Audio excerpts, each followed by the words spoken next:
you hear that? No! The part about the witch! What if it's one of the mages? Come on! We gotta go check it out! Break, Schmake! Besides, Paimon doesn't believe for a second you're not curious about this. If there's a mage around here, something big must be going on! Maybe they're...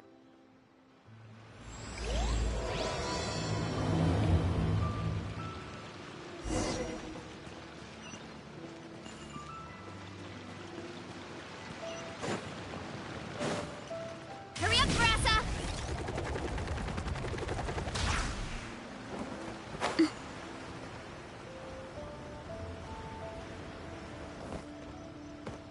Hurry up, Brassa!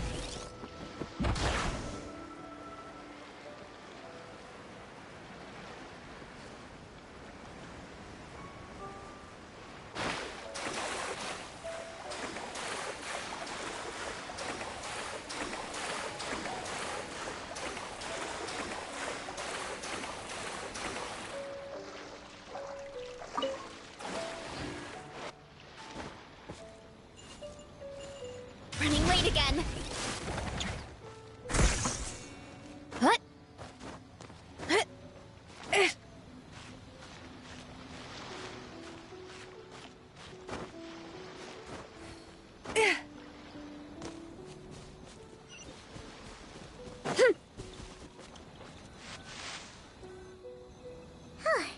This should be the place. Let's see. Any forest boars or mages around? Huh. Guess not.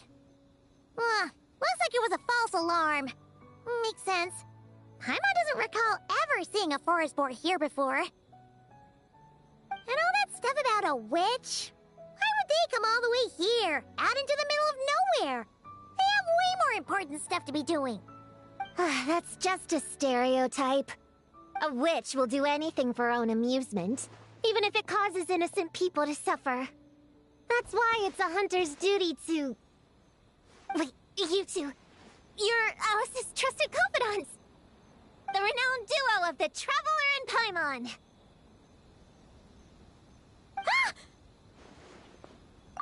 Hold on. Let me start over. My name's Prune, and I'm Alice's... friend. Yeah, friend. In fact, she invited me here to take care of a, witch-related incident. But we lost contact due to certain uncontrollable circumstances, so... Guessing this is the weird kid who was asking around about witches? Yeah, I heard that! And don't give me that look. I'm not some weird kid wandering around for no reason. I'm here for a professional investigation. The point is, I know Alice. Uh-huh. You don't sound super sure about that. Don't believe me? Look! Alice gave me these. Witch's tools. Surely you recognize the magical signature on them. A bell, a hammer, and a tattered old book? Yes, they could be special, but they're not exactly screaming witch. Huh. That's odd. Not recognizing the first two I can understand. But this Spondamod textbook really means nothing to you? The Traveler's Companion is supposed to be a well-read, high-level student at the Academia. According to the rumors, at least. 80 years ago, this was the defining Spondamod text. It's a true classic. Wait, you mean companion as in... Paimon? Man! Paimon's academic cred is off the charts! Which is to say... Yes, of course! That text is super... important and all that. Whoa! Why is the bell ringing all of a sudden? In theory, it detects localized abnormal magical fluctuations. Huh? Unusual power surges. There must be one nearby. I just know I'm right this time. It's gotta be a witch. Wait, so you're saying it means a witch is nearby? Just follow me. You'll see I'm right.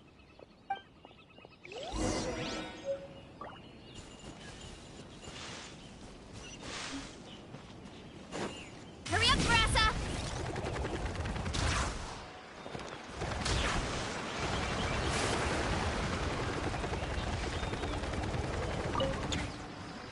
Monsters? You said it was gonna be a witch! Shoot. I forgot my hammer back there. Sorry. Nice one, Traveler! You're just as good in battle as all the rumors say. Thanks for stepping in, and I apologize. I shouldn't have rushed in like that. But I wasn't lying! Alice said that when the bell rings, a witch might appear. I just didn't realize the probability was so low. It's okay. We believe you. Besides, if it's one of Alice's gadgets, it must be able to do all sorts of weird things. We know all about that, don't we? Oh, I knew it! Oh, hey! There's a card here! Calling all children with imaginary friends. Do you want to accomplish something great together? If so, go off and find the Dough King. There's also a forest board drawn on it. Could it be the one that's been running wild around here? Another one of her schemes. What do you mean? A plot to lure in children using the things they love the most, and using their own imaginary friends against them. Oh, it's despicable, reprehensible, and absolutely unforgivable. You think it's that serious? Then we've got to do something.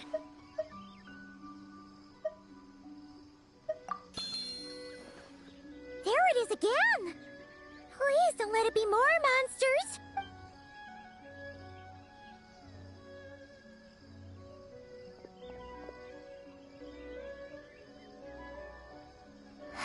Considering what happened before, you're right to be cautious. I'm gonna go ahead, but I won't force you to come along. What should we do? We can't just leave her on her own.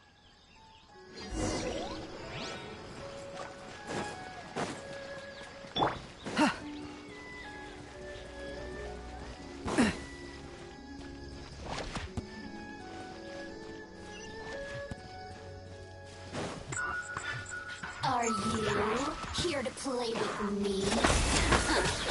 Let me amuse myself.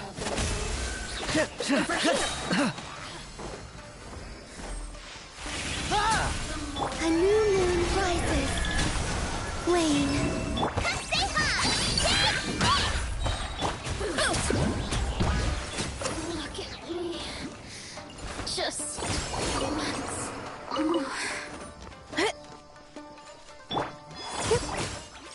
A moonlit night for all.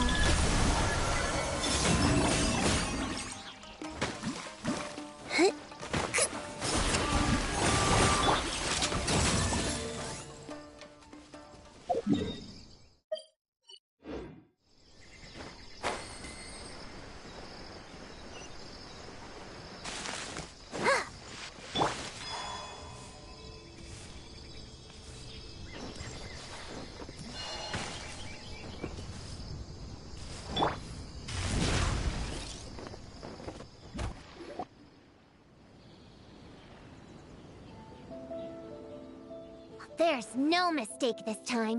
This has gotta be the witch's stronghold. Gonna blow them all up! Blow it up! Blow it up! Guess the rumor about the forest boar is true, but it talks? What is it planning to blow up? Isn't this kind of concerning? Pretty sure what Klee said is just as concerning. Honorary Knight, Paimon, and Prune? Wait, you two know each other? Yep. Prune moved to Mondstadt not too long ago. She taught me this game called Answer or You're Toast. It's super fun. What? Hey, I told you not to tell anyone about that! It's not like that! It's just a game where you answer questions, and in return, you get to eat toasted snacks. That sounds right up Paimon's alley! You should come next time, Paimon. The more people we have, the bigger we can make the fire, and the more fun it'll be. Never mind that for now. What are you doing here, Klee? This animal didn't hurt you, did he? No, he wouldn't hurt me. We were just playing. This is Popcorn, my new friend. Wait, he looks exactly like the drawing on this card. Oh, yeah, that's the request for help that the Dough King drew. But don't worry, the Hexen Circle's on the case. The Hexen Circle? Do you know where the witches are, Klee? Come on, you can tell me. Yeah, they're inside the secret base. I'll go get them. Back in a flash.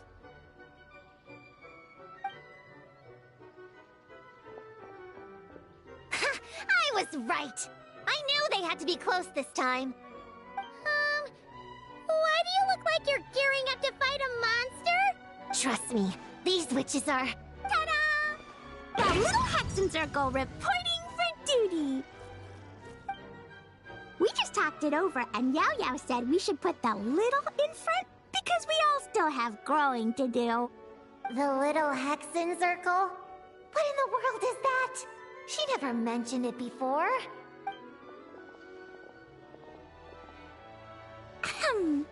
I'm Little Witch Klee. Oh, and the little Hexen Circle was my idea. It's always a good day when I get to see you two again, Traveler and Paimon. Oh, right. Klee mentioned she was bringing a new friend to the base. Guess we should introduce ourselves then. I'm Little Witch Yao Yao from Liyue. I just joined the Little Hexen Circle, and I'm looking forward to learning a lot. Oh, hi. Your turn, Chi-Chi. Nice and slow. Just like we practiced, okay? Still remember what you wrote down? I am Little Witch Chi-Chi. That's all. Traveler and Paimon are in my heart. I can remember them without writing things down.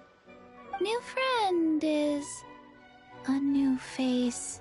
I will try to remember. My turn? Hello, you two. Oh, and our new friend here. I'm Little Witch Simon.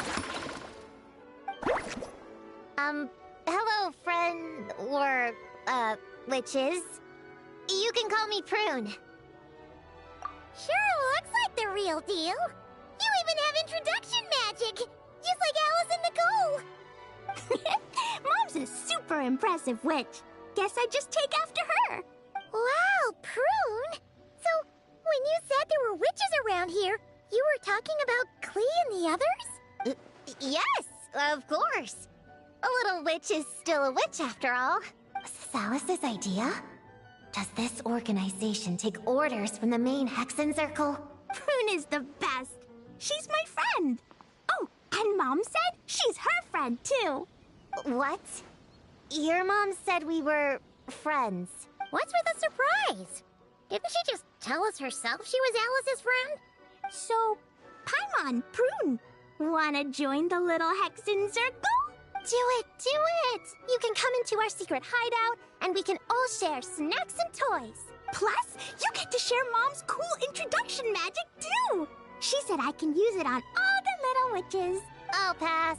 I stopped playing pretend a long time ago. Whew, unlimited snacks are one thing, but self-introduction magic, too? That's so cool! Wait, no! Paimon's not ready! Alice also loves putting people through trials, remember? What if Klee inherited that trait, too? Paimon can't swear allegiance now! She'll look like such a joke if she doesn't pass the test! Oh.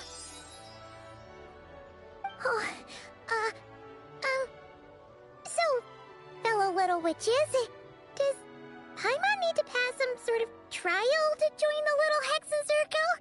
Nope. All it takes is an invitation from Klee.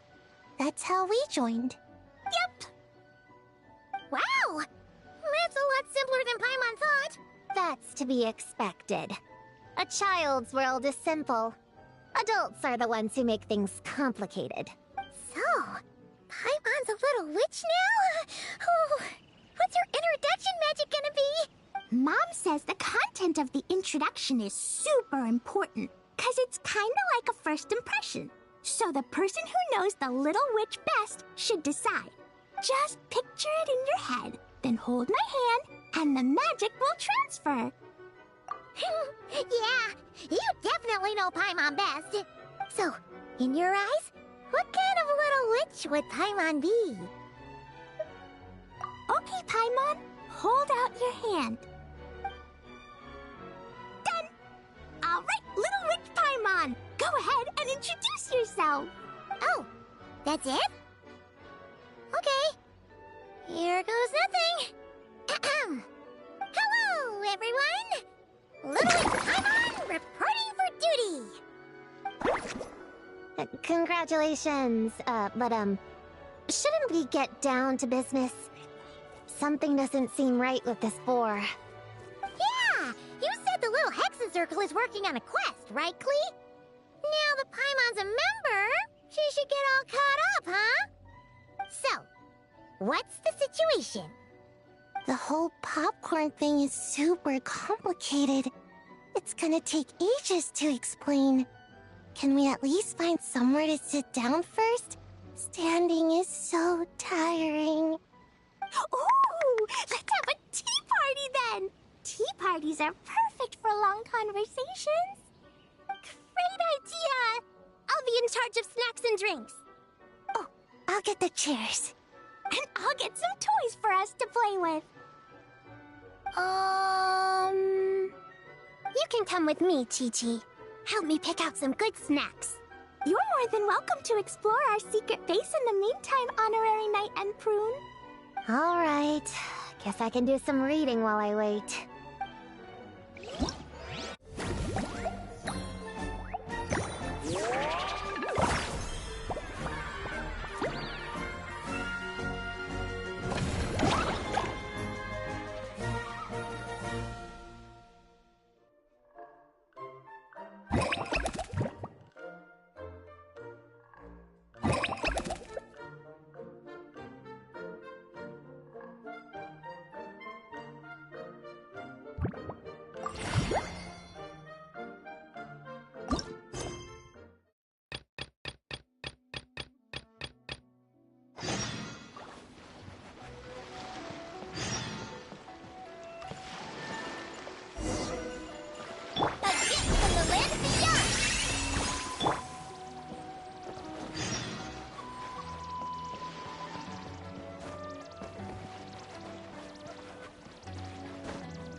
Leveraging elemental combinations to boost damage output. It's clear that with the right strategy, no opponent is invincible, even a witch. The Cryo Whopper Flower just now was nothing more than a plant mimic. It didn't seem like the kind of monster a witch would summon. Faced with its burrowing and cryospike attacks, evasive maneuvers are of particular importance. The Traveler's footwork alone is a revelation that deserves to be studied. Not to mention her combat moves. I'd better make some notes. Hunting training revised. Draft 16.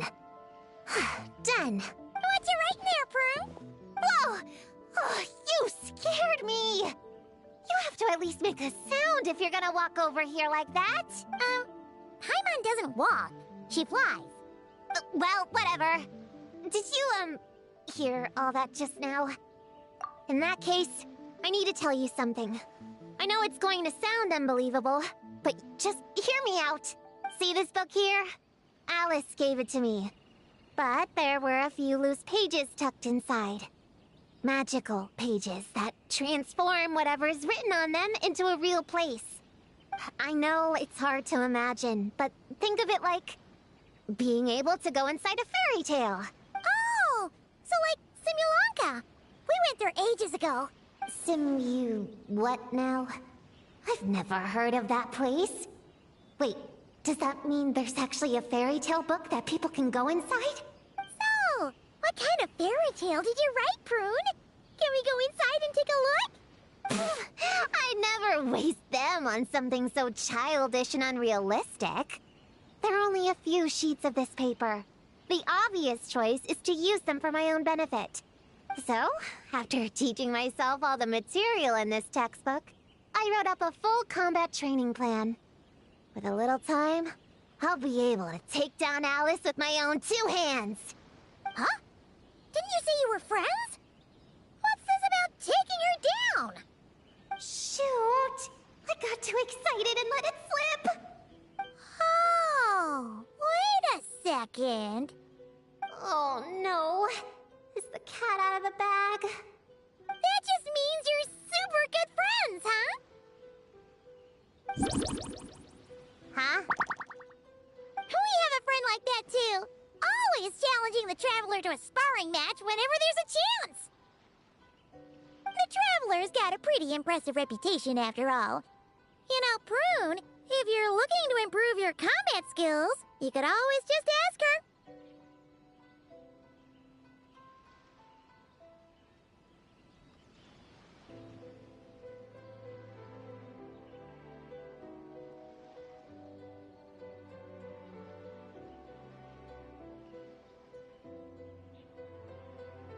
Of course!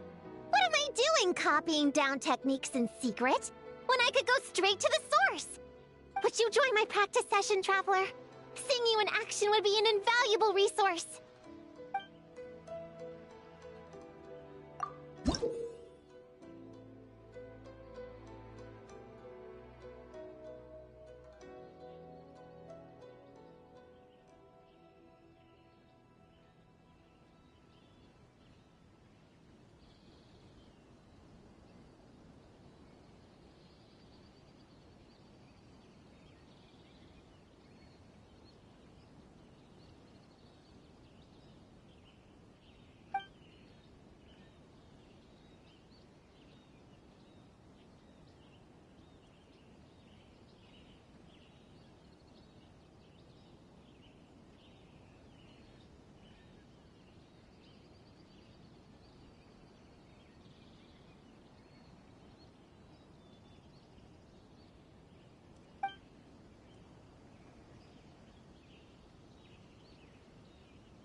Kamisato art. Suiyu! Umbrella warfare, I guess. Attack! That's the way. Cha! Ha! I must leave no stone unturned. As a good knight should.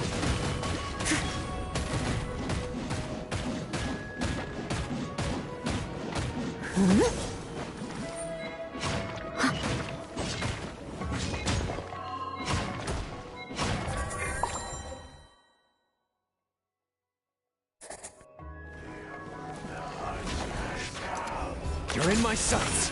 Light compels you. A new moon rises. Surge. Decided by destiny. So, Louie, coming in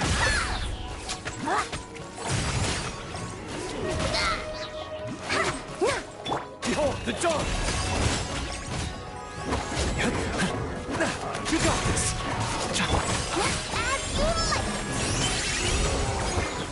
Written in the stars. A moonlit night for all.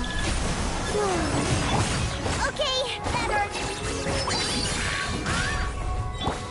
Begone, shadow of darkness, while the light shines bright.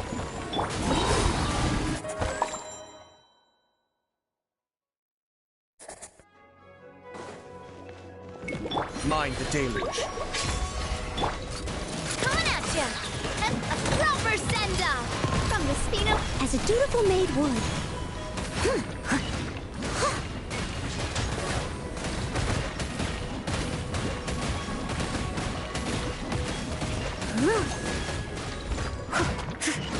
Your life is mine.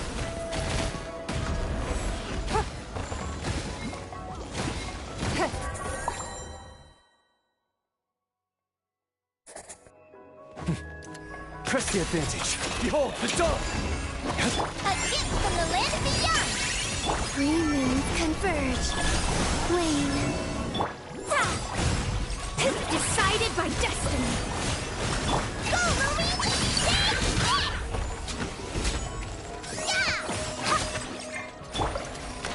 The light compels you. Shine like a gemstone! A moonlit night for all. Written in the stars. So, Louie! Coming in hot! Begone, shadow of darkness.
try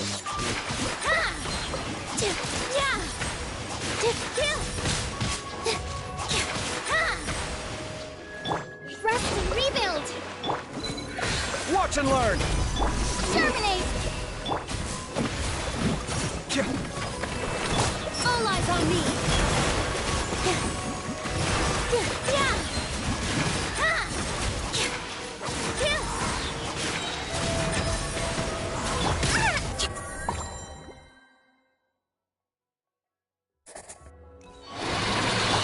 Hey! Sharing my knowledge! Yin down weather bomb! Stand with me! Lightning shower fire! A new moon rises.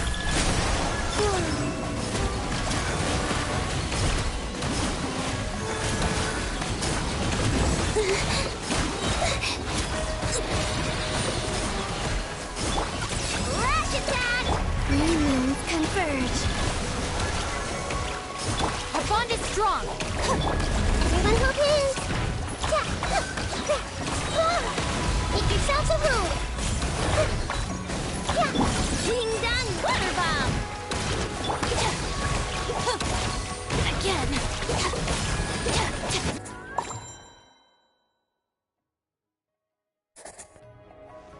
Let me try Feast your eyes! Sight clear!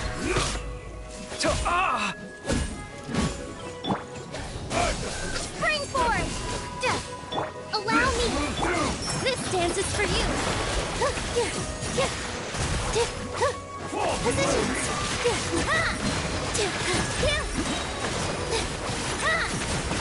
Watch and learn! Come at me!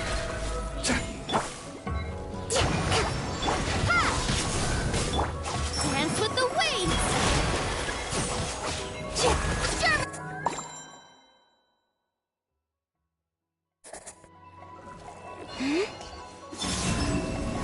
A moonlit night for all. I see everything. The Temple of Wisdom. Rash attack! Stand with me! I'll settle this!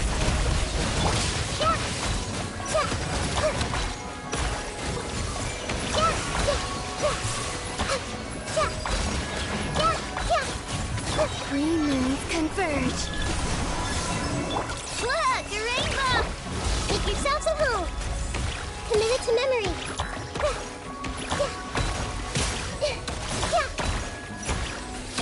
Our bond is strong!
Illusion shattered!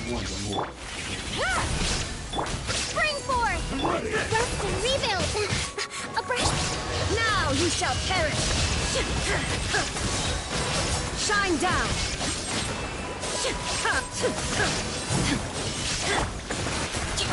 Covenant of the Deep!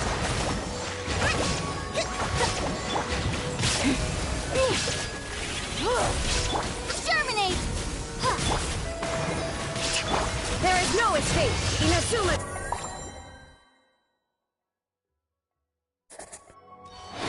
A moonlit night for all. Surge. Yin down weather bomb! Be silent. Observe. Night falls. Do you fear the dark? Be silent. Do you fear the dark? Three moons converge.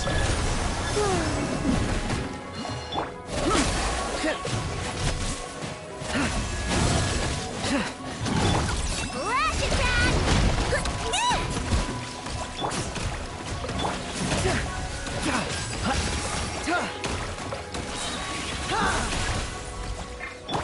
Observe. Do you fear the dark?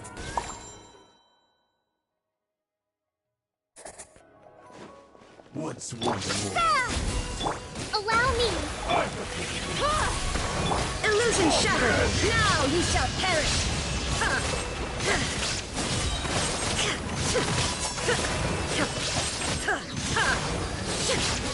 There is no escape!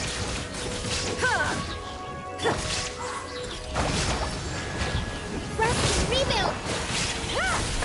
Exterminate! Torn to oblivion!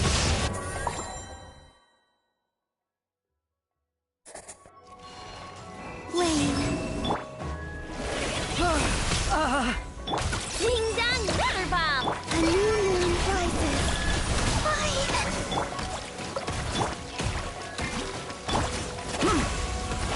Beware the creatures of the night. Close your eyes. Be silent.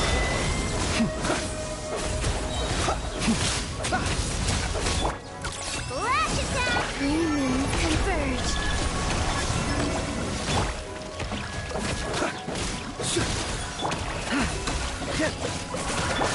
Close your eyes. Observe. Do you fear the dark? Close your eyes. Night falls.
The depth's back.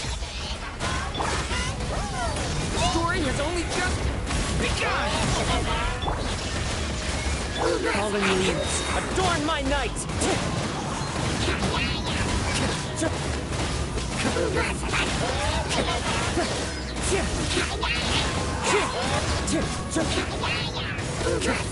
Shine down! As one with wind and cloud!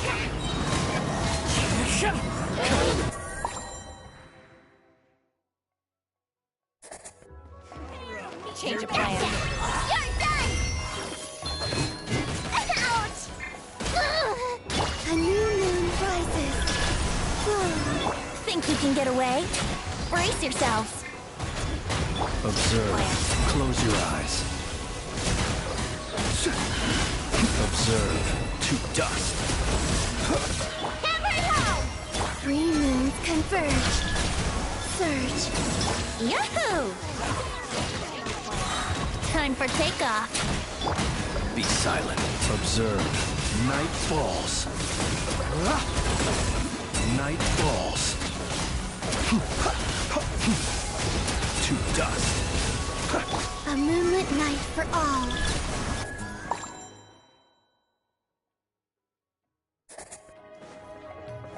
Hey! New life! Kamisato Art. Suiyu! There is no escape! Clouds high, the birds call!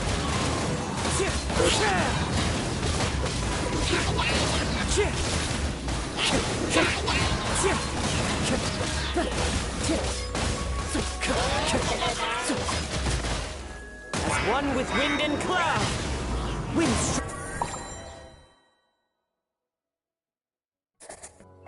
Following orders. Ring-a-ling! Think you can get away? Let's play! A new moon rises. Flame. Close your eyes. Do you fear the dark? The night comes. Yahoo! Time for takeoff. A moonlit night for all. Surge. Night falls. Night falls. Think you can get away? Bonk! Ring-a-ling! Three moons converge. The long sleep beckons. Observe.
Not too far now.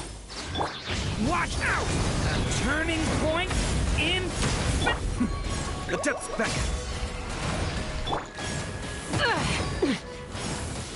Yeah! Let's run!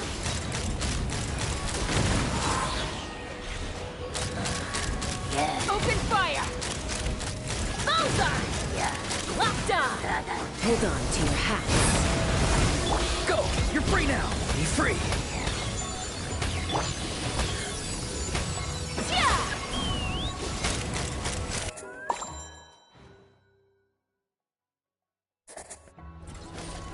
Everybody stand back!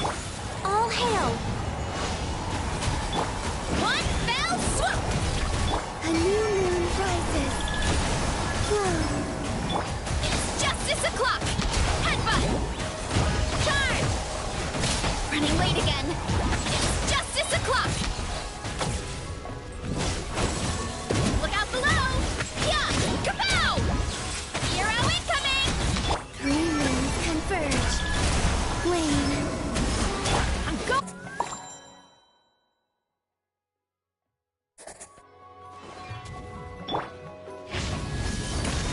story has only just begun!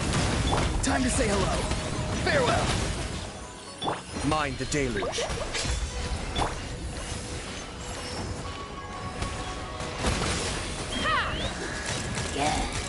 Locked up!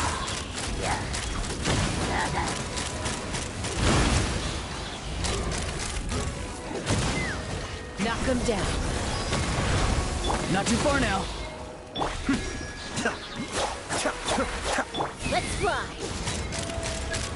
Locked on.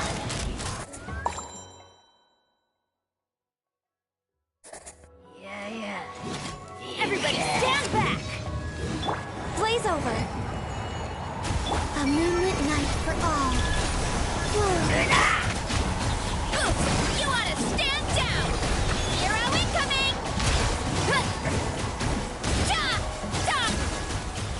Heads up! Running late again. Hero incoming!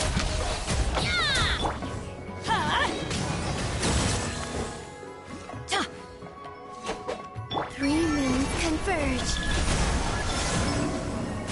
Born of ice and frost. Let's light it up! Teamwork is dreamwork! Yeah!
Everybody stand back! Kamisato Ari. Suiyu. One fell swoop! Ha! Bullseye!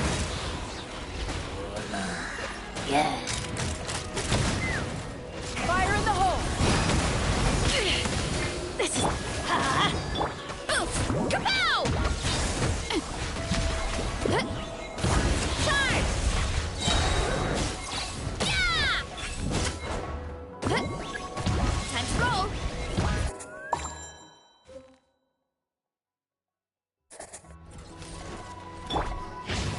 Thunder! The abyss is burning!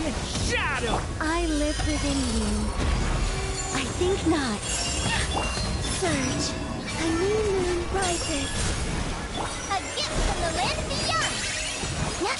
Go, Ruby! Yeah.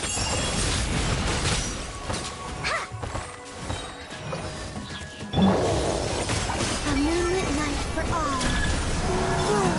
I wouldn't see turret.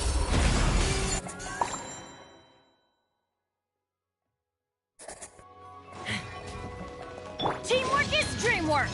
Mind the deluge. Take me up! Bullseye! Locked on! Open fire! Open fire! Hold on to your hats. Time to roll! The antenna! Grant me strength! It's justice o'clock! Yeah! Hero incoming! Look out below! Let's fly!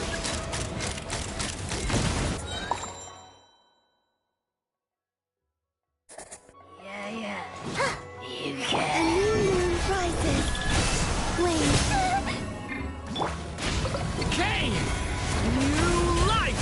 Leave it to me! I live within you. Such defiance. As you like it.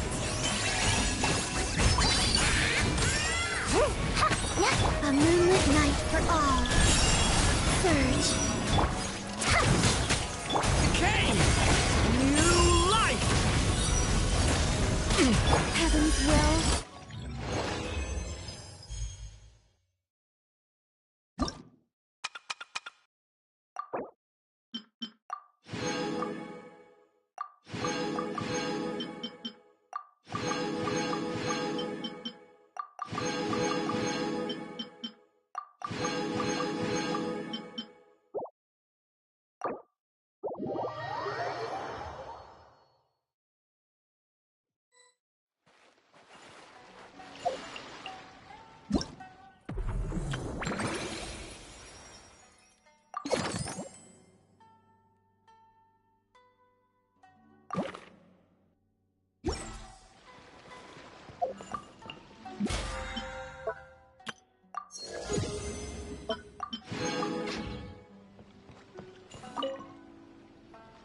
Chi-Chi, you can't just drink sugary stuff. I told you how many glasses of water to have a day.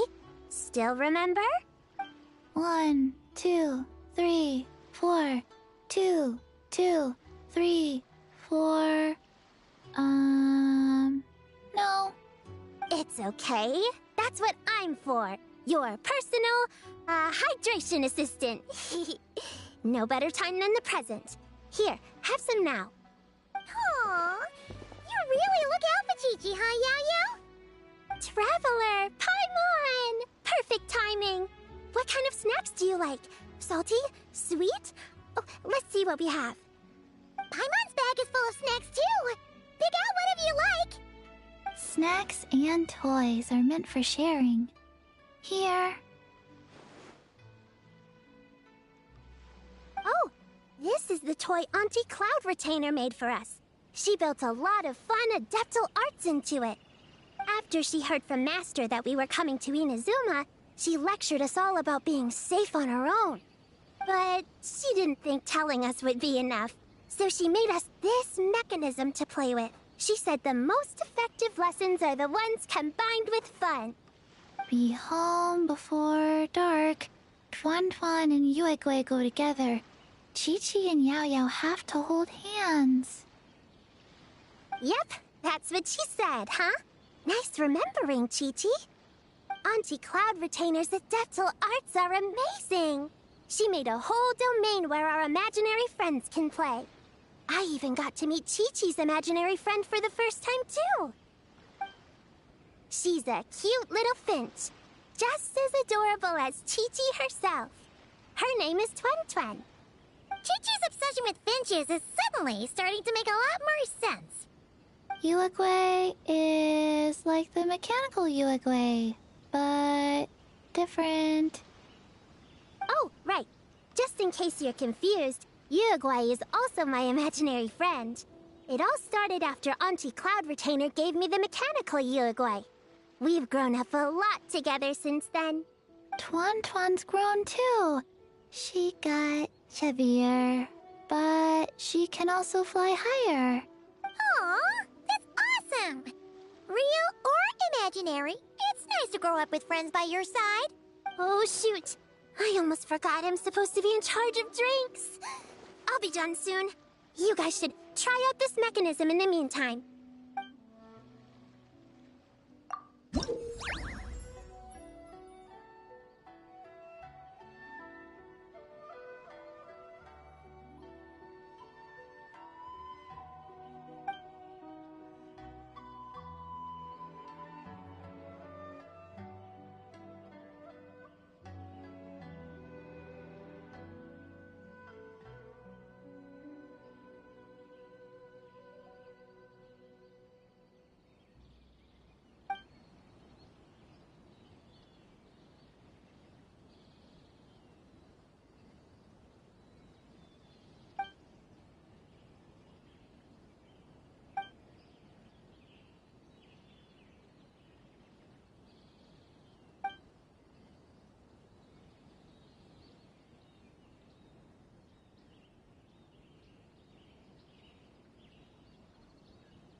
to give Gina all those directions.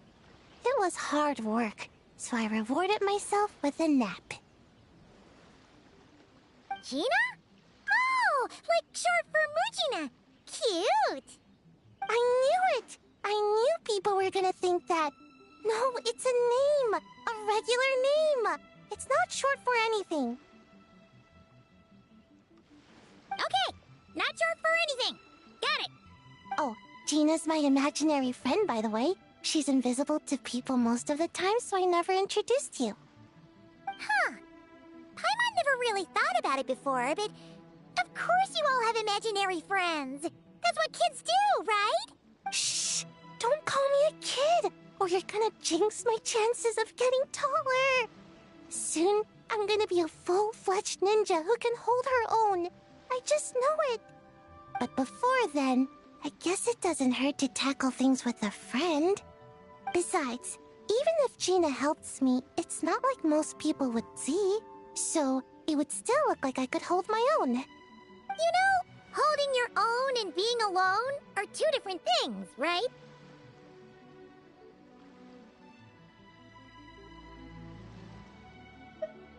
Really? Great! I have this ninjutsu device here that you can use to train with her. I've been so busy with the other little witches, training has kind of taken a backseat. Wait! You're not telling us this so you can slack off while we do it for you, right? What? No, it's not like that. This device is for escape training. Sensei left it for me, but as you know, I'm already really good at running away. I don't need help with my own training assignments. I finished those ages ago. It's Gina. She's even lazier than me. If we're gonna make a break for it together, she has to be able to keep up. So she needs to finish her training. That's what I'm hoping to get some, help with. So, how is asking us to help not slacking off?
strength is one of those things where you gotta use it or lose it.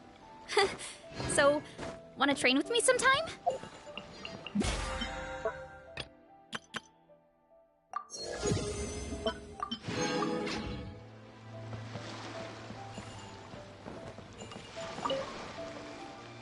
Find any good toys to bring, Klee? Yeah!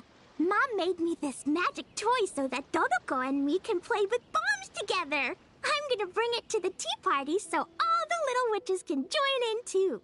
You want everyone to play with bombs together? That's way too dangerous for a tea party! It's not dangerous. The toy makes it so that Jumpy Dumpty doesn't explode, so I can use it all I want without getting sent to confinement. That's what Mom said. You guys should come play too. Dodoko came to Inazuma with me and really wants to meet you. Huh? But you usually carry Dodoko with you, don't you? We met ages ago, remember? No, not that Dodoko. The Dodo clan has lots of Dodokos. Some are like me and like going on exciting adventures in new places. But a lot of Dodokos live in a different place most of the time, so you haven't met them yet. A different place? Yeah, back in Mondstadt, Prune showed me a picture book about it.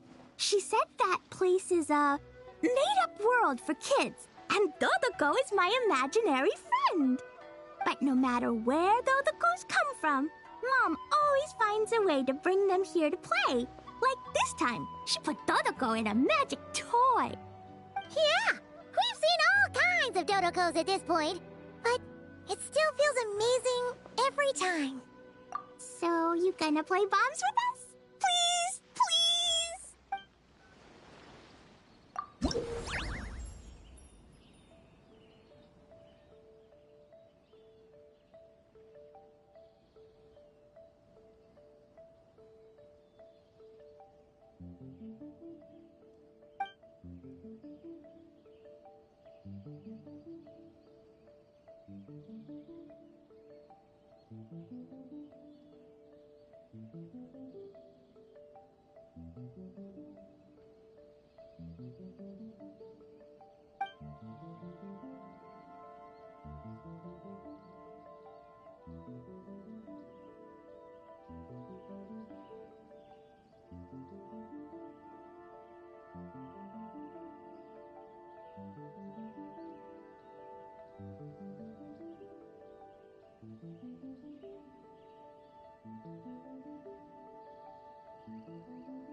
to the Little Witch's tea party! You want something to drink, Prune? Too far to reach? Here, Paimon will help. Thanks. I'll have a hot tea then. No sugar. Oh, we actually don't have tea here. It's too bitter. None of us like it. I don't like hot things. Dongo milk is cold. Like coconut milk. I like it. Well, if there's no other option then, I suppose I'll have dongo milk. Kinda seems like you were eyeing that from the beginning. Let's just get on with the meeting. You were going to tell us what the deal is with this forest boar? Right! Popcorn is an imaginary friend. What? No, that can't be right. We shouldn't be able to see other people's imaginary friends in the real world. Yeah! We were only able to meet your imaginary friends thanks to magic, adeptal arts, and ninjutsu. And before, we used Lisa's monocle detector thing.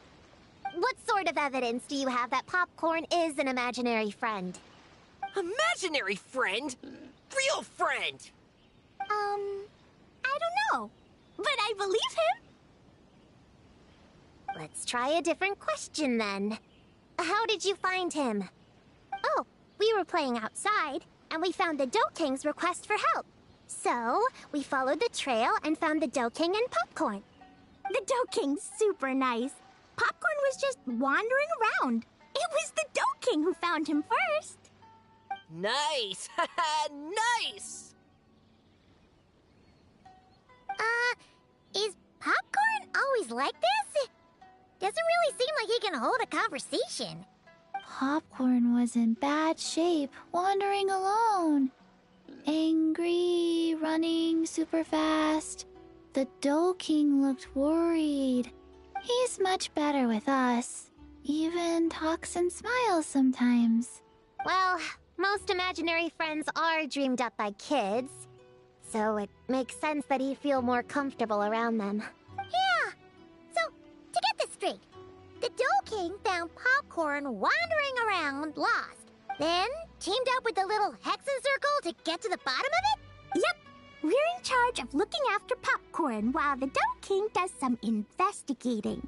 We're gonna meet up tomorrow.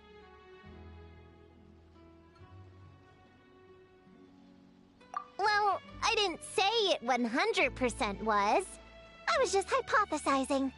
So, what's the little Hexen Circle planning to do next? We're gonna do what little witches do best and help him out. How? By using the same kind of magic the big witches use? I don't know. I've never been a witch before. What do you think we should do, Prune? You're the witches, not me. How am I supposed to... Wait, this could be a chance to get some insider intel. Ahem. Obviously, the best place to start is with... invitation. We need to learn from the big Hexen Circle. So it couldn't hurt to go through the members and list their strengths. Oh, well, first, there's Mom. She's just like me and loves going on big adventures with her friends. Then there's my auntie who tells prophecies. If you ask me, Popcorn turned out this way because he didn't get enough sleep. Sleeping solves everything. In fact, I think the best idea is for all of us to just take a nap right now. Oh, and another auntie who talks a lot. We shouldn't just jump to conclusions. We need to do our due vigilance. Or, diligence? Point is, this is an important task.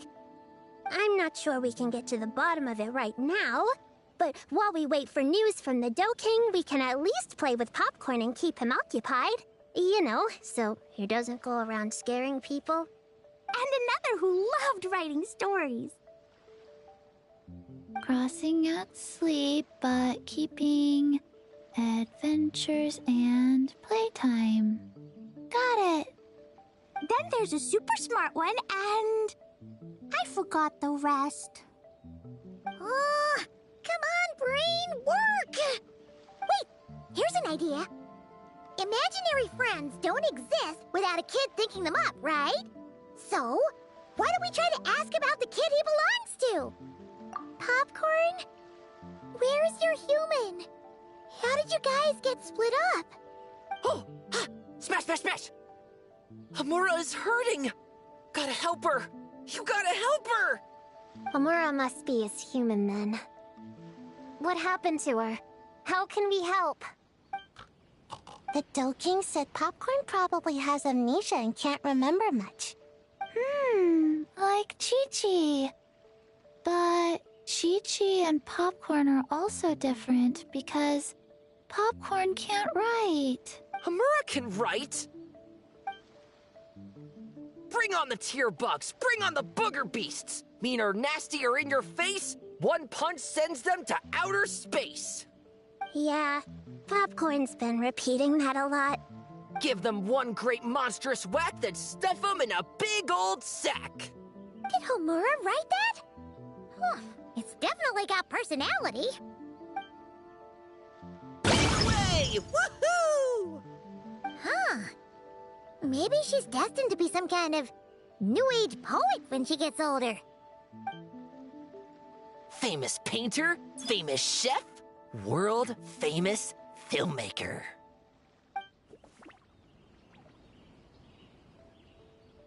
Hey, high expectations put a lot of pressure on a kid, you know. What if she doesn't live up to them? Hamura is the best, no matter what! Can you tell us what she looks like? We'll help you find her.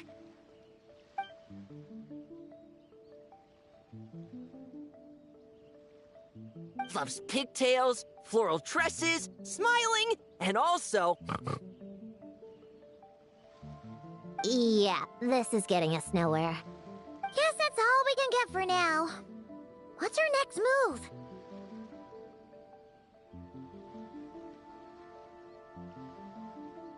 Yeah, guess that's all we can do. Meeting adjourn then? Yeah, let's go play!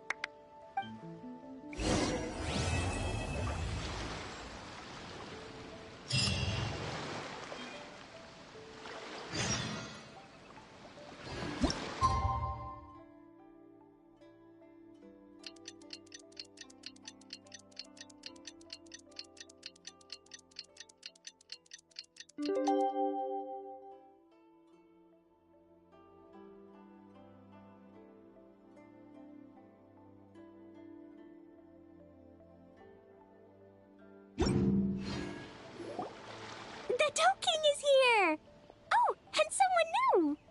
Hello, I'm Hyakujitsu Hakushion. I'm a Yumekui Baku like Kohaku here. Or the Doking, as most people know her. She told us about what happened. Oh, Traveler and Paimon. I didn't know you'd be here too. I hope you've been well. Shion! What a coincidence! We were gonna head to Aiza Bathhouse, but something came up and we had to change our plans.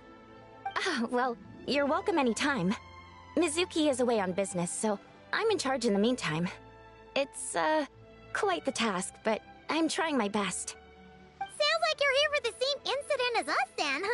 Wow, small world.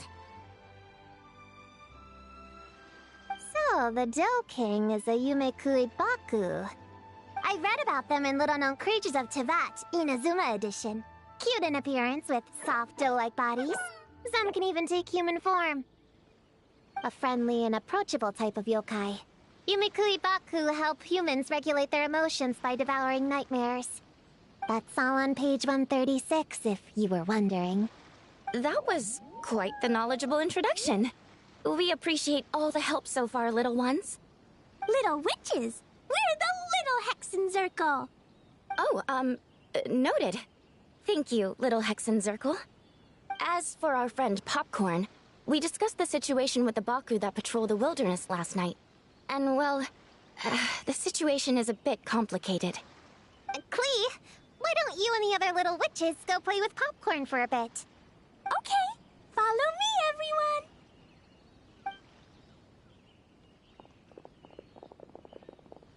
Huh? Did you send them away on purpose?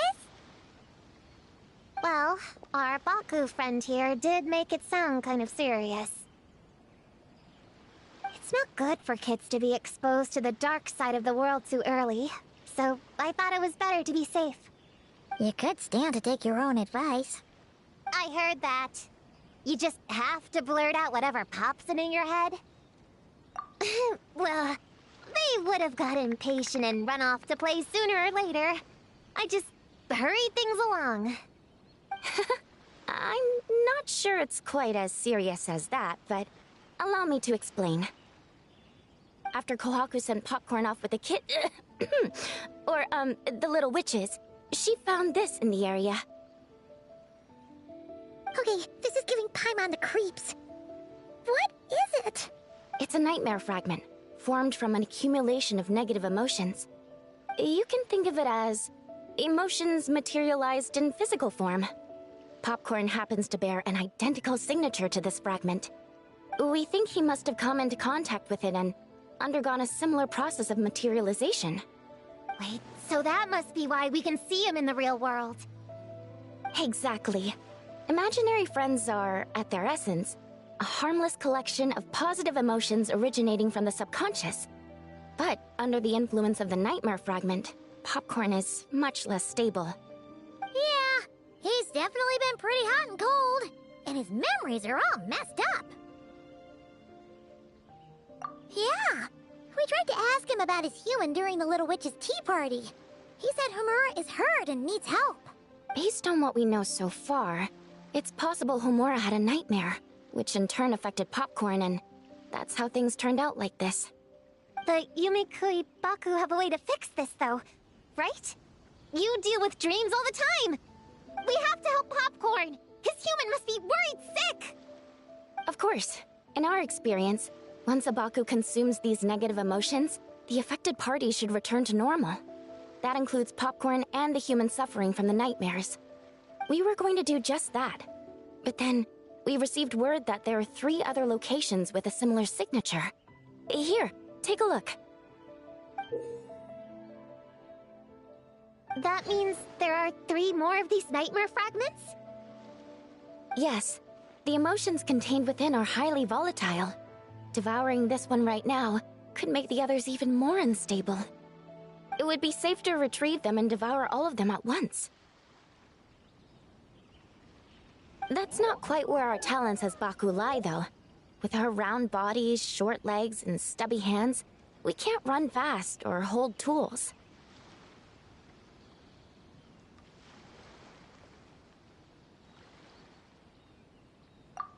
Really? Oh, I can't thank you enough. Here, take this map with you. Oh, be warned though, the negative energy within the nightmare fragments might affect the surrounding environment. So pay close attention, and if you notice anything unusual, a nightmare fragment could be close. I'll gather a few other Baku, and we'll be back tomorrow with empty stomachs and the materials needed to prep the nightmare for consumption. Oh, you need to prep it? You can't just dig in? It's nothing special, just a bit of seasoning. Nightmares don't taste that great, so the seasoning helps them go down easier. Oh, yeah. That sounds rough. It's what we do. Alright, I better get back to work. Kohaku will look after Popcorn in the meantime. See you tomorrow, and best of luck.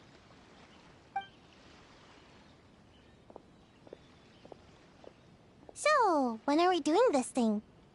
Whoa! When did you get here? Paimon didn't hear a thing!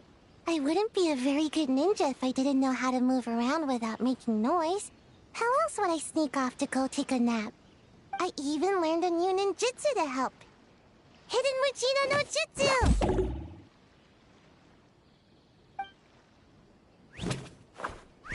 Ta-da! Ta-da!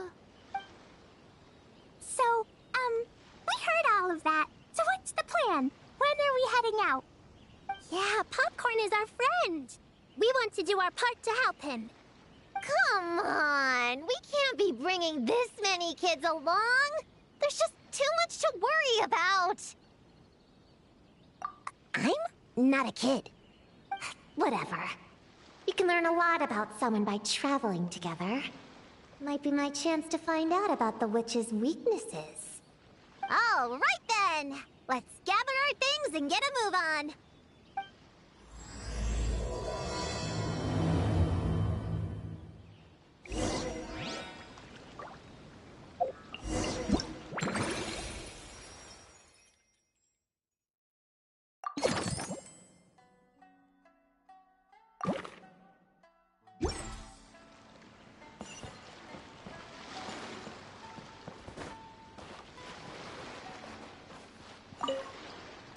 All right, I'm ready to head out whenever. Based on the map our Baku friend gave us, the closest fragment should be Chinju Forest. Let's go! This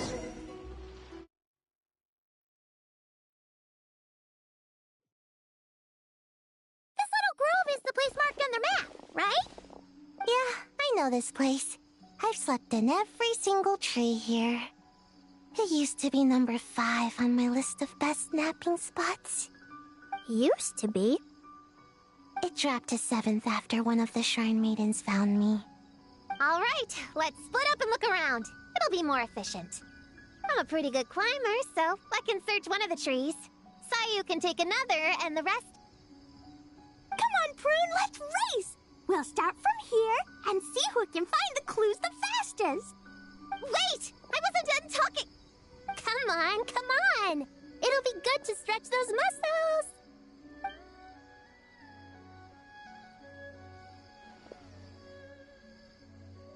Count us down, okay, traveler?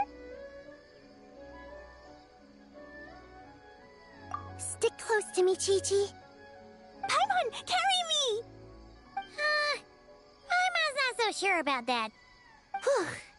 I've got this. The Yoo-Hoo Art Mad Dash technique has never failed me. Who says I have to go along with this craziness? Charge! That's it. I can't lose to some kid. Huh? What are you still standing there for? We're falling behind! Here, grab onto me.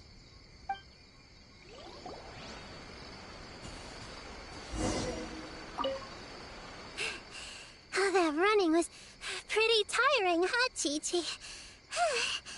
We can take a little break if you want. Chi-Chi isn't tired. You're sweating, Yao-Yao. Here, Chi-Chi will wipe it off. Dr. Baiju says sweating makes it easy to catch a cold. Gotta get dry fast. You remembered all that? Oh, make way for Boo Boo Pharmacy's little helper, people! No, it was in my notes. Right next to... Find nightmare fragments. Oh, that spelling is a bit... you know what, we'll fix that later. Let's focus on the fragments. Gotta put our herb picking and radish harvesting skills to good use.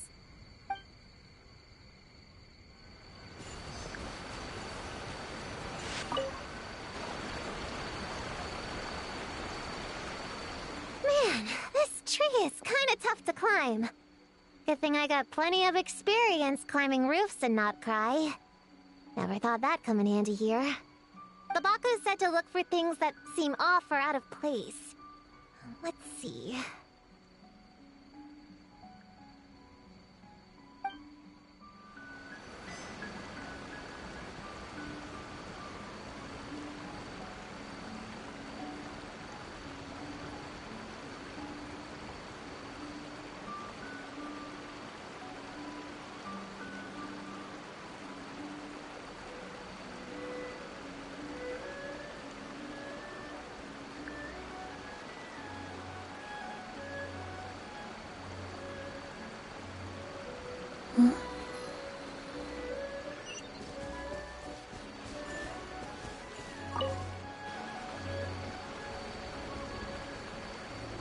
Man, this tree is kinda tough to climb.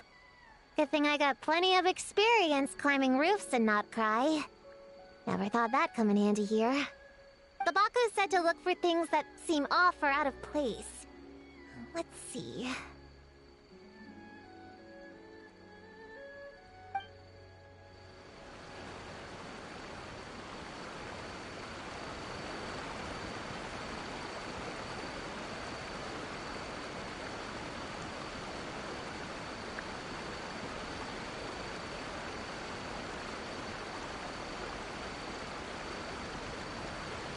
My parents always say, no matter how busy life gets, you should always sit down and...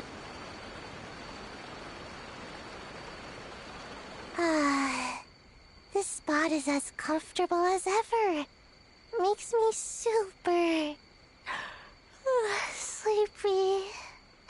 No, wake up! Right, I brought mint. That'll help me wake up. The sooner we find these fragments, the sooner I can sleep.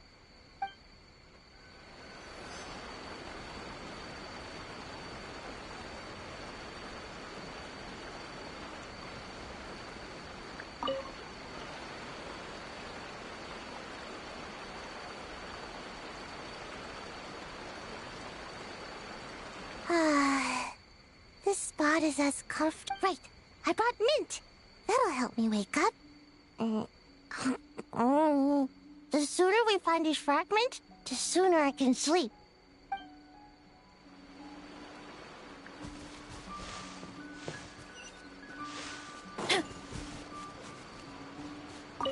Gonna blow them all up! Put on the brakes there, Klee. Mondstadt be bombed, Klee be doomed, remember? But we're not in Mondstadt. Which means it's even more important to follow the rules, right? If you want to keep going on adventures, you need to show the knights how well-behaved you are, even when they're not around. I can be well behaved. I want to go on all the adventures with the little witches. Then how about you search around the bottom of the tree, and Paimon will fly to the top and have a look. Okay, be careful, Paimon. I'll be careful too.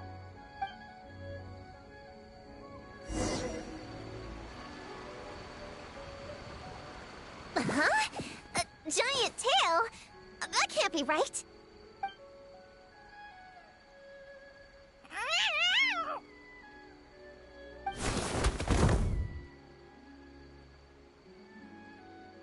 That hurt! Traveler, Paimon! Seeing you, I feel much more awake. Oh, and who are these kids? Friends of yours, I'm guessing? Nice to meet you.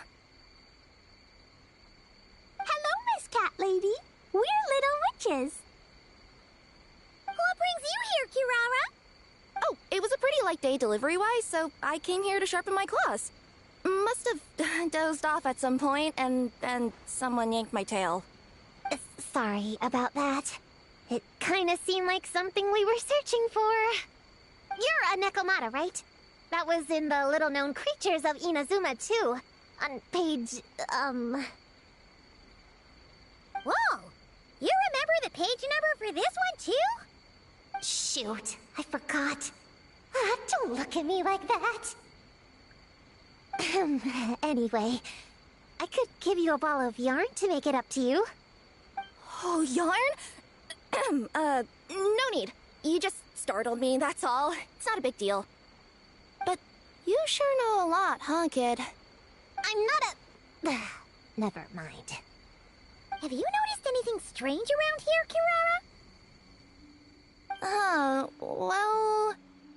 I usually like to nap under that tree over there, but for some reason it felt off today, so I decided to sleep in this tree instead. Alright, you guys can keep chatting. I'll go check it out.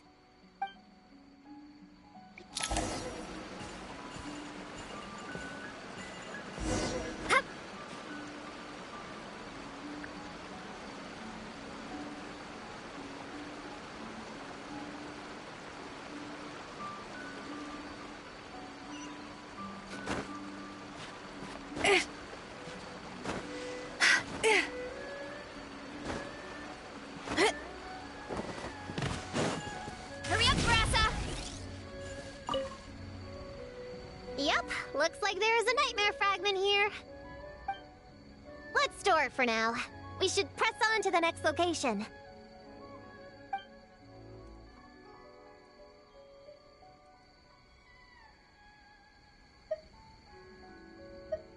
Alright, the next location is to the east of Konda Village. I've got it memorized, so let's move.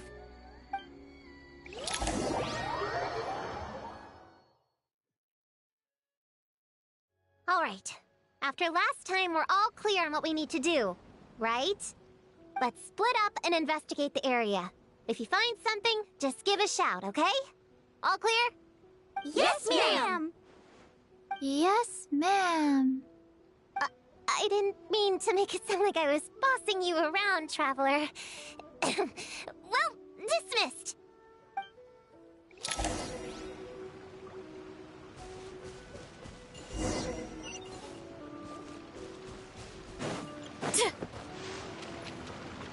Ooh, Mora! Quick, pick it up! Huh, it's just a lavender melon. Honorary Knight! Paimon, Prune, over here! Find something? Yeah, something huge! A bunch of bugs in a line! I've never seen something like this before! Me neither. Wow. Oh, these are Oni Kabuto. They're all over Inazuma. In Master's Garden, I saw ants do something like this before. But if they're moving to a new home, why aren't they carrying anything? Strange. Oni Kabuto are typically nocturnal creatures. During the day, they usually hide in cool, shady places like bushes or between rocks to avoid predators. You sure know a lot, Prune! Ahem. Their diet consists of tree sap and wild fruit. Given that they're nocturnal, you have a higher chance of encountering them at night.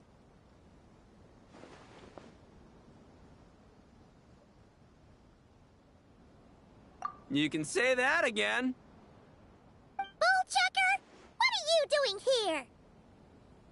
We meet again, Lavender Melon. Hey, I'm out here looking for an Oni Kabuto upgrade. Bigger, stronger. You know the deal. Never stop the grind, am I right? What about you? Whoa, wait a second. We've got ourselves a whole patch of little Lavender Melons here. Ah, I know. You must be out here playing make-believe, huh? Well, I happen to be free as a bird. Want me to join? Yeah, you can play a mean old demon king with great big horns!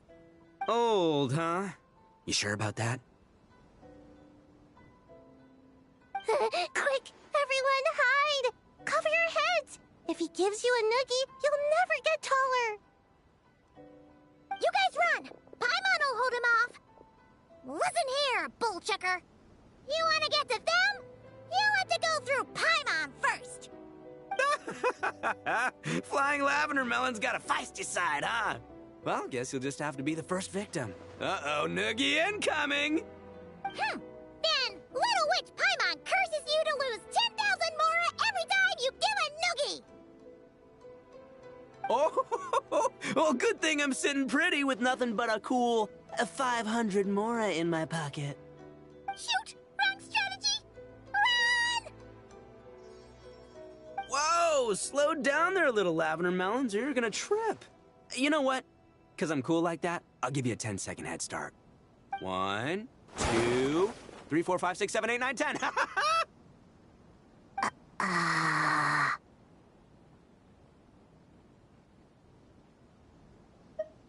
Wait, I know. The weird behavior of the Oni Kabuto is a clue. They would never venture out during the day. Unless something happened to their original habitat. In other words, we just need to follow their migration back to the source. Yup, it's here! Come on, let's pick it up. That just leaves one more. We're so close. Please, the little witches were the ones who noticed the Oni Kabuto. They deserve the credit. Only kids are obsessed with bugs like that. I doubt I would have even spotted them. That's not the point. We have a job to finish. Let's call everyone back. We should head to the next location. Well, we can't just leave them here with that Oni. He doesn't exactly strike me as a responsible adult. Let's see. Our last stop is the beach north of Konda Village. Time to go!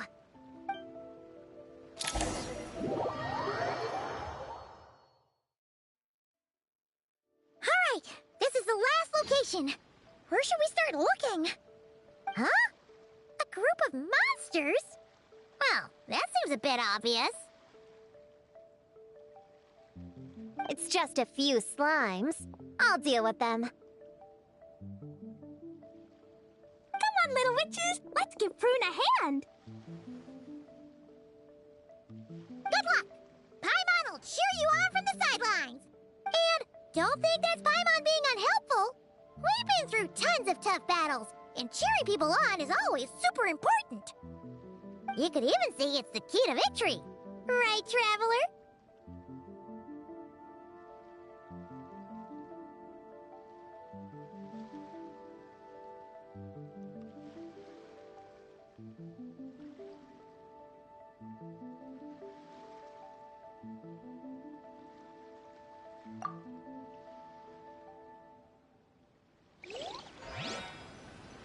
Go, Cleat, go!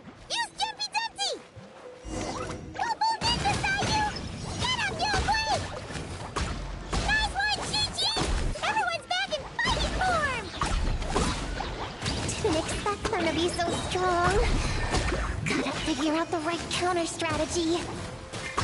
That's the spirit! Wow! Your teamwork was amazing! You came in like whoosh, and then went all bam bam, and then kapow! The monsters didn't stand a chance! You weren't bad either, Paimon. Your voice was nice and loud. Impressive fighting, everyone! Little witches are just awesome like that! That tuckered me out. Hungry. Auntie Cloud Retainer said it's not good to wander around in the wild after dark. This is the last fragment, right? Let's pick it up and head back.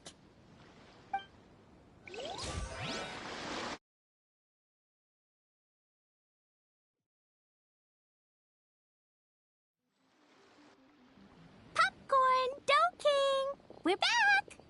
Whoa! Look at all this food! Did you guys do this for us?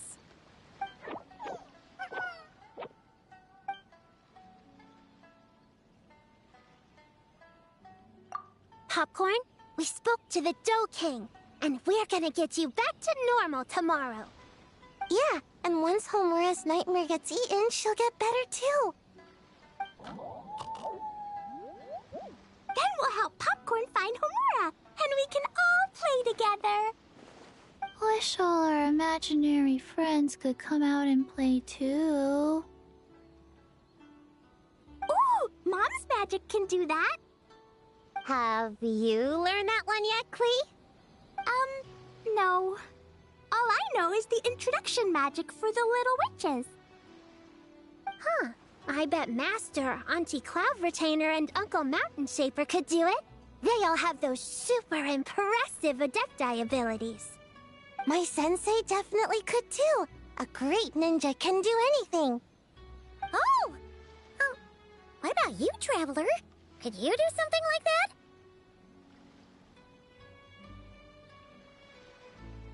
Yeah. Guess Paimon has a lot to learn from the other little witches, huh?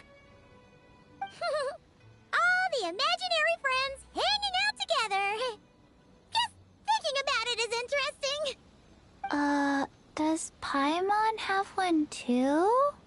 Nope. But Paimon already has someone to keep her company. Someone she can talk to no matter what. The Traveler.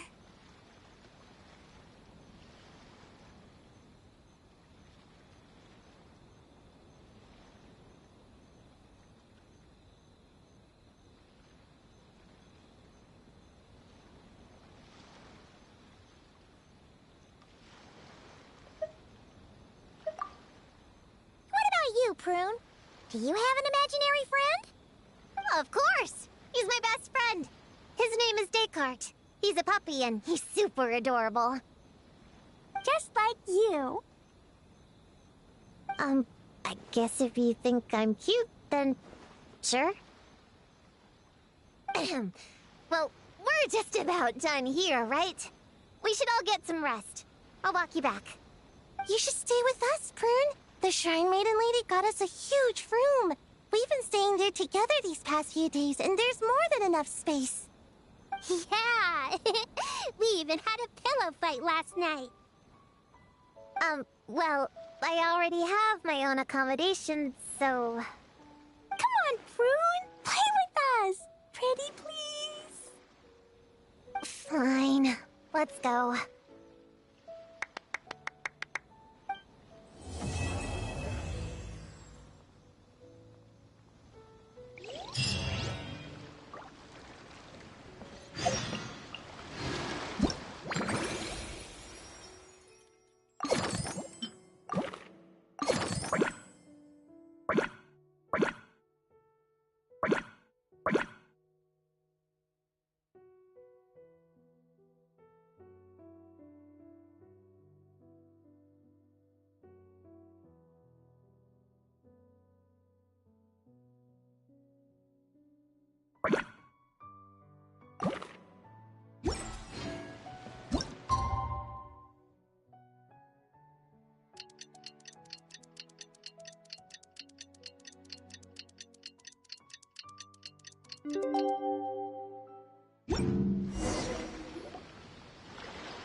Alright, we're all set. The Baku have been fasting all night, so we should be able to get rid of this nightmare no problem.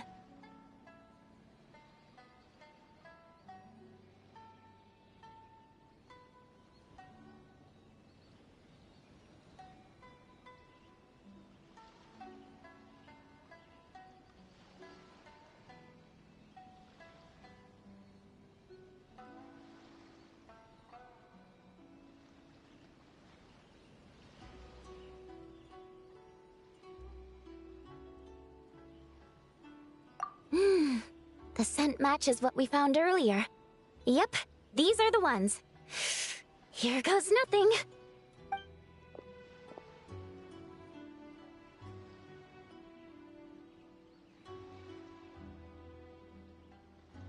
Hey! Looks like popcorn is back to normal. Whew. Finally, I don't feel so dizzy anymore. I remember now. I remember everything. Thank you for keeping me company these past few days and helping Homura overcome her nightmare. Our pleasure. How did you get separated from Homura anyway? Aren't imaginary friends supposed to live inside kids' heads? Well, actually, Homura is all grown up now. Her work's been so busy and stressful, she can't even sleep most nights. And when she finally found some time to relax out in nature, she had a nightmare the minute she tried to take a nap. I just wanted to give her a chance to rest, so I tried to get rid of the nightmare by going inside of it and beating up all the things tormenting her.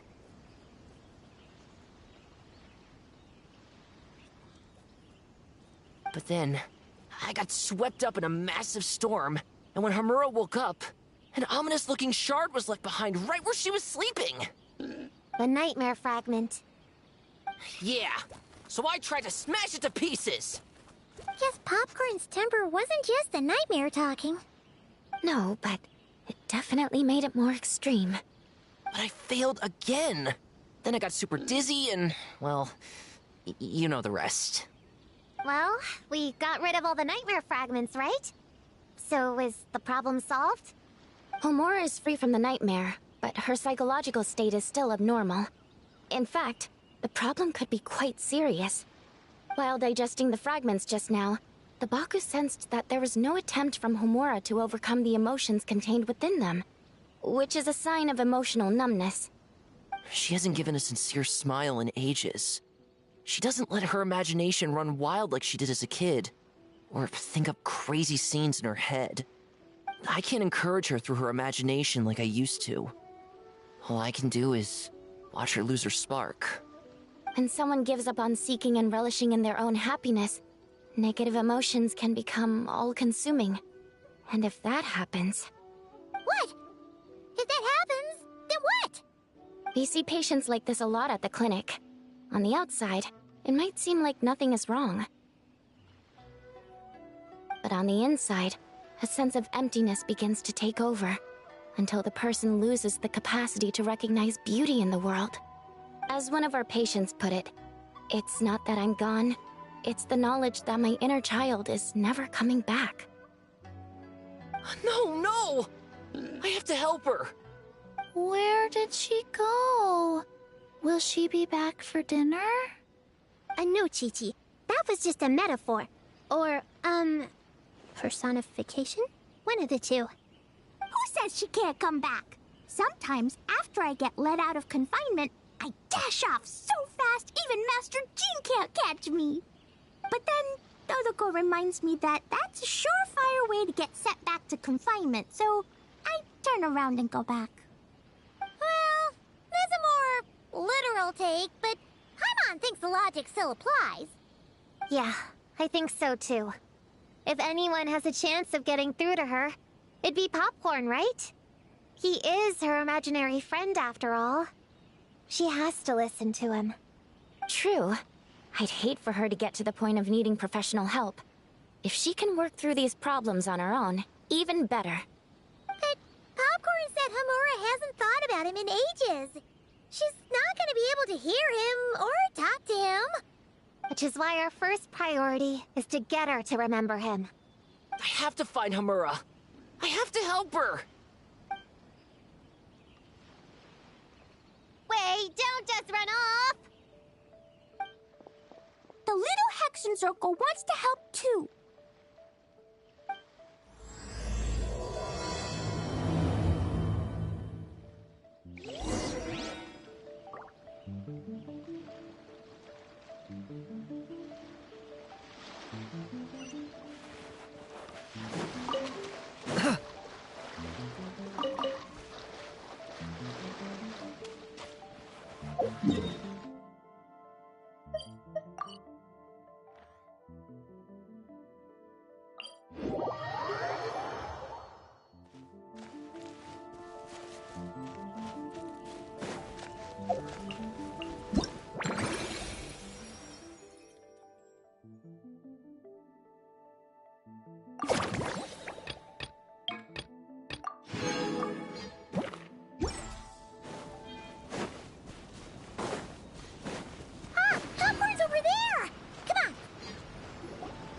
Homura, the proposal you submitted still has issues. It needs to be more creative. It needs that spark. Back to the drawing board. Your ideas were so good when you first started working here. What happened? You know how crucial this pitch is for us. We value your work, but you need to get your head in the game. But this is already the 12th draft. Never mind. Understood. Wait, that's Homura? Isn't that the girl we met outside of Isa Bathhouse a few days ago? That person Popcorn keeps ramming into must be her boss. It doesn't seem like either of them can see him. Homura still doesn't remember Popcorn. So, she can't see him. Guess she doesn't wear her hair in pigtails now that she's all grown up, huh? Well, long hair is a lot of work. And no more flowery dresses either. Well, my mom says pants are easier to work in. But I suppose it's just a matter of wearing what's comfortable. There's an exhibition being held in a few days. You need to find some time and show the client around. Take good care of him, all right? Our orders for the next year depend on it. Oh, and draw up a diagram while you're at it. You're always doodling something or other, aren't you? Doesn't need to look that impressive up close, just enough to impress the client during the presentation. Draw up a sketch. The actual content doesn't matter, just make it look good. We'll change it later depending on the client's feedback. Man, that workload is triggering my fight or flight. Or just flight, to be honest. Come on, Homura! Stand up for yourself! Of course.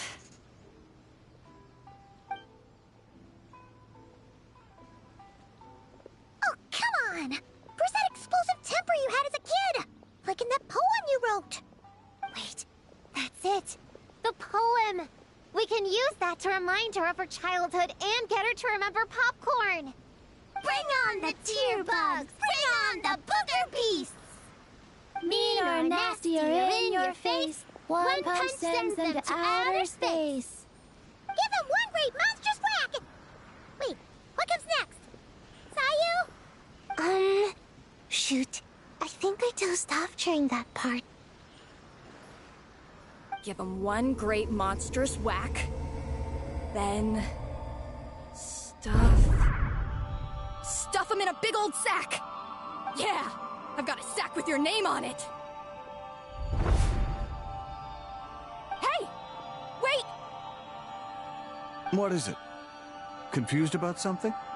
I think you're the one who's confused. Your feedback changes from one moment to the next. You don't even know what you want, but somehow you expect me to read your mind? Maybe if you actually thought things through, we wouldn't have to redo them. You want me to make the decisions? Fine. Then don't micromanage me. You nitpick everything I do just to complain again when I change it. You talk about a lack of creativity, but I don't see you coughing up ideas. You say the company values me? Really? Because I work myself into the ground every day, and do I even get a free cup of coffee to keep myself awake? No! I buy it myself! Of course, we plan to reward our hard workers with several level... I'm not done. You want to talk about rewards? Because it seems like you just reward us with more work. Half the work I do is outside my job description. I'm not a machine. You can't just wind me up and keep me running forever. I'm overworked. I don't get enough sleep. I can't keep going on like this. You're my boss. If I can't have your mentorship and guidance, the least you could do is create a suitable working environment. Oh, and drawing is what I do for fun. Not another thing you get to use to order me around, so just... shut up! Okay, you're upset. I see that, and you're right. I put too much on your plate. I'm sorry. You should take some time to relax and recharge. How about a 3-month paid vacation? Huh? Ah, of course. Put my Mora where my mouth is, right? I'll add on a 3 months bonus. How does that sound? A 3 months bonus. 3 months bonus. 3 months bonus. 3 months bonus.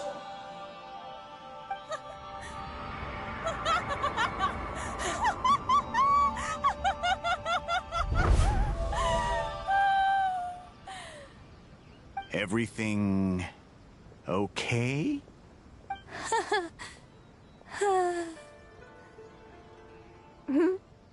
Oh, yes. You sure? Actually, no. Everything is not okay. I think the proposal I submitted is more than competitive enough. Maybe I could talk you through it, and then you can decide whether changes are really necessary. But first, I'd like to take 2 days off. We can go over it when I get back. Is that okay? Listen, I get that things come up, but now's not the best time. We're up against some tight deadlines, so just hang in there. I'm sorry, but I can't. I have too much work, and it's starting to impact my health. I hope you can understand. You never said anything, and your work is always on time, so I just assumed you could handle it. I complete my work on time because I'm a professional. It's those unreasonable, last-minute tasks that force me to work overtime. And I've been doing that a lot lately. I was hoping you could be a little more mindful of the work you assign me in the future. But the client is going to be here soon. How am I going to find someone on such short notice? Entertaining clients was never part of my job description to begin with. Of course. If you really can't approve my time off, I've made peace with having to... Now, hold on just 1 minute. No need to be rash. How about this? Rest up, get yourself back in working order, and your position will be waiting. Just don't make it too long, okay? Of course. I'll try.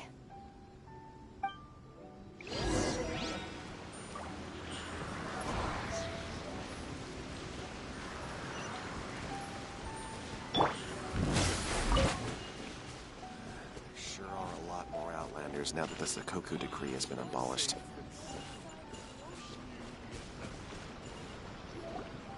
Whoa. That was close. I was about to say I'd made peace with having to meet the client. Popcorn! It's really you! Oh, and you're not alone. Hello, Miss Homura. We're Popcorn's friends. Wait, so my imaginary friend has real-world friends besides me? This isn't also in my imagination, is it? I see. Thanks for doing that. I haven't been doing so hot lately, so I've been having nightmares. Sorry you had to go through all that trouble. Don't worry. The nightmare's been devoured, so you should be able to get a good night's sleep from now on. But the Dough King said you still have mental issues. Wait, no. That's not... You can't just say that, Chi-Chi.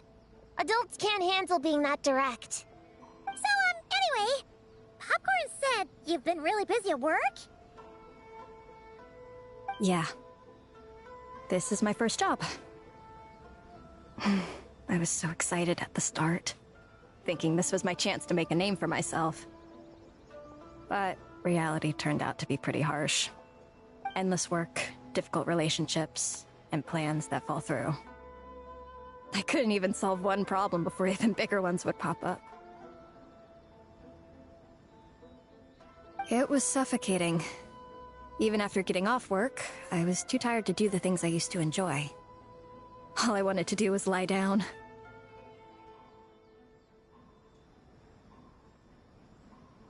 I know exactly what you mean. The adult world is a cold and cruel place. How in the... You're not even an adult! Huh? I don't get it at all. We all live in the same world, right? Mom said grown-ups are just big kids in grown-up clothes. Huh? Yeah, I've gathered a lot of intel about this. Turns out, when no one's looking, some grown-ups play their own games too, or put on little puppet shows, or even pretend to cook stuff. I won't say who, though. Nothing has to change. We can still fight monsters or pretend the floor is lava. You just have to picture it, and we can do it! Kinda like how I imagined going on that rant just now. Even though it wasn't real, just picturing it felt pretty cathartic. That's not enough, though. Children are innocent. Their fantasies become real to them, so make-believe gives them genuine happiness. But adults know it isn't real, so imagination becomes a form of self-deception. It's called a mental escapade. Oh, right! Yes, that! Oh, shoot. I memorized it wrong. The point is, you can't just fantasize about the things that make you happy. You have to take action. That goes for work and regular life. Whether it's something or someone that's getting you down, you never have to accept the status quo. Just like earlier, saying no is the first step. And if it continues to stand in your way, just give it the old tear bug and booger beast treatment. Yeah, that's the spirit! And if all else goes wrong, I guess the worst case scenario is you just find a new job. Yeah, that's... actually, not sure if that'd be something to celebrate. Are you disappointed in me, Popcorn? All those dreams I had as a kid, and I haven't achieved a single one. I grew up to be a pathetic adult, huh? Can you eat as much tempura as you want, day in and day out? Well, I guess. Can you buy your favorite light novels and manga without having to ask an adult? Yeah. I make my own mora, so I can buy whatever I want. Then you're an amazing little adult in my book.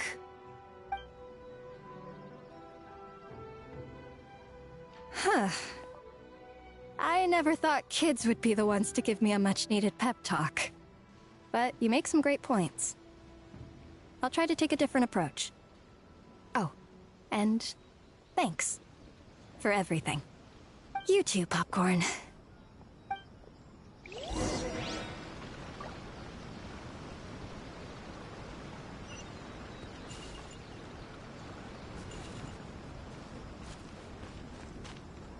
Running late again.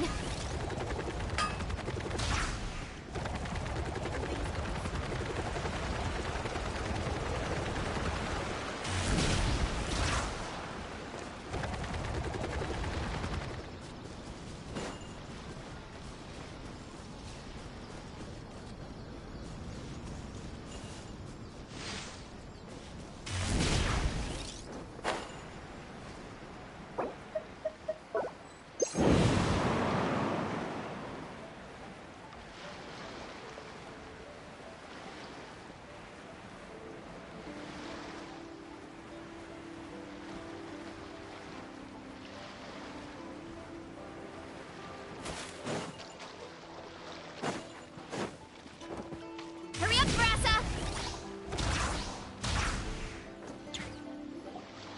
Aw, it's so nice seeing Popcorn and Hamura together again. Yeah. Makes me think about Descartes. Wait a second. What am I even doing? I've barely made any progress. Prune, what's wrong? Well... It's okay. If you don't want to talk about it, we can pretend we didn't hear anything. But if you do choose to trust us with it, I'm sure we'd all be more than willing to help out. Right, little witches? Yeah! In my heart, Prune is already one of us. We all like you a lot. Definitely. We worked super well tracking down those fragments.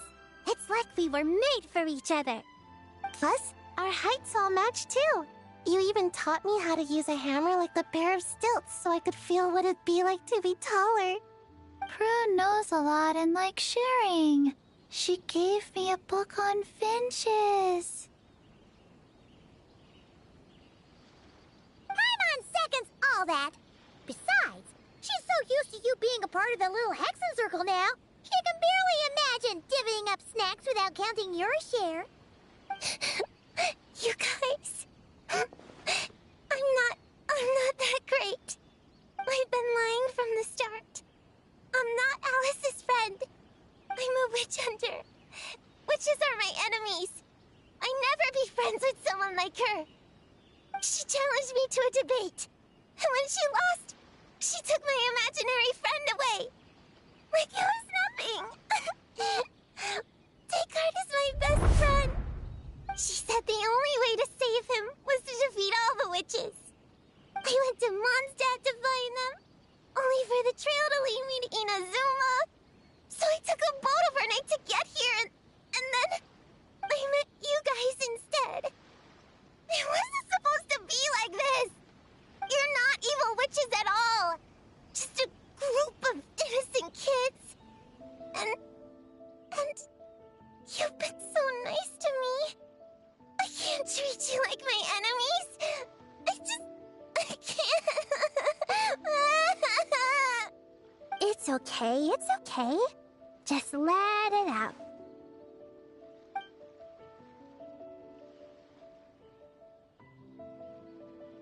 I, feel a lot better now. Thanks.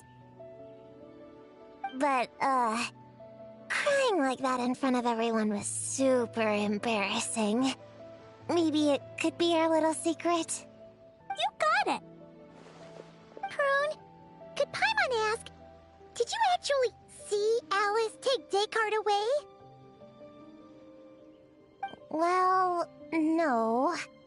I didn't see how she did it. Then, did she say how you're supposed to defeat the other witches? There were no specifics. But I'm sure she expects me to fight them or something. That's what a villain would do, right?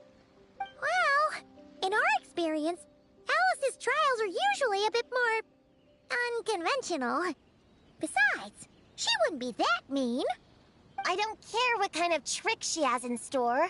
I'm a witch hunter, and that won't change. So, I don't think me and the other little witches can be...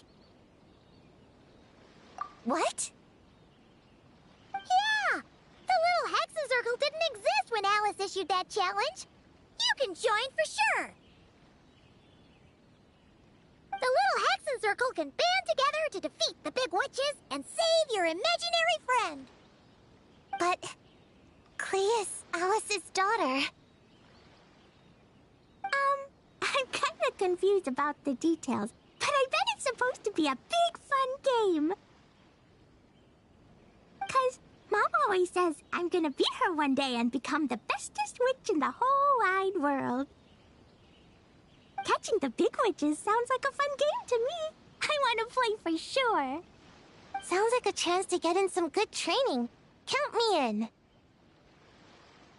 I'm trying to become an even stronger ninja than my sensei, too. That way, I can sleep as much as I want and nobody can say a thing. Master said that's called when the branch grows higher than the tree. We all want that, right, Chi-Chi? Chi-Chi likes trees. Plus, Paimon and the Traveler have been around the block with all this witch stuff. With us around, we can defeat whatever great, big, powerful, impressive mages we want. You guys are a really awesome group of kids. You know that? Just give me your hand, and you'll be an official member of the Little Hexen Circle. I guess I can do kid things with all of you. To go along with the group, I mean. All right, I'll join. Come on, do the thing! No, I'm not that much of a kid.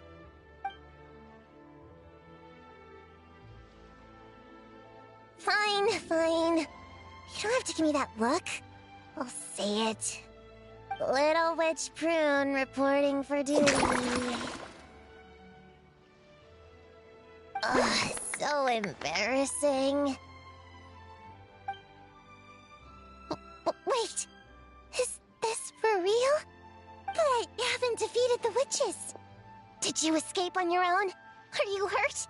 Here, let me see. Wait, what's going on? Is it Descartes? Yeah, he's back. He's really back. What did he say? He said... It's a long story, and he'll explain later. Whoa, a weird-looking dog. What do you mean, weird? He's adorable. Hold on. You can see him? Wait, are these your imaginary friends? How come I can see them? Wow, look at all of them. Tuan Tuan flew away. She wants to go play over there. Come on! Let's go! All the imaginary friends can play together. Wait, what? Wait for me! Did you see that? Everyone's imaginary friends are here! In the real world! Let's catch up and see what's happening!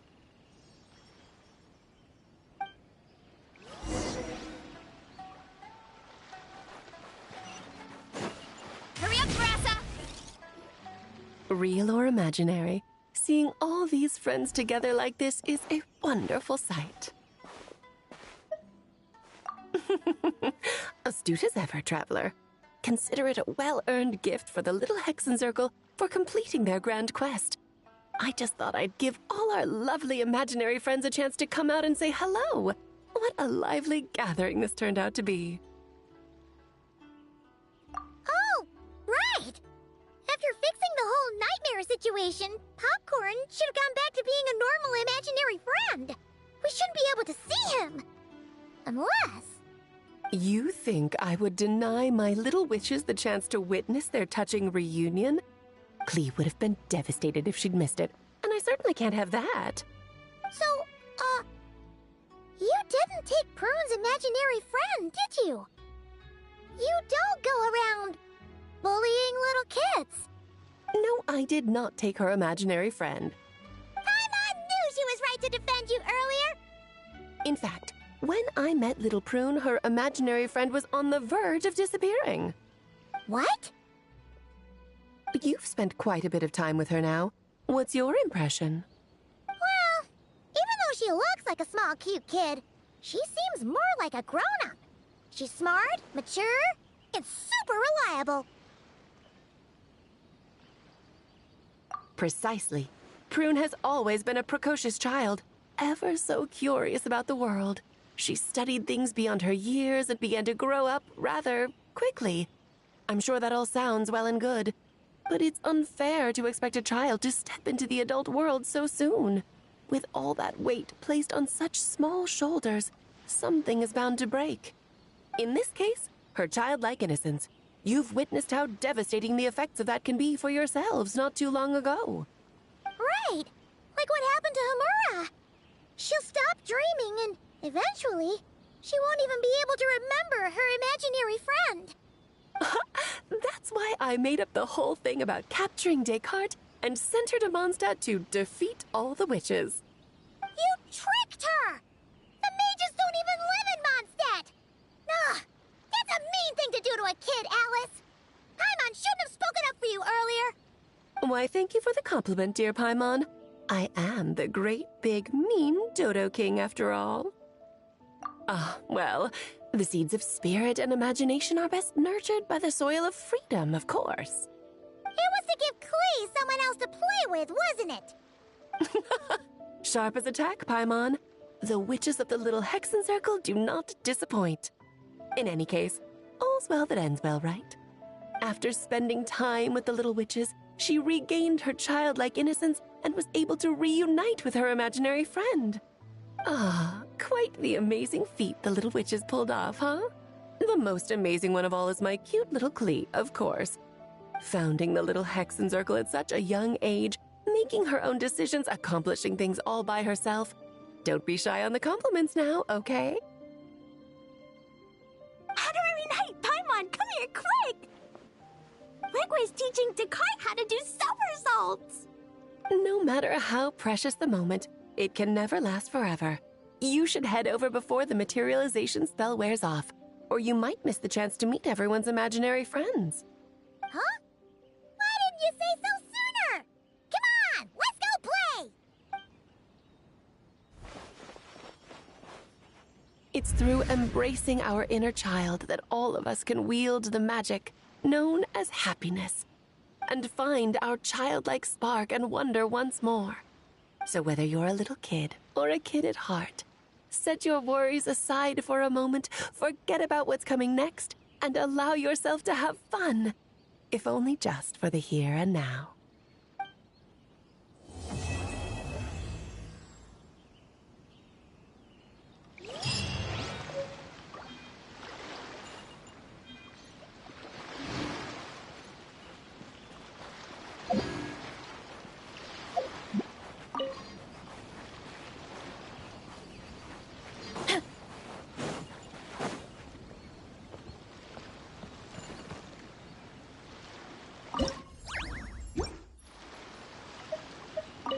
Whoa! I never thought Gina would be so big! Her belly is super soft, too. It's a great spot for a nap. Very tall.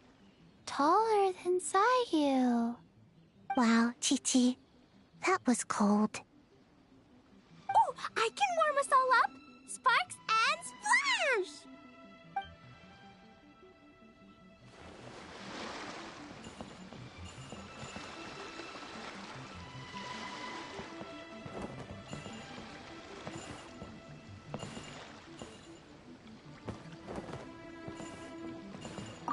So, it was all a misunderstanding?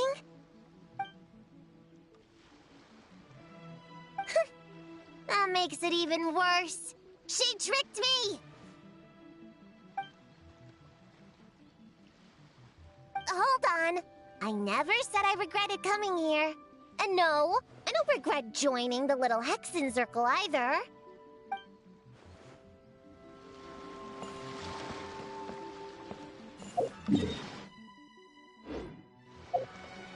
Look!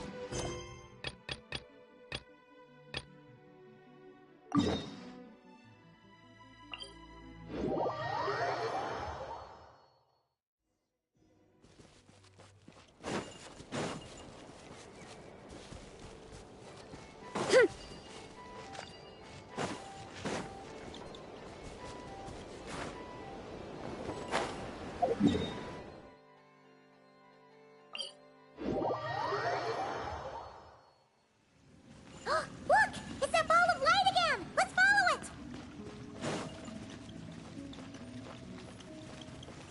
Hey! It disappeared behind that door! Does that mean we can open it now?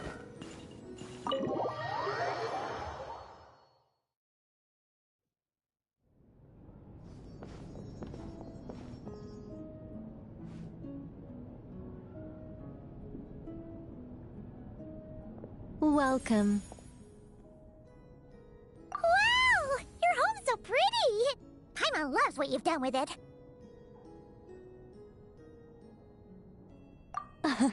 I knew you'd appreciate it, Paimon. Hearing that makes it all feel worthwhile, even if I had to squeeze it in during my spare time. It all started the day I finished building the secret lodge. I was planning to keep the streak going and build a few more, but there was no one around to inspire me. So after a while, my enthusiasm just sort of fizzled out. Is there no way to have fun, enjoy myself, and feel like I've accomplished something all at the same time? Then the answer suddenly popped into my head. Wait, have we skipped straight to the answer? Keep up, Paimon. Time waits for no one. Look, it's right in front of your eyes. Through this door? Well, not just this door, but you're not wrong. Everything has to start somewhere. What better place than here? Are you... Oh, wait a minute! You're going too fast! Paimon can't keep up! What are we supposed to be getting ready for? Oh, don't you worry about that. You don't need to get ready for anything. It's just a turn of phrase. Based on my observations and understanding, you're not a fan of complex introductions and explanations. You prefer to find your fun in the heat of adventure. Am I right? Glad to hear it. In that case, brace yourselves. I don't plan to hold back. You know us angels. We just can't resist the satisfaction of guiding adventurers to treasure. Well, seeing as the goal is to be kind and help others find happiness, why shouldn't I start by giving my own friends a few happy pointers? So, I had a sudden stroke of genius. I transformed my little lodge into a place where you can relax and have fun. I even hid treasure in each and every room. To tell you the truth, even compared to the other angels, I'm quite the expert when it comes to hiding things. If I were to bury a chest in the wild and not show you the way, I'm afraid you wouldn't be able to find it even after months of searching. Anyway, I digress.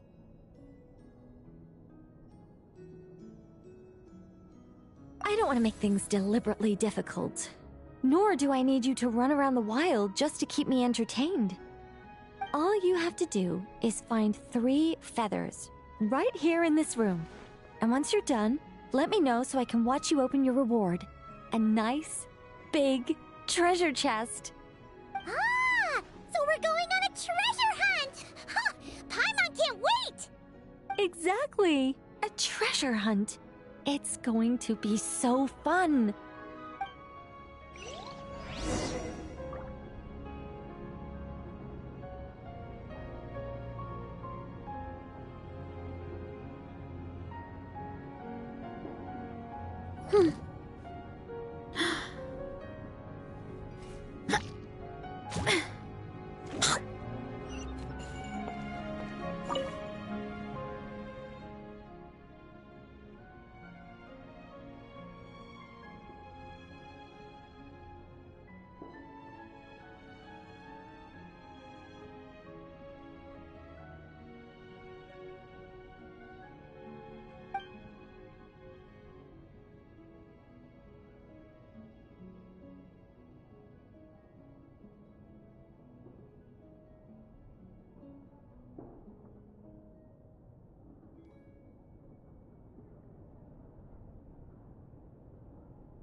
second.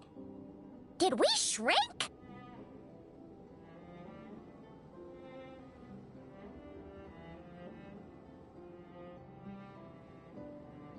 Apologies. I was hoping to invite animal actors, but alas, I'm used to dealing with thespians of a more stony-faced persuasion. Huh? Nicole, you shrink too? Paimon thought you were gonna be huge! Nicole, the magnificent, massive mage propping up the heavens while crouching down to talk? No thank you. I'm quite happy with my current size. Anyway, welcome to the Great Mage's Tea Party. Now, pour yourselves some tea.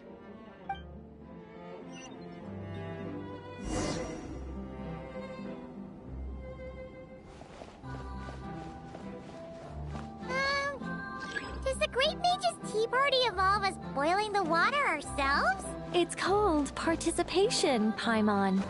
This is all about creating a sense of participation.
So, Paimon's guessing we need to add sugar ourselves too? Alice takes 3 sugars, Anya prefers 1, and Barbeloff likes hers without. Okay. Should Paimon be writing this down? No need, no need. I'm just thinking out loud.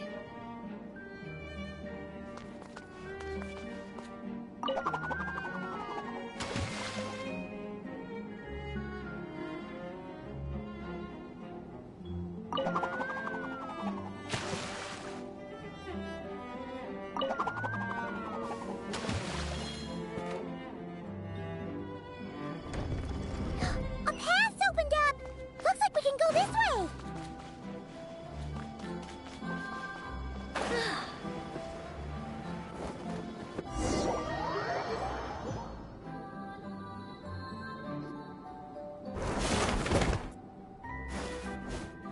Whoa! Is that a giant Mandragora statue?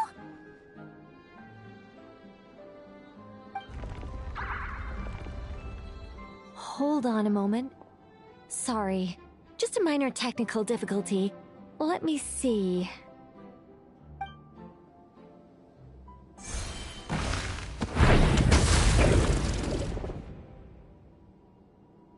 It's moving! Hey! Is this thing attacking us? Aha! Much better. What do you mean, much better? Come on, it's barely attacking you. You can handle a little spirited tickling, can't you? Besides, this is the perfect opportunity for the traveler to show off some skills.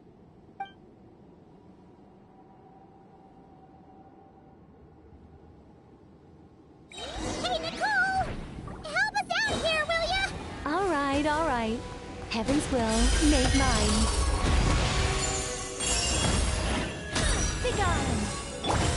By everlasting flame! Horned in flame!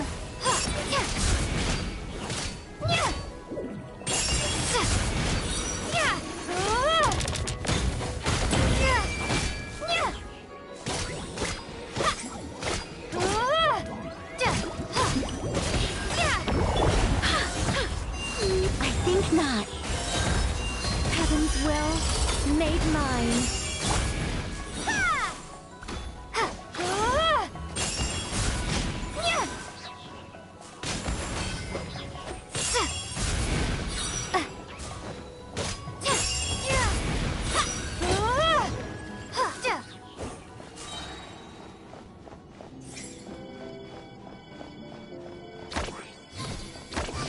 And look, the tea's still nice and warm.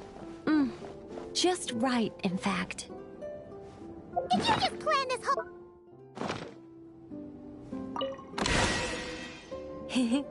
Come now. This is your reward. You were the ones who earned it after all. Go on then. Open it up.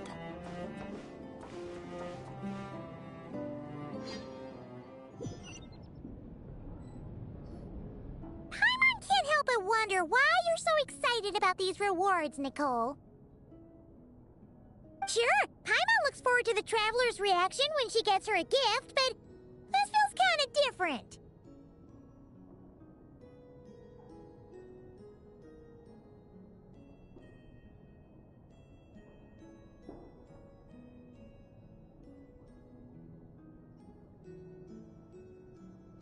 Oh, don't worry about that.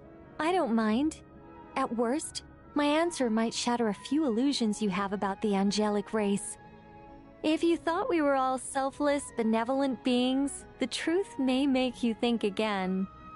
As for your question, my dearest Paimon, my excitement has nothing to do with sharing the joy of those I guide. Instead, it derives from completing the duties I am burdened with. Huh? It all started with the birth of the angels. We were entrusted with the mission to love all living beings on this land.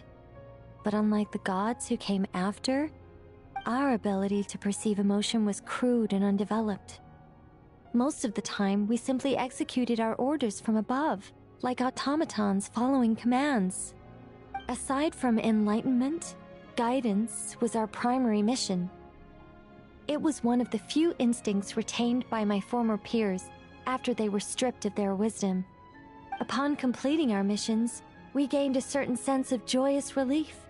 It was the most intense emotional experience an angel could normally undergo. Isn't it kind of sad? Maybe, but I prefer not to think of it as something worthy of pity. After all, not even the great ruler of the firmament can deny the truth of the emotions in my heart right now. Besides, guiding others is a good thing in itself, don't you think?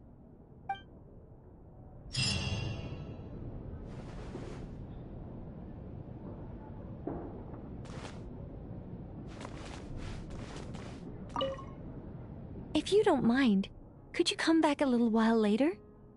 I still need to check that the other rooms are all in working order.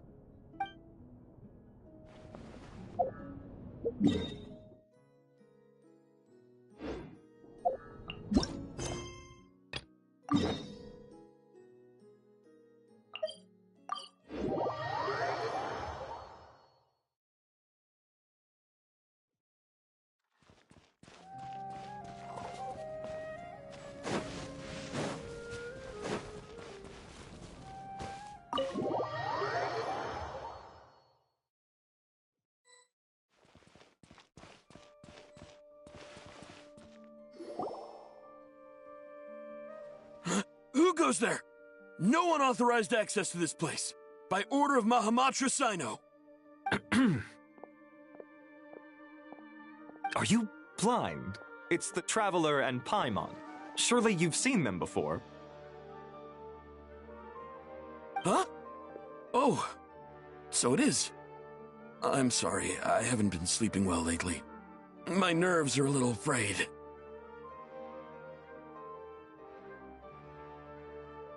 The Dendro Archon is in a very vulnerable state at the moment.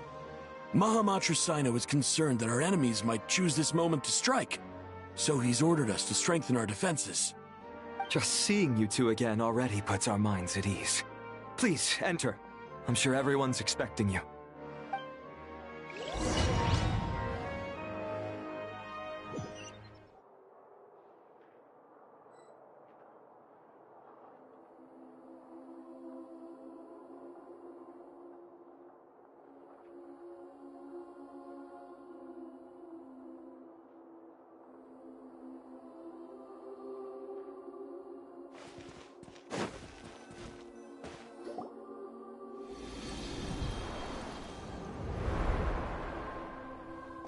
Traveler, Paimon, you made it. Aha! Perfect timing. Reliable helpers like you are just what we need right now. Oh, it's good to see everyone again. Kawaii gave us a rough idea of what's going on, but we still have a lot of questions. What kind of danger is Sumeru City in exactly? And how come everyone has to move to Caravan Rebot? At this stage, we can't be certain. We're investigating, but no definitive answers yet. I take it that Kale told you about her strange dream? Yeah. Apparently, everyone in Sumeru City was acting super weird. Even you guys. It was like you'd all switched places. That's right. Kale and Tainari reported the situation to the Dendro Archon. She believes that it wasn't merely a dream, and that whatever it was has something to do with Irminsul. It's a reasonable inference. Only through Irminsul can people's memory and cognition be so significantly modified in such a short time. We don't know why Kale would dream of these things, nor who was trying to warn her. The Dendro Archon decided to connect to Irminsul to investigate more thoroughly.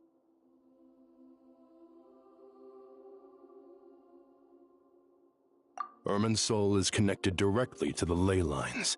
The tree serves as a central hub where the ley lines converge, and its core function is to record and store the world's knowledge and memories.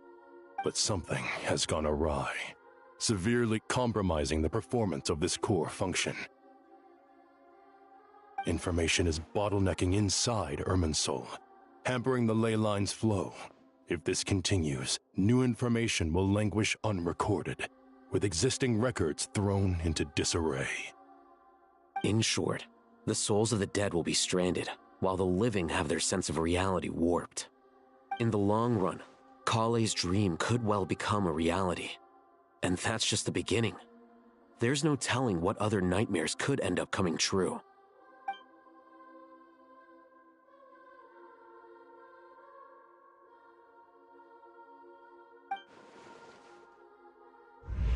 I have come this far, to use my death to open the gates of the ley lines to my people.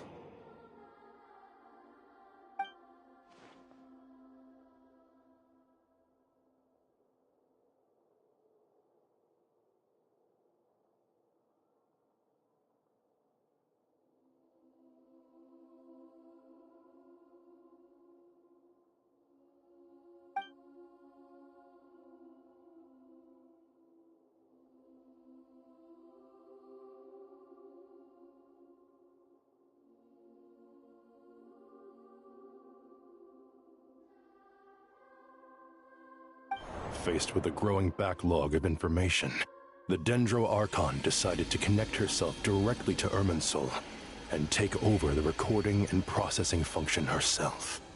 But it is an almost impossible task. Individual brains aren't equipped to deal with the sheer volume of knowledge and memories involved. All that information flooding in at once would instantly fry any human mind. And for God, Even for a god, the suffering must be unimaginable.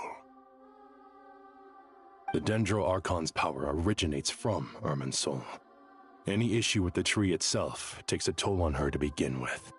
On top of that, she's subjecting herself to the grueling task of processing all that data. It must be torture for her. And despite all of this, she is somehow finding the strength to investigate the Irminsul situation from within and send us her findings. I finished analyzing the latest data. Looks like our working theory was wrong. There's no signs of Irminsul having been attacked from the outside. So it's internal then? Some sort of disease, perhaps? No. I've spent half my life studying the ley lines. If Irminsul malfunctioned this easily, the world would have met its end long ago.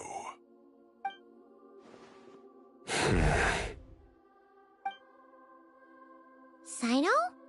What is it? Not long ago, I got a tip from the Corps of 30 that a large number of unidentified merchant caravans had recently been spotted entering Sumeru through Beta Harbor. At first, I suspected that they might have something to do with all this, so I sent some people to investigate. But if Irminsul wasn't attacked from the outside... Don't you think there are more important things to worry about right now than guessing who's behind all this? It's been over 12 hours with no new intel. If even the Keeper of Irminsul is this badly affected, you can imagine how bad things are in there.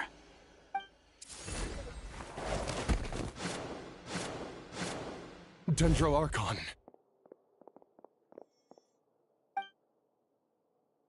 Nahida! What's wrong? Her breathing is weak, and her elemental energy levels are dangerously low. Looks like it's time to move to the backup plan. What's the backup plan? Get out of the city and take the Dendro Archon with us. The entrance to Irminsul is directly beneath the sanctuary of Surasthana. That means this is ground zero if anything goes wrong. The Dendro Archon has a very strong connection to Irminsul. But theoretically, this connection should grow weaker with distance. Under normal circumstances, she can unleash her full power here. But with Irminsul out of control, our first priority is to get her away from here. The situation is critical. There's no time to deliberate. Everyone in agreement?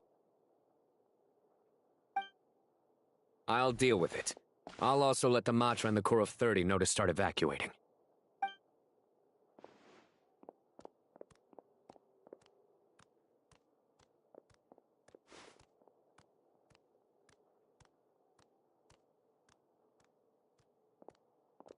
Let's go. No sense grieving when there's nothing more we can do. Agreed. We'll be back as soon as this is over.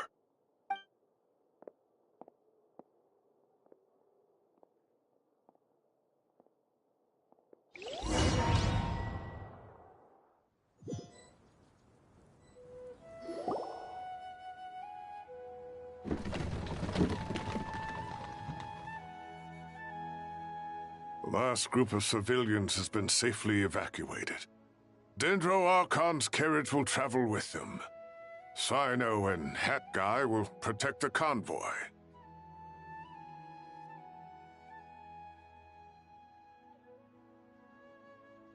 With the Dendro Archon in a coma, we've lost our means of investigating the situation. And with Irminsul still deteriorating, we have no choice but to evacuate Sumeru City. Feels as though we're being pushed along by an invisible hand. Stop moaning, Cyrus. We're the teachers here. We should be showing a little more confidence, don't you think? A wise judgment. Let's move out to Caravan Rebot.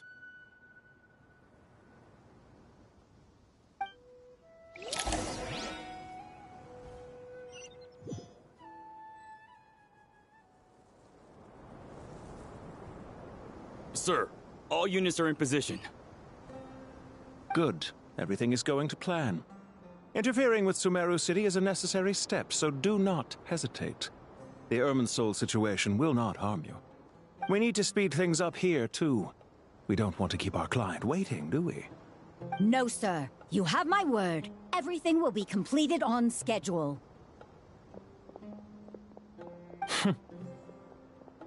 They say that fervent ambition attracts the favor of the gods, and with it, a vision. But we appear to be the exception. So, is our ambition not strong enough? Or does it threaten the very foundations of this world?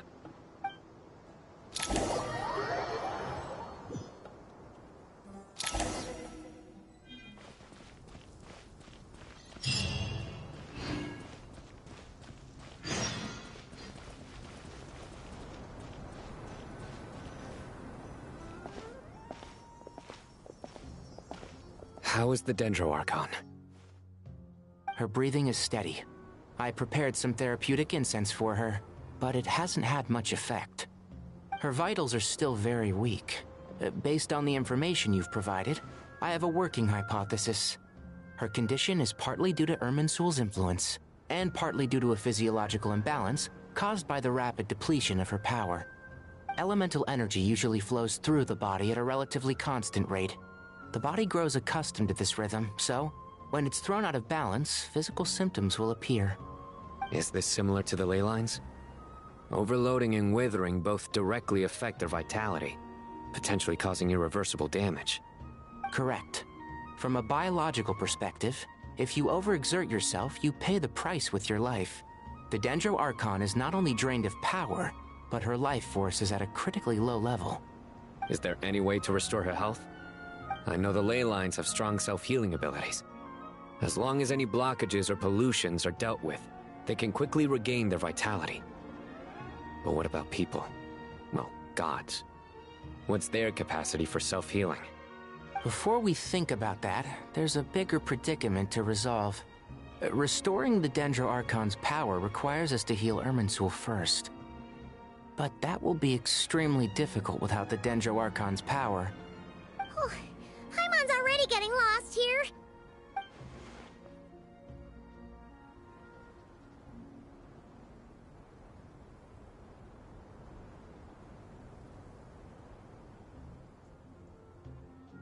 Master Tighnari and Sino look so serious. I've not heard Master speak in this tone for a long time. Tighnari.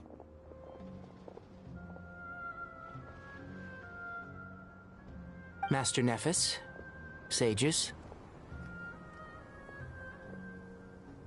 Tighnari, haven't seen you in ages.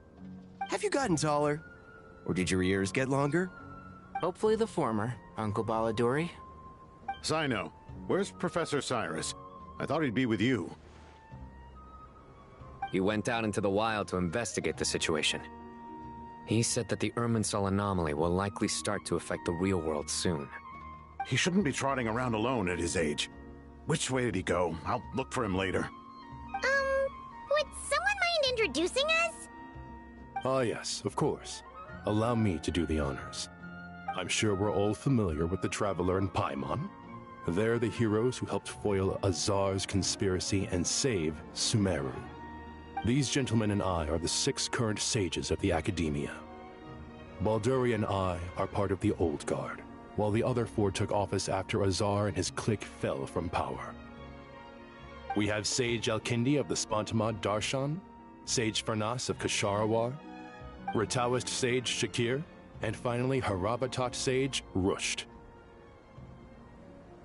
Nice to meet you all!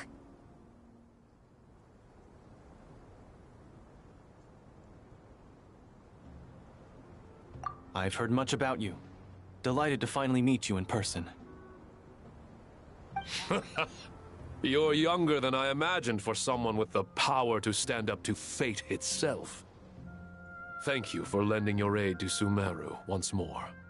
Once we're on the other side of this, could we get a photo together? My daughter has a friend named Isak. He's always talking about you two. Of course! No true hero would deny a child their wish. Back to business. So with the Dendro Archon currently in a coma, The people have taken temporary refuge at Caravan Rebot, but they cannot stay here forever. We need to come up with a plan as soon as possible. Fernas, any thoughts? Well, firstly, having reviewed the data, I'm inclined to agree with your assessment. This doesn't look like an attack on Irminsul from the outside. Rather, it resembles a malfunctioning machine.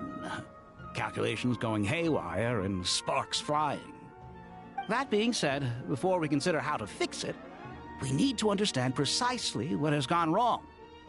Furthermore, we somehow need to ascertain this without relying on the Dendro Archon's power. We have no direct access to Irminsul. However, we might be able to gather the information we need from the ley lines. Study the branches to learn about the trunk, in other words. Wait, is that what Cyrus is up to? No wonder he ran off to research in the wild. Curse always one step ahead of me, isn't he? I heard that while in the sanctuary of Surasthana, the Dendro Archon had to serve as the central information hub herself. This is a clear sign the situation within Irminsul might be far worse than we can imagine. Irminsul is vital not just to the safety of Sumeru, but to all of Teyvat. We must be the ones to bear responsibility for this world. To be on the safe side, I think we need to consider some backup plans. Are you saying we should consider a scenario in which Irminsul is completely destroyed? I'm merely pointing out that the possibility exists. You have a valid point. But until worst comes to worst, I believe we should focus our efforts on resolving the Irminsul anomaly and helping it recover. Kale, I understand that you were the first to foresee this crisis. If it's all right, I'd like to talk with you about it in more detail. Of course, but even I don't know how I came to have that dream. If there are no signs of external damage, could it be a stress fracture? Metals tend to suffer from this issue with long-term use, and Irminsul has existed for centuries, after all. It's possible, but surely a stress fracture would be more likely to cause a complete shutdown rather than chaos. Sages, General Mahamatra, sorry to interrupt, but something has come up. What happened? Some citizens didn't believe that Sumeru City was really in any danger. They slipped away and hid during the relocation, intending to return home. How many people are we talking? About a dozen. Sakura found them while on patrol, but they appeared to be suffering from psychosis. For whatever reason, they were trying to kill each other. By the time we arrived, there were only 2 survivors. One was unconscious from their injuries. The other tried to attack us, but was subdued. Where did this happen? Near Yasna Monument. That's not far from Caravan Rebot. Master. I know. The Irminsul anomaly is beginning to have effects in the world. I didn't expect it to spread to Yasna Monument so soon. It almost feels like we're being chased relentlessly, with no time to catch our breath. Sir Cyrus said the same thing. He sent me back to report in, while he continues investigating. I'll go join him.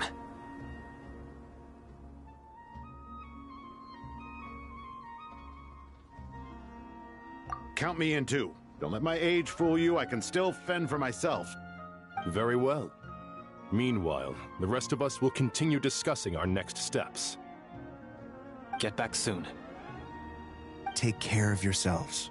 It's getting dangerous out there.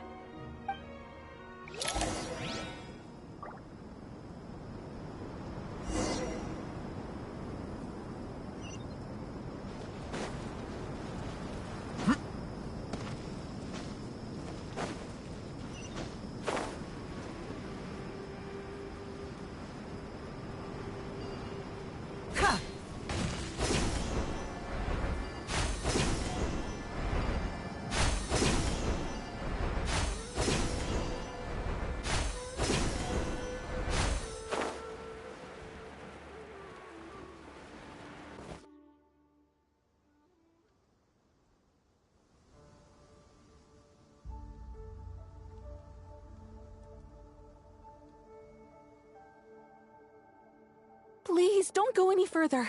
As you get closer to Sumeru City, there's no knowing what dangers you might encounter. So this is our mentally disturbed man? I'm going to gut you all!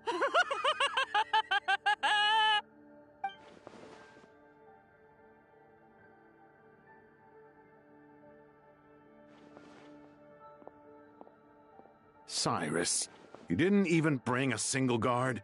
Do you think you're some sort of warrior? It's fine. Come here and look at this. Oh! It's...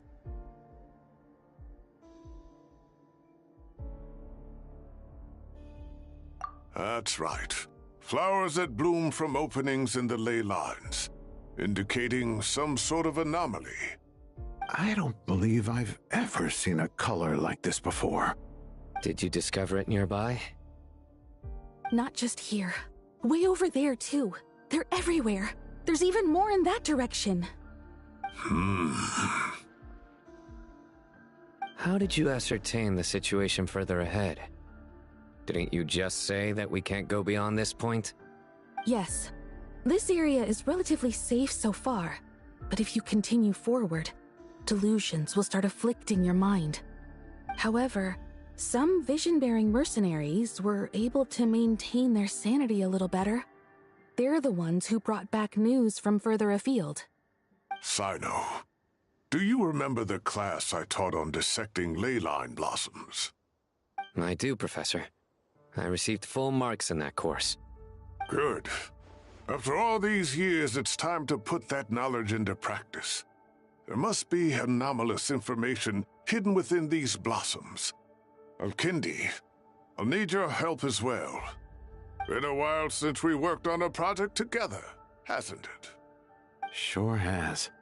Well, what are we waiting for? Let's get to work. Anything we can do to help?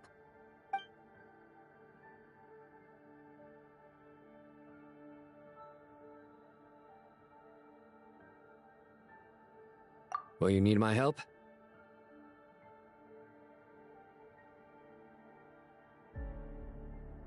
All right, well, don't go too far. There's too many unknowns at this stage. Let's regroup at Caravan Rebot later. Don't worry if you don't show up. I'll come and find you.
That should be the heart of Oasis. All we need to do is light it with the fire seed, and it'll restore a pep with elemental power. The damage it suffered internally will also slowly begin to heal.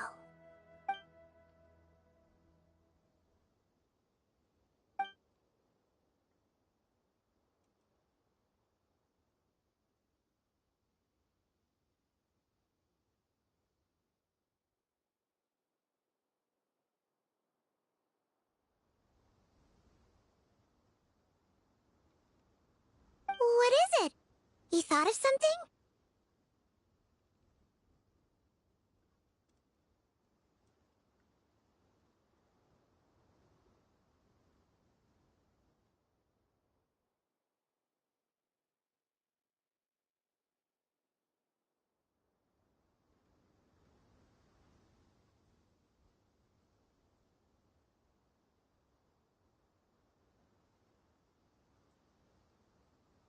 Really?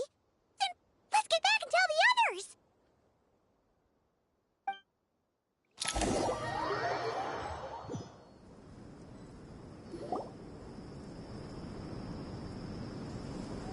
Whew. Glad to see you've returned safe and sound. Any longer and we would have gone out looking for you. Well, this is a nice surprise. Paimon sure feels better with everyone we know here.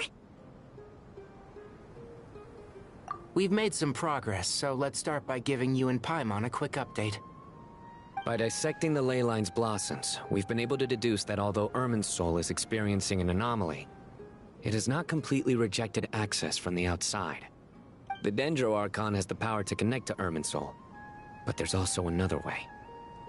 I assume you recall the devices everyone was wearing when you first arrived in Sumeru? Devices? Oh, wait. You mean... The Akasha terminals? That's right. Of course! It's been so long, Paimon almost forgot all about the Akasha. Wasn't it shut down, though? Yes, but although the system isn't currently operational, the technological infrastructure is all still there.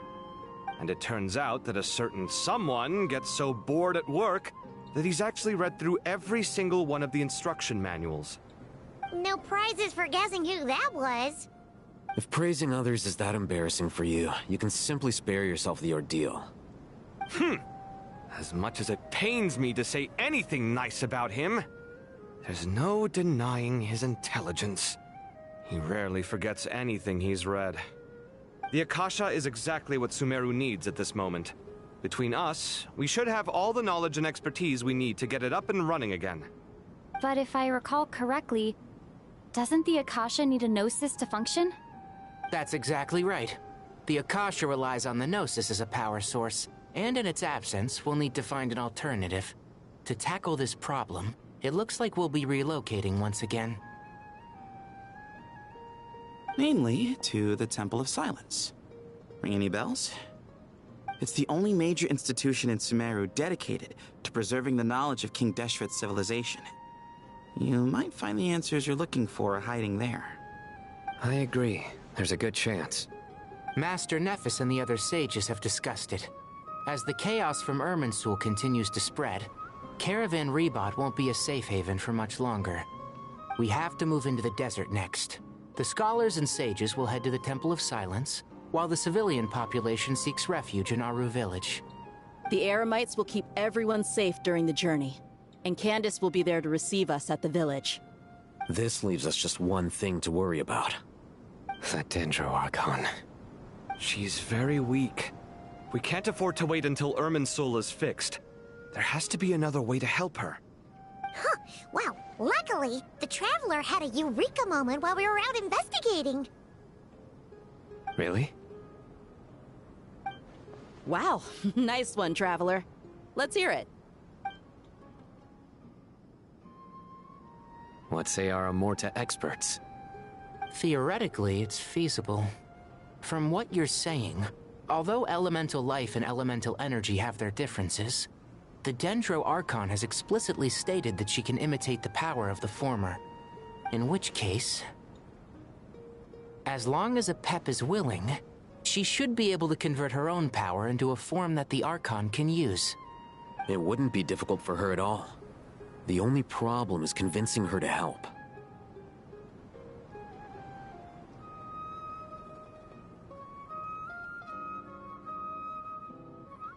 Yeah! Even though she wasn't exactly friendly the last time we met, she didn't refuse to talk with us. When she realizes the danger that Nahida is in, surely she won't turn a blind eye to it. Well, hopefully not. Either way, we're not exactly spoiled for choice here. Hey, it's better than having no options at all. I agree. Without Irminsul's aid, the legendary Dendro Dragon Apep may well be the only living thing in Sumeru who can help our Archon recover her power.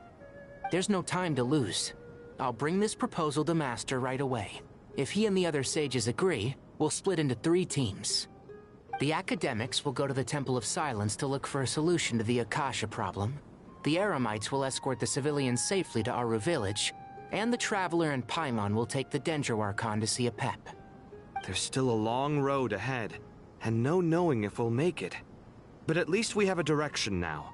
I'll take it over floundering around in confusion. If there are no objections, then let's proceed. But before we adjourn, I would like to leave you all with some parting words. No matter the distance between us, there will always be an invisible force tying us together. May the bonds forged in the past shine bright like stars and open a new path before our feet. Huh. Is that from King of Invocations? No. This one's from King of Invocations, the sequel. What's the difference? The sequel's much cooler. Couldn't agree more. Well, it was very apropos. Once this is all over, I'll give everyone a copy of King of Invocations and the sequel to show my gratitude. Come on, let's get moving.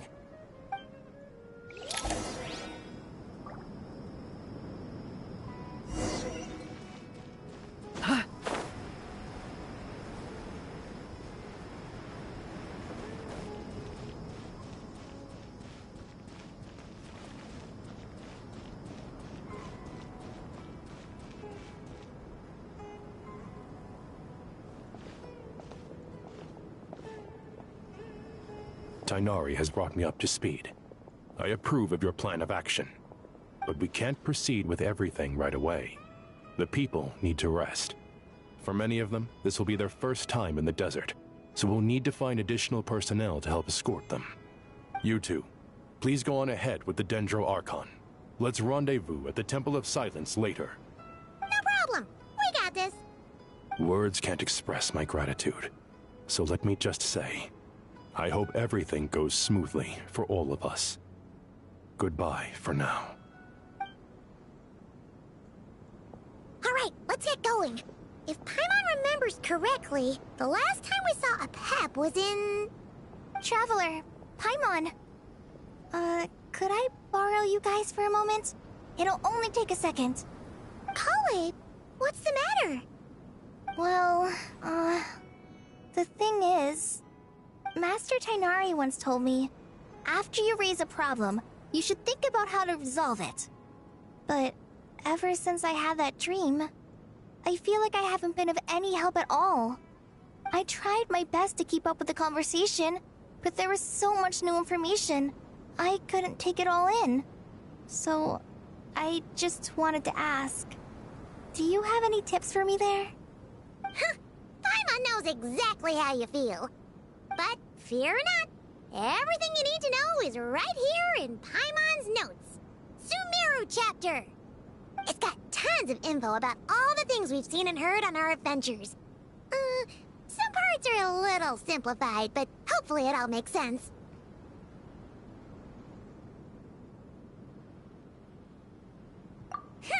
You see? Being the greatest guide in Tibet isn't just a fancy title. It takes a lot of hard work. Paimon doesn't always understand the things you're talking about with other people. Whenever that happens, she notes down the confusing parts and goes over them in her own time. This is perfect. Could I borrow it? Sure. Matter of fact, you can keep it if you want. Paimon has another copy. The spare copy was originally meant for the Traveler.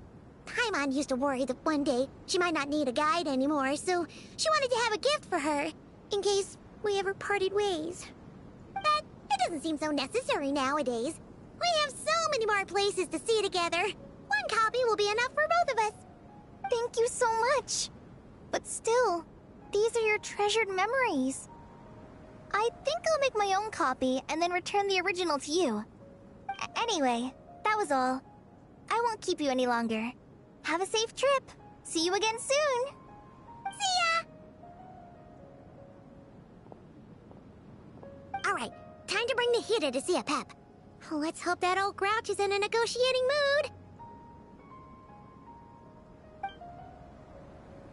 Hey?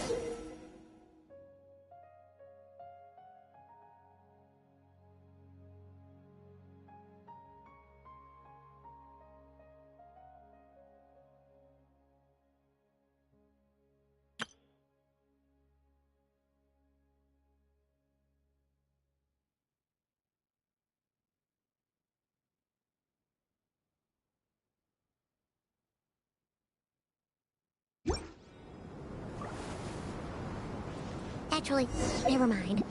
And a pap-sized, or well, that's probably one of those dragons who has grown too close to humankind. They might end up fighting for all we know.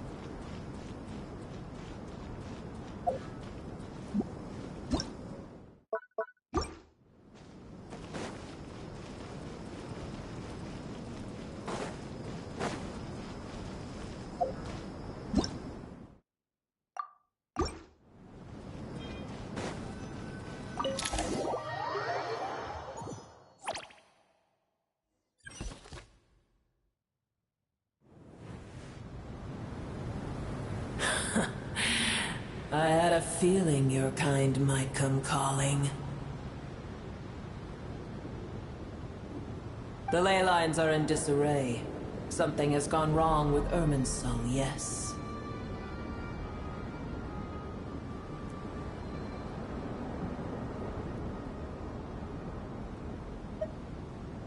Even from a great distance away, I can sense that Sumeru is headed for destruction.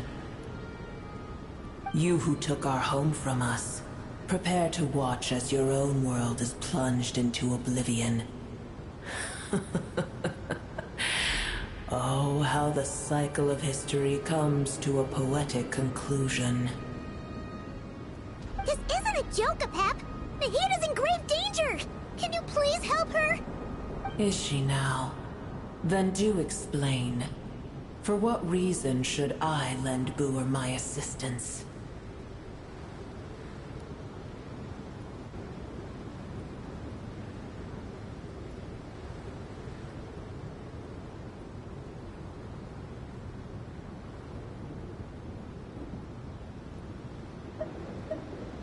Apep, if you truly despise gods and humans so much, well, after the great humiliation of being helped by a god in the past, shouldn't you be jumping at this chance to balance the scales?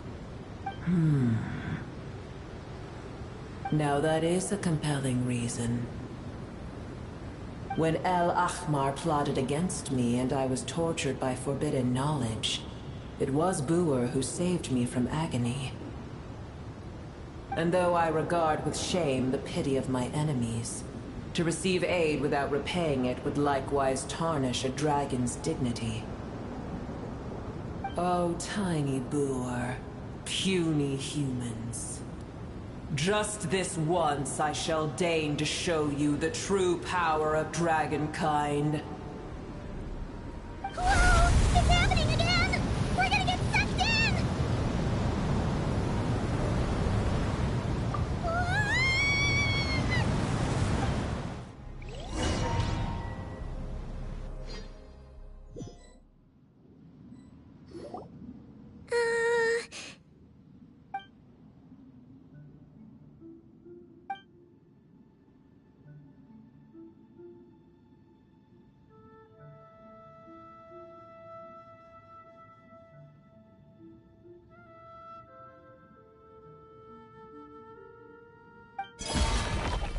It is done. The heart of Oasis is supplying her with life force as we speak. It shall not be long before she recovers. But I should warn you. Boer's existence is closely intertwined with Irminsul. Unless the issues plaguing it are resolved, she will never completely recover her former strength. Oh, thank you. Spare me your words of gratitude.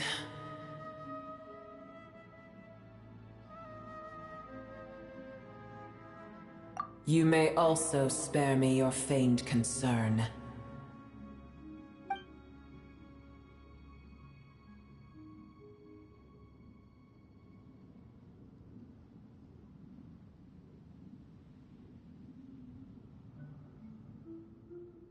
A dragon's sovereign's power is far greater than you can imagine.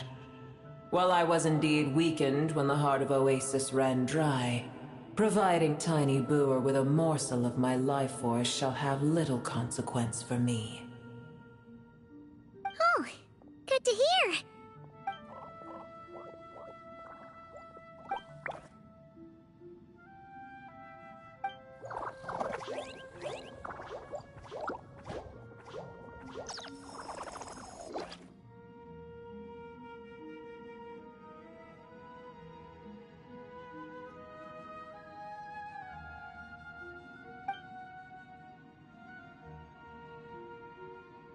Ever held in high favor, I see.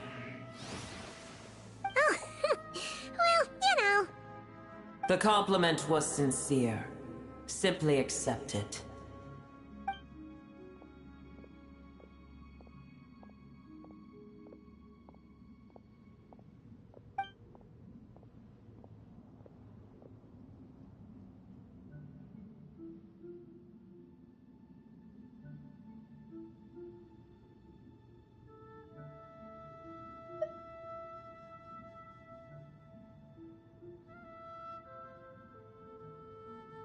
I did once. That tree was not planted by the heavenly principles. Irminsul existed before they ever arrived in Teyvat. What? There was a time when it belonged to Teyvat, to dragonkind. Its appearance and function then differed greatly from today. The ley lines flowed with an abundance of a familiar, primitive form of elemental energy. You may know it as the power of the Light Realm.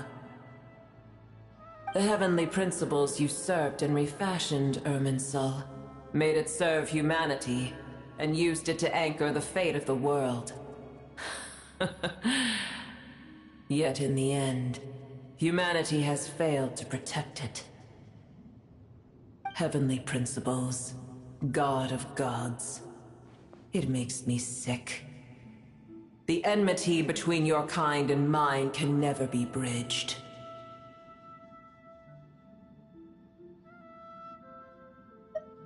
As things stand today, holding a grudge against you would serve no purpose. But there will come a day when we reclaim this world for ourselves. The opportunity will arise no matter how long we must wait. I can already sense that far away from here, the Hydro Dragon has wrested his authority from the hands of the usurpers. Though we have yet to meet, I know that we are both preparing for our revenge day and night. Uh-huh.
I hear a great disturbance out there.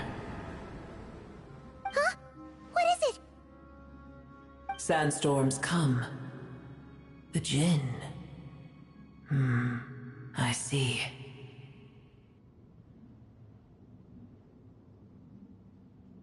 Another calamity approaches. You both seem restless. Let us part ways here. Boer is safe with me. Once she has recovered, I shall return her to your side. Oh, thanks again. Take care, alright? I told you already I have no need of your feigned concern.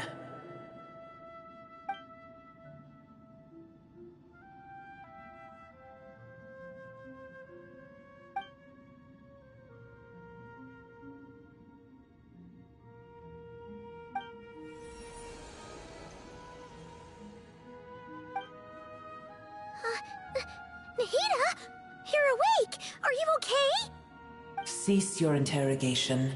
Yes, she awoke for a brief moment, but she has now lost consciousness again. Take it. We shall talk more at another time.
Where the heck are we? Did you just dump us in the middle of nowhere? Wait. No. Paimon remembers now. The Temple of Silence is over that way. Come on, let's go find the others.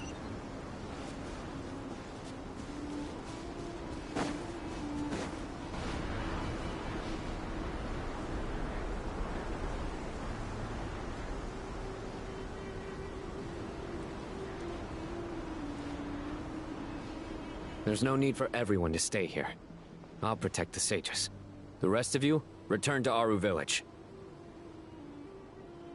Yes, Mahamatra Sino.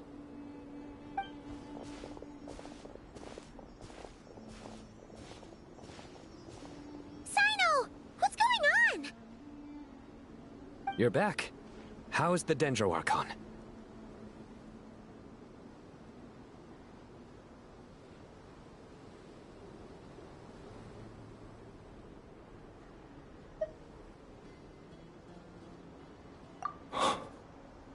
What a relief.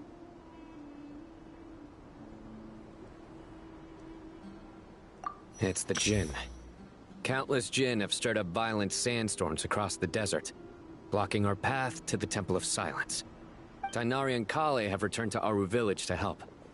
The Jinn are being highly aggressive, so both the village and the merchant caravans require protection. It's just one thing after another. Where did all of them come from anyway? In all my trips to the desert, I've never seen anything like this before. As I see it, the only possible candidate is Gurabad. Gurabad? Baladuri could explain in more detail if he were here. All I know is a rumor I've heard about from previous trips to the desert. Supposedly, a great number of dormant Jinn lie sealed beneath that city.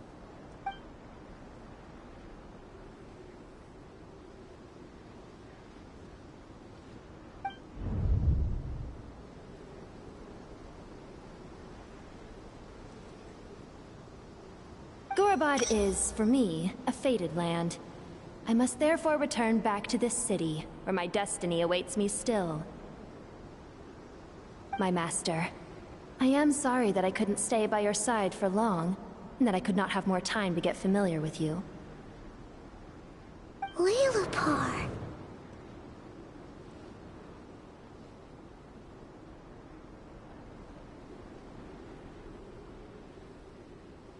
Yeah, we once said goodbye to a friend there. Well, maybe not a friend exactly, but someone we met on the road anyway. She was a strange bottle. If we can find a way to wake her up, maybe she can help solve the situation in Gurabad. Well, be careful. You may find there's more than just the Jinn to worry about. You mean, there are other dangers in Gurabad? It's a sensible assumption to make. The moment we arrived in Caravan Rebad, the Irminsul anomaly started spreading in that direction. Now we've moved to the desert, and suddenly we're plagued by Jinn and sandstorms.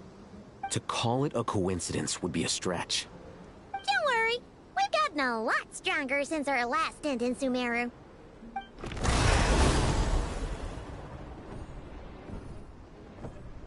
Ah! When did they show up? It appears the monsters native to the desert have been stirred by the Jinn's activity.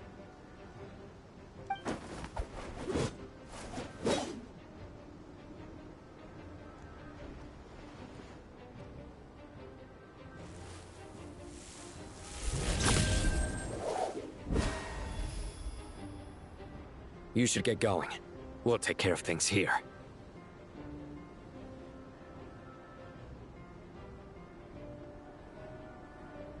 You too. Don't do anything too risky. You got it?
The Jinn are swarming out of Korriban! Looks like Alhazen was right! Let's get inside and see what's going on!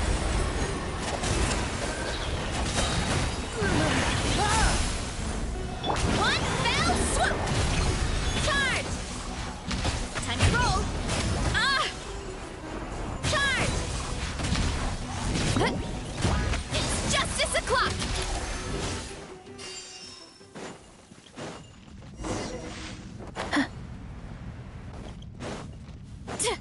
What? They just keep coming! How many of these things are there? We'll never take... Target spotted!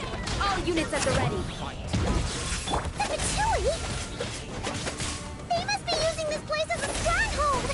Are they the ones behind all this? Say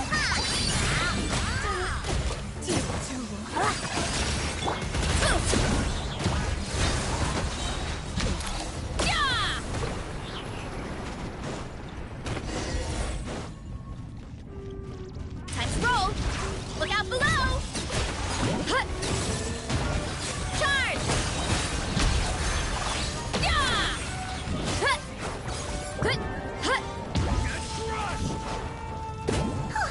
Fighting Jin with one hand and Fatui with the other? This is pure chaos!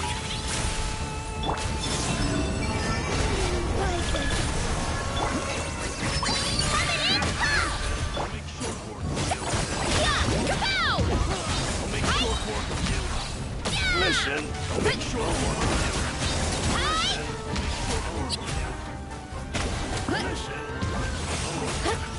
Hero incoming!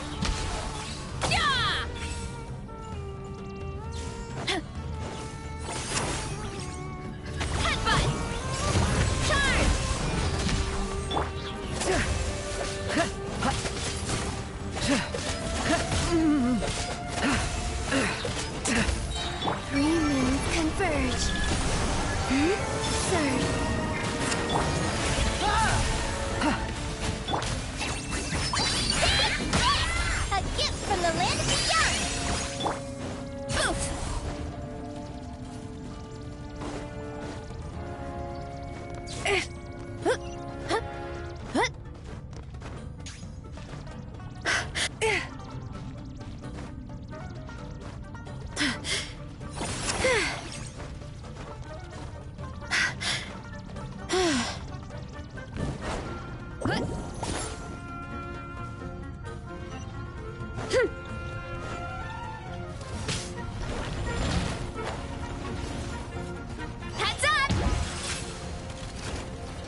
wait again.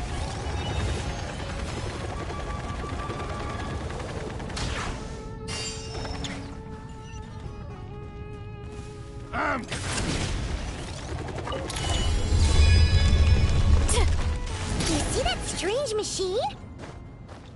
Paimon has a sneaking suspicion that that's the thing wrecking Gurabad and setting all those dangerous Jinn free. The target has reached the core zone. Requesting backup. Repeat, requesting backup. Backup en route. Stop her at all costs. Careful! They're back again!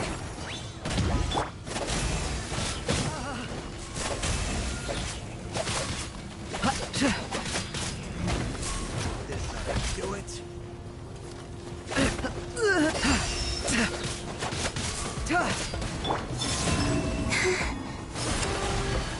So, Louie! Hero incoming! Nice one, Traveler! Let's keep going!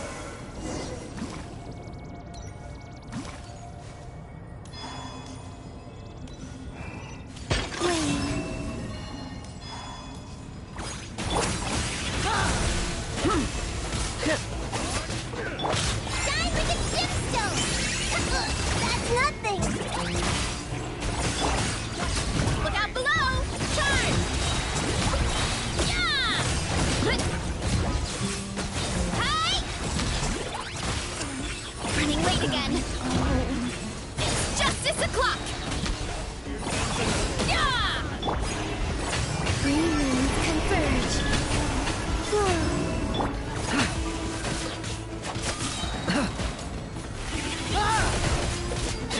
Yeah! Heads up! It's justice o'clock! Time to roll! Charge!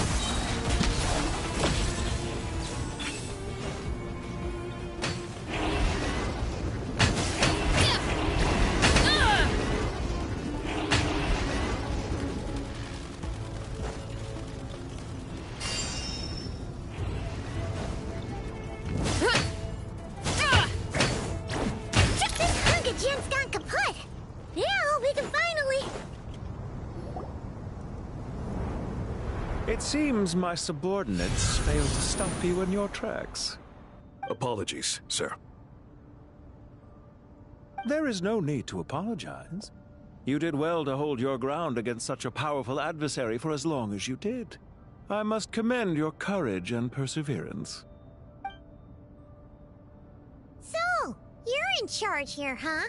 First the problems with Irminsul, now this mess in Gurabad? Are you the ones responsible for all this? I'm afraid I cannot answer that. I assume you aren't naive enough to expect answers from an enemy. Ugh, this guy is so snooty! However you want to spin it, you're clearly involved in this somehow. So you can either start talking, or we'll have to make you talk. Let's get him! Traveler, what's wrong?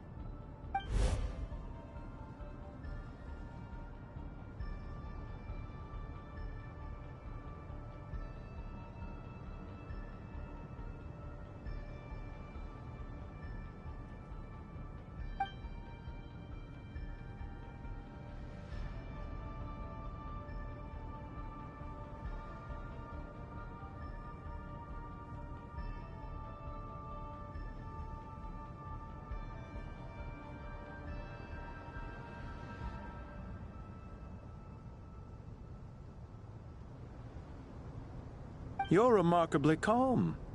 Some would act more rashly upon finding the ringleader all alone. But you keep your cool.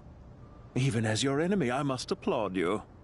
Did you show yourself just to say that? Is this you trying to take back control of the conversation?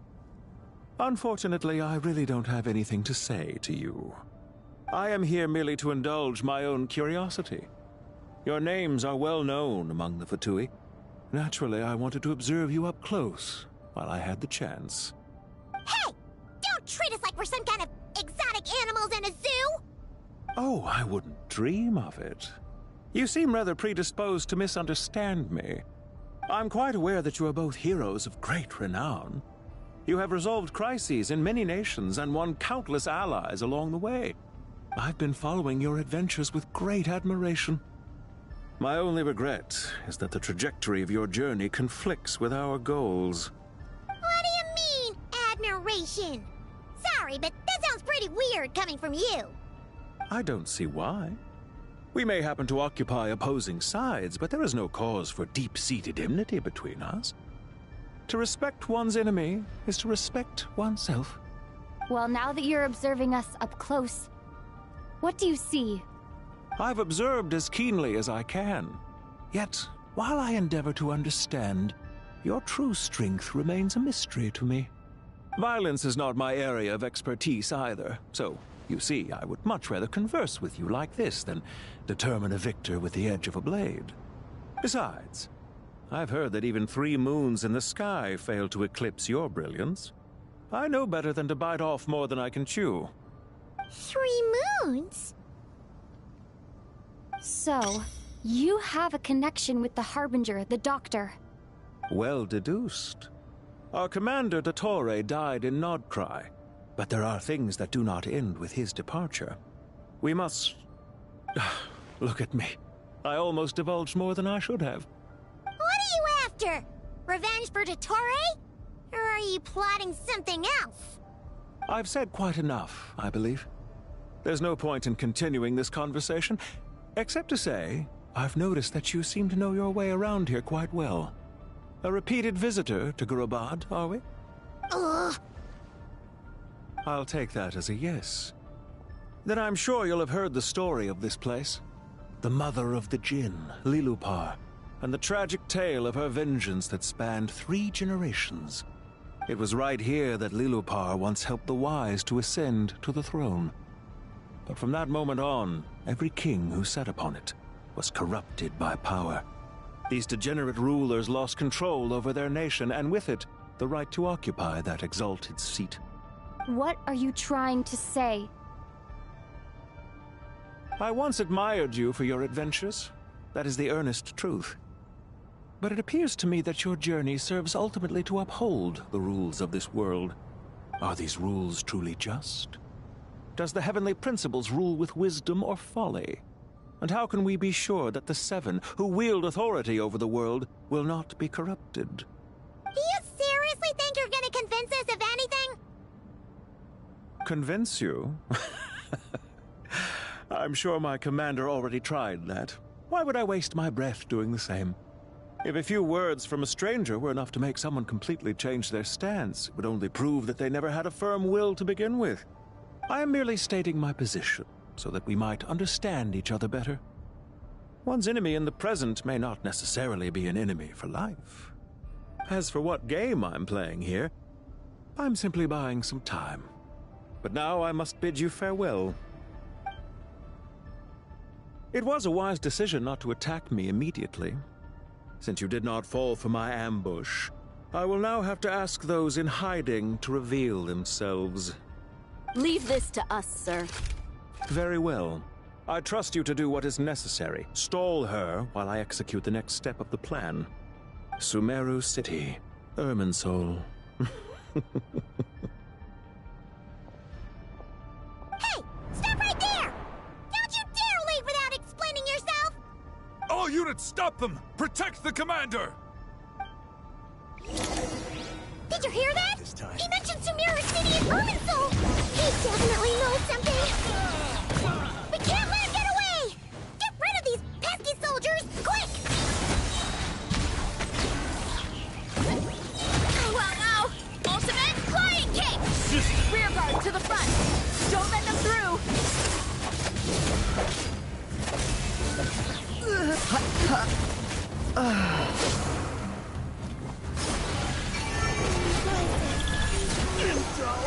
Wayne, a gift from the land beyond!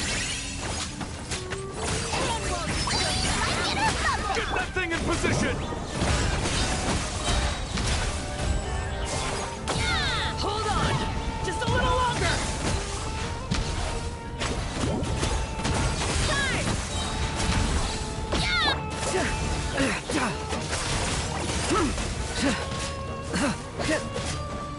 3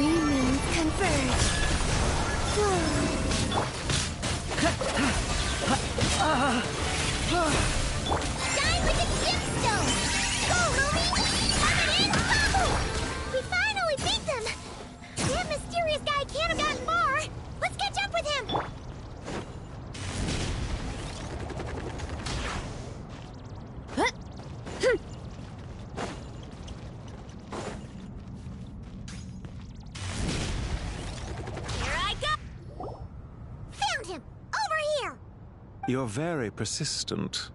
Hey, you! Stop running and explain yourself! What are you trying to...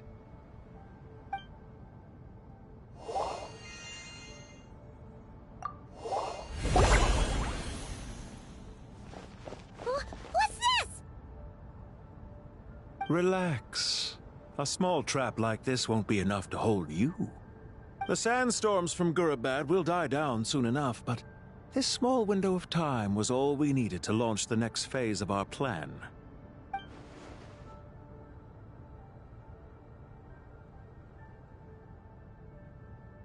Don't be discouraged. I knew that someone would come here eventually, so I planned ahead. Where to chat with you, which door to exit from, even which mechanism to wait by for you. I thought through every detail. You, meanwhile, know nothing of who I am. So far, you've only heard my voice, and for all you know, it may not even be real. But not to worry. This is only our first meeting. It shan't be our last. Just answer me one last question. Why do you continue to follow Dottore? He has conducted countless cruel experiments, even on his subordinates. Follow isn't quite the right word. Let's just say even those you see as villains have their friends, even if they aren't the most sincere of friendships. When any set of rules is established, there will be those who benefit and those who lose out. People will do anything to justify what they have gained or escape from the hardship imposed upon them. Neither he nor I are tolerated by the rules of this world. We were both searching for a new order. Our ideas of the final form that should take may have differed, but our journeys took a shared path. Goodbye, Traveler and Paimon. I wish you a timely escape, albeit not too soon. I will need a little more time to prepare, after all. Hey! Come back! Wait, this dark wall. We've seen these on our adventures before. It swallows people up! Oh, I'm sorry. She shouldn't have jumped the gun!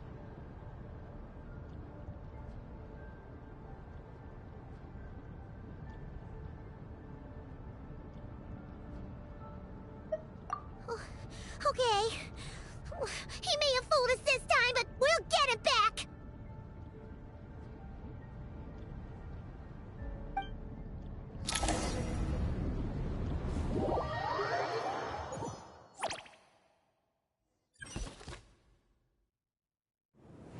Sino and his team are guarding the north. We'll take this side. There's so many Jin! We can't let them get into Aru Village! Don't fret. I am well prepared for this situation. Huh. So you have a solution? Perhaps you're unaware that I have a trusty genie partner of my own, Plumpy. If I send her to negotiate with the others, this whole thing will be resolved before you can say Mora. Off you go, Plumpy!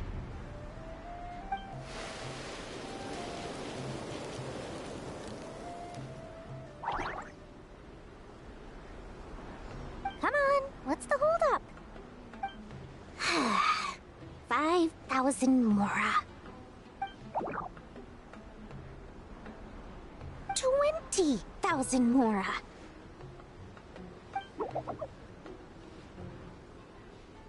100,000 Mora. Final offer. Ah, so she's a hired partner.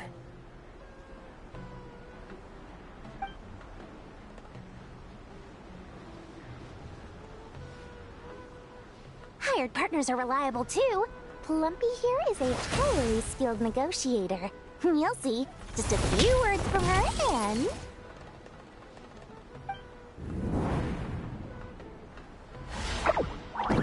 Plumpy!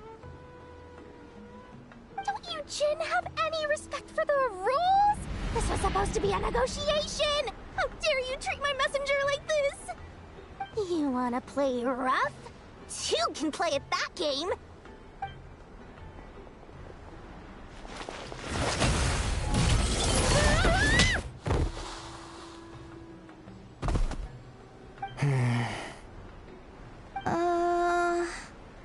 Looks like it's up to us now. Be careful, Kale. Yes, Master.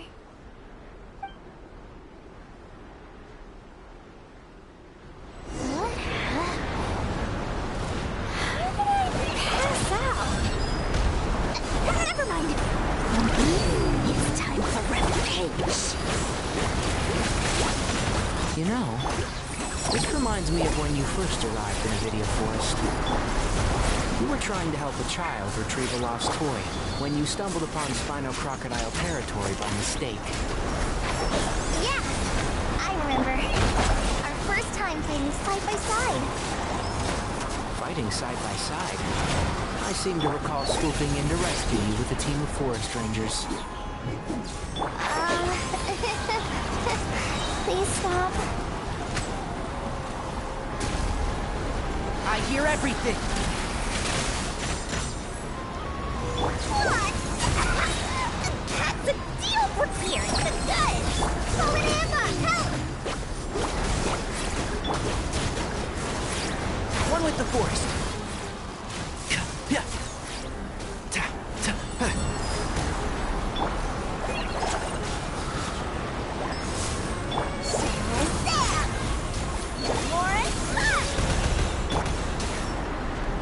And Shroud, keep up. I'll uproot you! There's too many of them! I can't believe I used 12 rare items in one battle! Ugh. I shudder to think how this is going to affect this month's accounts. The sight of that glaring deficit might be more than my poor heart can take. Tainari, how's the situation on your end? We held the line, though it was a close call. But it looks like they're preparing for another attack. Has something happened? They've breached our defenses in the south. The Jinn are pouring in. We're moving the villagers to the north as we speak. We're hemmed in. This is getting precarious. Our margin for error just got a lot smaller. That's why we wanted to confirm your status. We need to consider our next move carefully. Bad news! Another line of defense has been breached. Kale, go with them and assess the situation. Dory and I will hold the line here. But Master! Even with 3 of us, we barely managed to! This is not a discussion, Kale. Don't worry about us. She clearly still has plenty of tricks left up her sleeve. Wait! You can't pin all your hopes on me! Oh, great. I've almost run out of the things I brought with me, and the rest is back at the caravan. I should be able to hold out for a little longer, but still... Master! Need any help?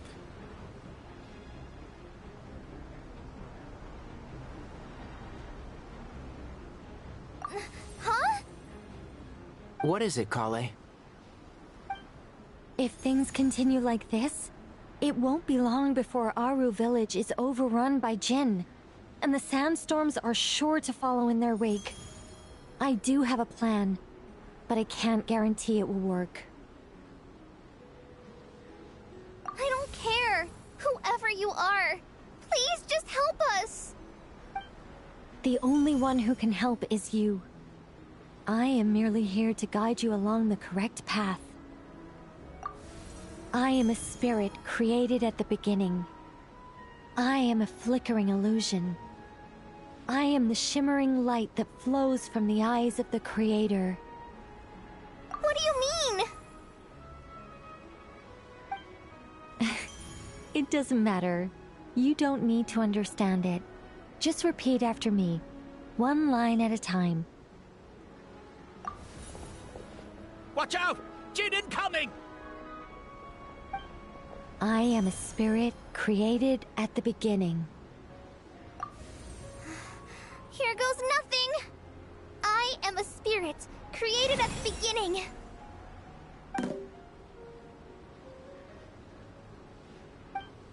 I am a flickering illusion. I am a flickering illusion. What's wrong, Plumpy? I've never seen you so agitated before. But how do you... Do you know what Kale is reciting? I am the shimmering light that flows from the eyes of the Creator.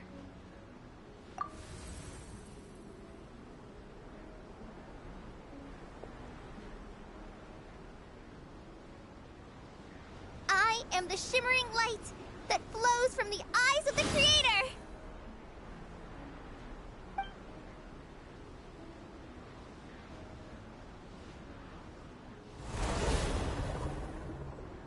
It's a song composed by the goddess of flowers, but very few records of it remain, even in historical texts. All we have is a few fragments. Is Kale an avid historian? Not to my knowledge. The Jinn have actually quieted down. Although... no, it's more than that. Clearly the songs left by the goddess of flowers have a soothing effect on them. At the very least, they're much calmer now. Really? Let me try. I am a spirit created at the beginning.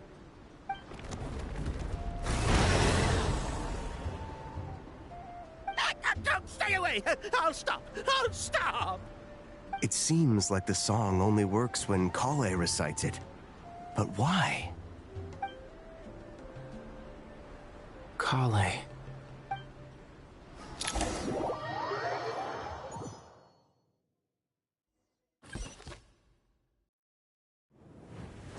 Yeah! Any luck?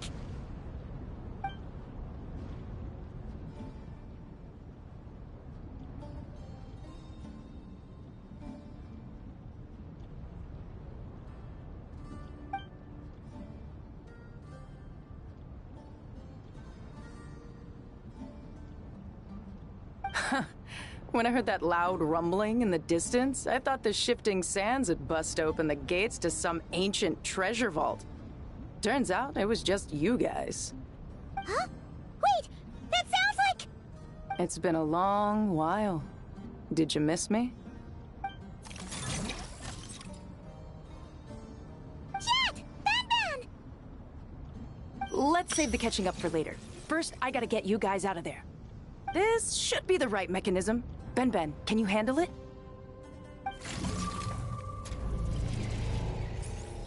There we go. Come on, let's leave this place.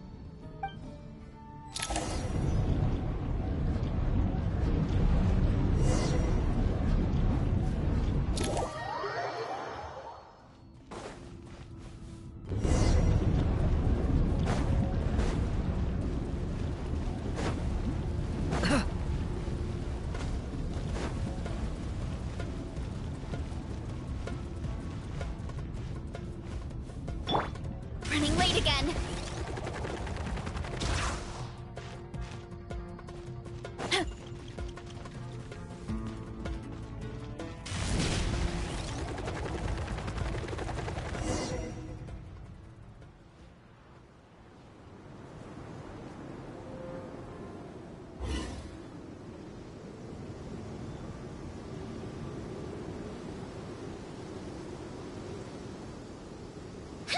Those Fatui sure made themselves scarce.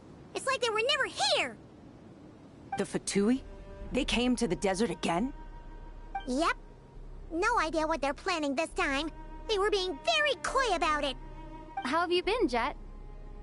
Well, since we last met, I've started my own band of mercs. We've actually made quite a name for ourselves.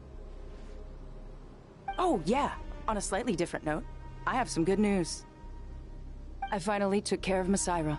Not much to write home about. It was just another day. Found his hideout. Dragged him out of his cozy little bed. He tried to talk me into seeing his point of view, as usual. But I'm way past that by now. There was nothing he could say to save his life.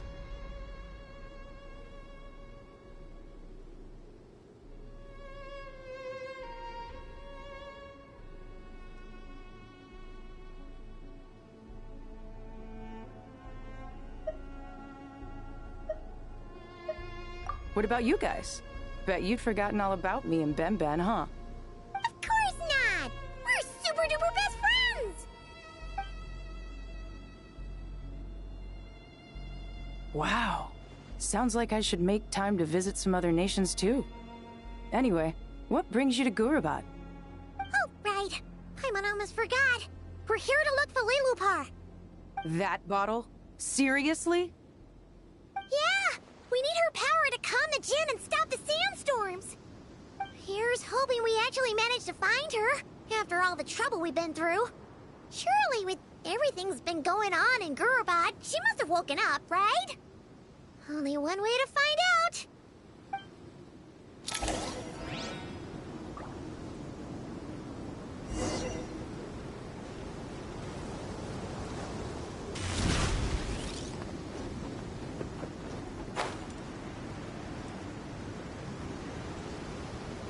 Heads up!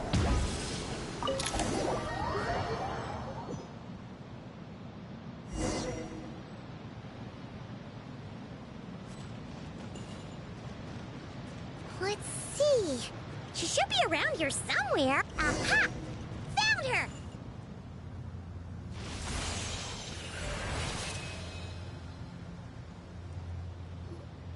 Lillipar! What a long dream that was. It's been a while, my master. Oh, and you're here too, little wildcat. The four of us back together again. Imagine that.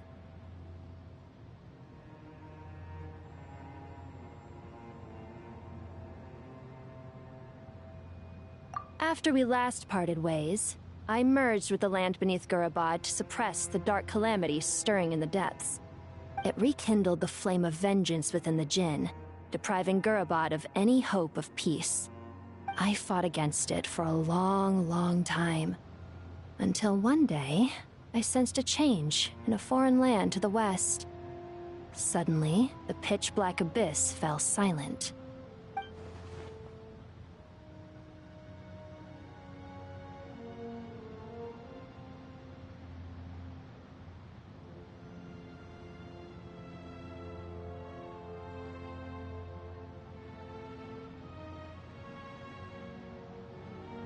Once satisfied that that dark power could no longer bewitch the Jinn, I too fell into a deep slumber, from which I have only now awoken.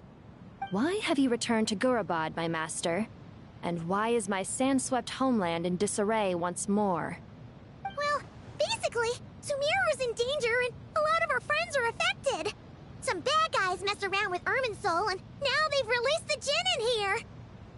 We managed to chase off the culprits, but we have no idea how to seal this place back up and stop the sandstorms. Child's play. I shall quell the Jinn and scatter the storms. Thank you, Lillipar. No need to thank me, my master. I have granted many wishes in my time, and this was the most trivial of them all.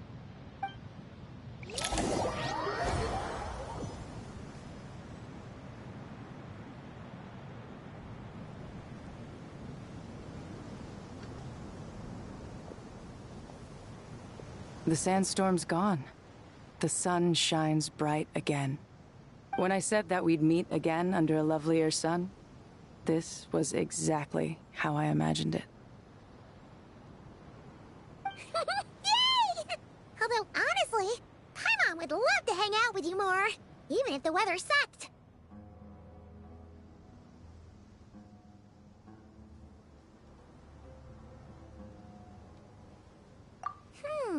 Well, there shouldn't be any more Jinn breaking out, right? Are we okay to head back? Sounds good. You can introduce us to your other friends. Another adventure begins. Lovely.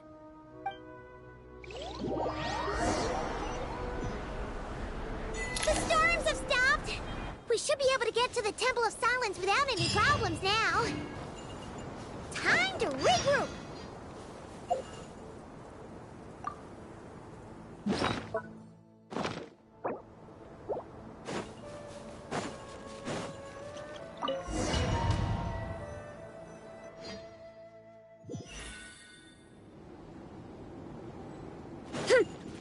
Running late again.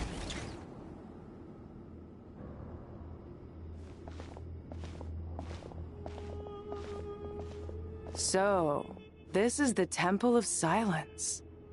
I've heard the Nagarjanites mention it in passing, but I never imagined it would be this big. It's colossal.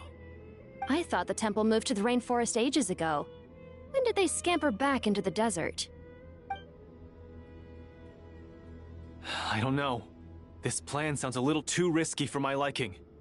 Even in King Deshret's day, this was experimental technology. We have no idea what could happen if we activate it. Well, unless you know of another viable alternative for the Akasha terminal, I'm afraid this is our only option. The plan is sound, and the risks are manageable. However, if we are to proceed, we must act quickly. The scale of this project is enormous. Even with Kave, Faruzan, and every other scholar of mechanics working on it full-time, the proposed modifications won't happen overnight.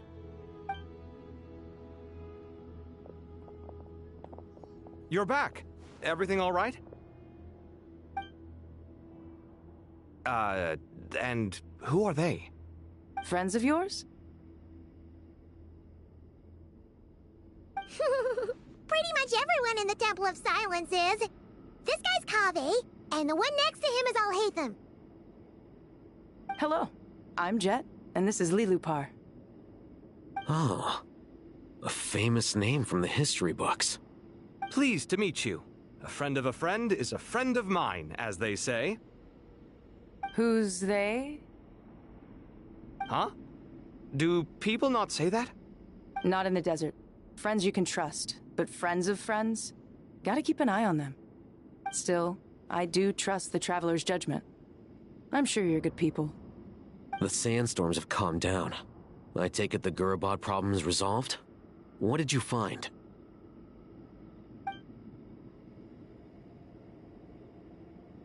And after getting all smarmy with us, he trapped us there. Luckily, Jet used the mechanism outside to free us, and then we got Lilupar to put a stop to the chaos. Wow.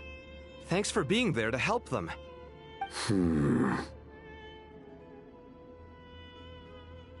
So, this mystery man openly admitted that he was merely a Harbinger subordinate. Yeah? Is there something weird about that?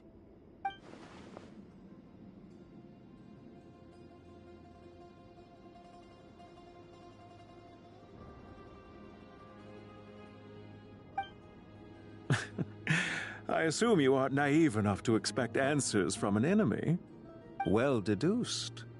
Our commander, Dottore, died in Nordcry.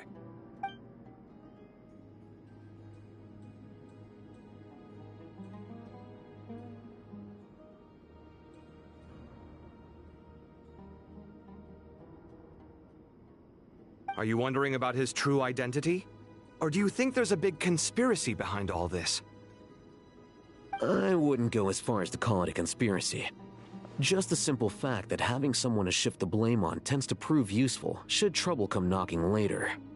The most important thing for now is to solve the immediate problem. Perhaps that man knew you wouldn't have the resources to investigate his background and so didn't put much effort into disguising himself. This is all getting a little cryptic for me. I'll let you guys talk while I take a walk with Lilupar. Jet? Aren't you with the Blazing Beasts?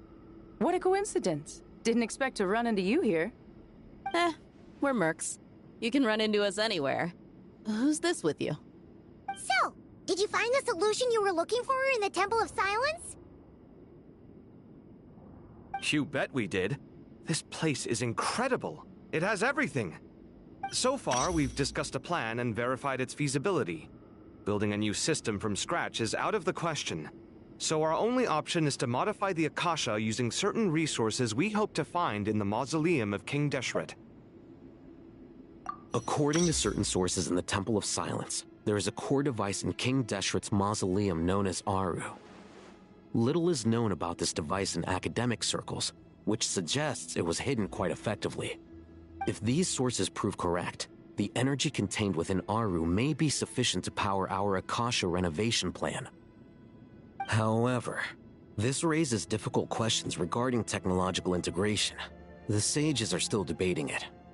Yeah, but I'm sure they'll reach a compromise once they've argued it out.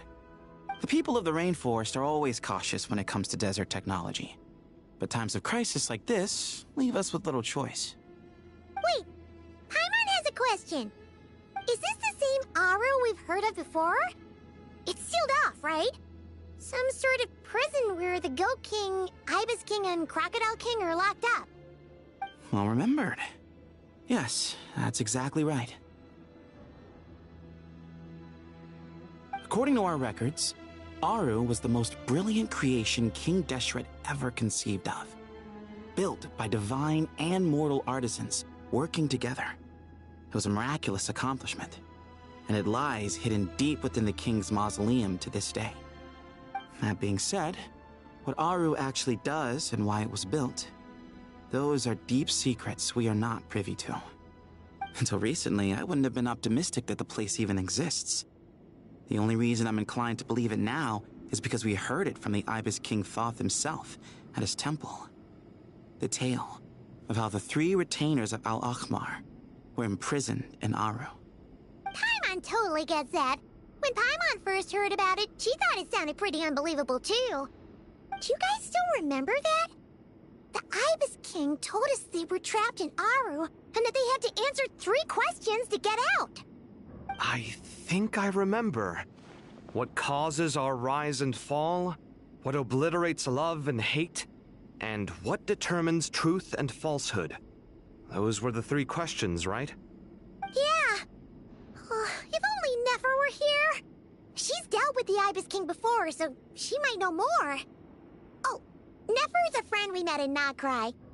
Notcry? Funny. She showed up here earlier.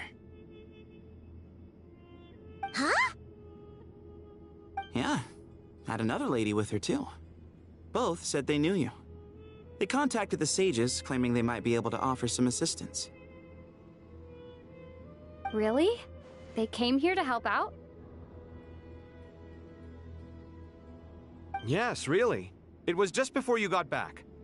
One of them said she's made Notcry her home. If she's the person you were talking about, then... Looks like betting on Aru was the right choice. See? They're right over there.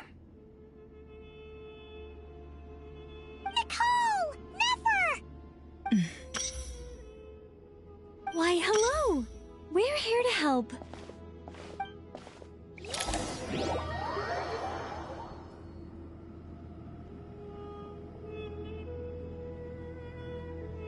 It's a good thing we left early. We almost got locked out. Locked out? What do you mean? Oh, you haven't heard? An invisible barrier has appeared around Sumeru's borders, cutting off all travel in and out. No one can leave and no one can enter. Sumeru has become a lonely island. Are the Fatui behind this too? Actually, no. This has nothing to do with them. I suspect it's a defense mechanism within Irminsul itself. Irminsul is the source of Tevat's ley lines, after all, and Sumeru is the nation closest to it. I imagine this function was put in place to seal the entire region off in the event of serious damage, preventing the disaster from spreading to the rest of Tevat. It may have been implemented long ago. But doesn't that mean that the people here won't be able to escape to other nations if the anomaly keeps spreading? Currently, that does appear to be the case, which is precisely why I am here. This is a critical moment for the world, and Sumeru is the eye of the storm.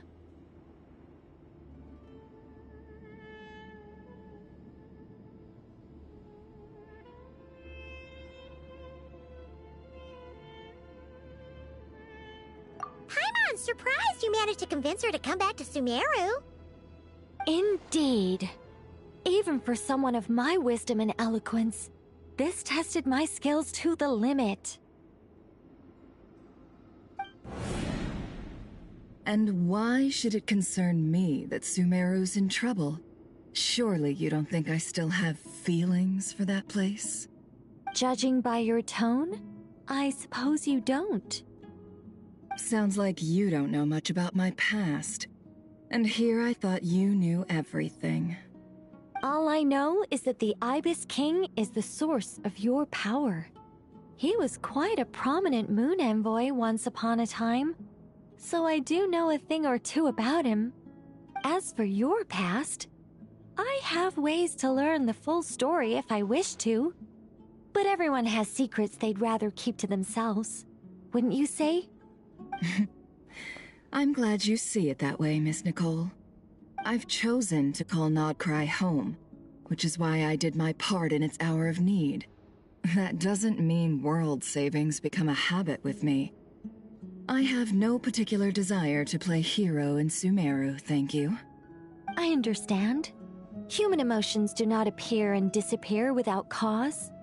There is always a reason to be found behind both salvation and destruction. Still, if time has taught me anything, it's that human emotions are often complex and in conflict. That's why people change their minds about things all the time. But that's where we angels come in.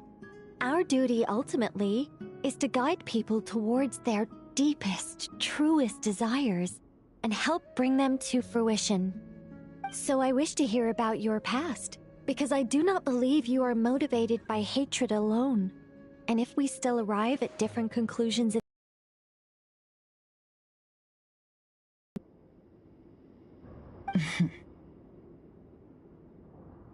I refuse. Wait, what?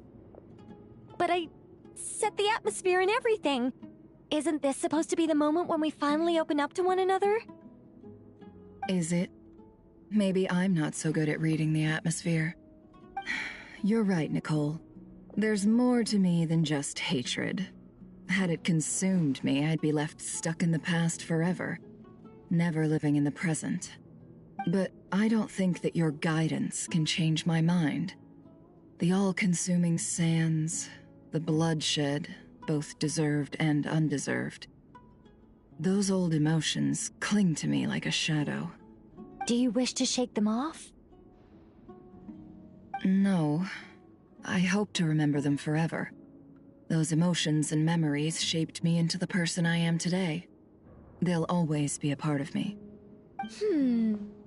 In that case, would you like to hear my perspective, at least? Sure.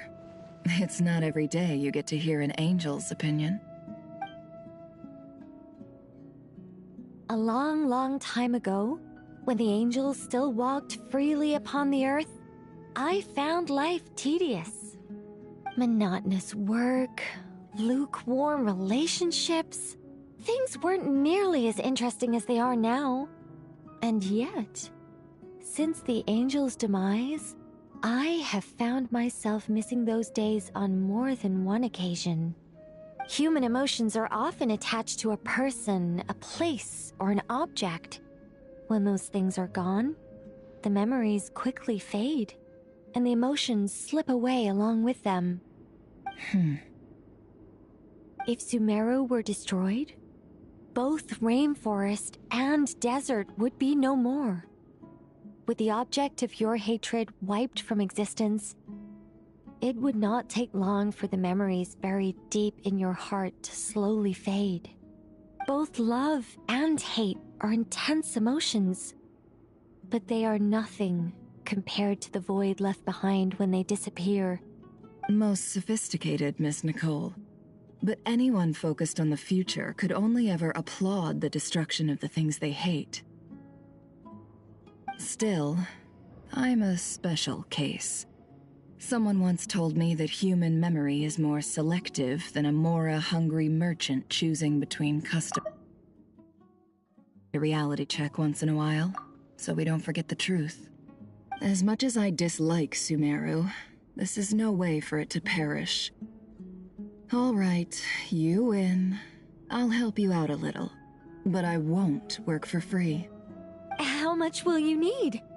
You're not gonna milk this for all it's worth, are you? What do you think? I'll be upfront with you. I don't have much more on me.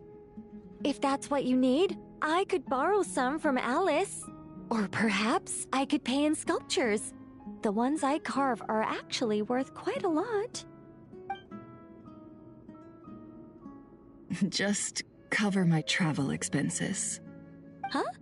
Is that all? That's all.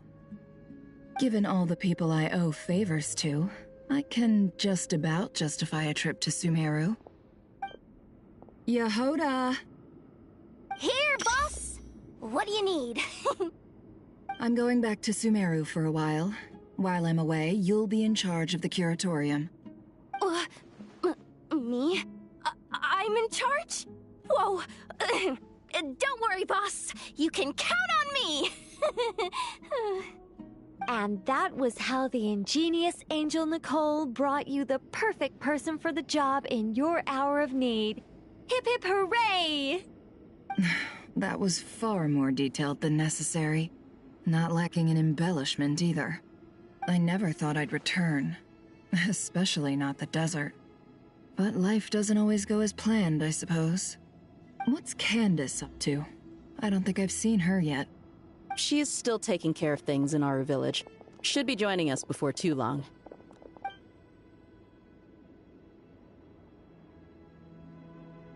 Oh, and sorry. Hope we're not interrupting anything. We have some good news, though. We're planning to go to the mausoleum of King Deshret to look for the legendary Aru, then use it to try and restore the Akasha system.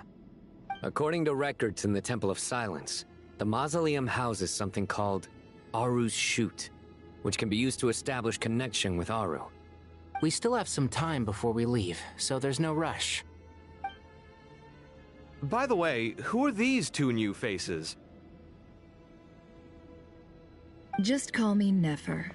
I'm based in Nodcry. Did I hear you mention Aru? Correct. Well, I happen to have a connection with one of the 3 retainers imprisoned inside, the Ibis King. I'm here to get things done, so if you don't mind, I think I should come with you. That sounds perfect. Miss Nefer, are you from the desert by any chance? Why do you ask? I don't know. There's a familiar air about you. Plus, you mentioned Candace. Sorry, I don't mean to pry. It was just a random thought. I'm Dia, an Eremite mercenary. My work usually keeps me out in the desert. I'm on good terms with Dory, and she's mentioned you all before. It's nice to finally put faces to the names. However, my associate here is probably less well acquainted with you. Why don't you all introduce yourselves? Actually, I'm a little better acquainted than you might think.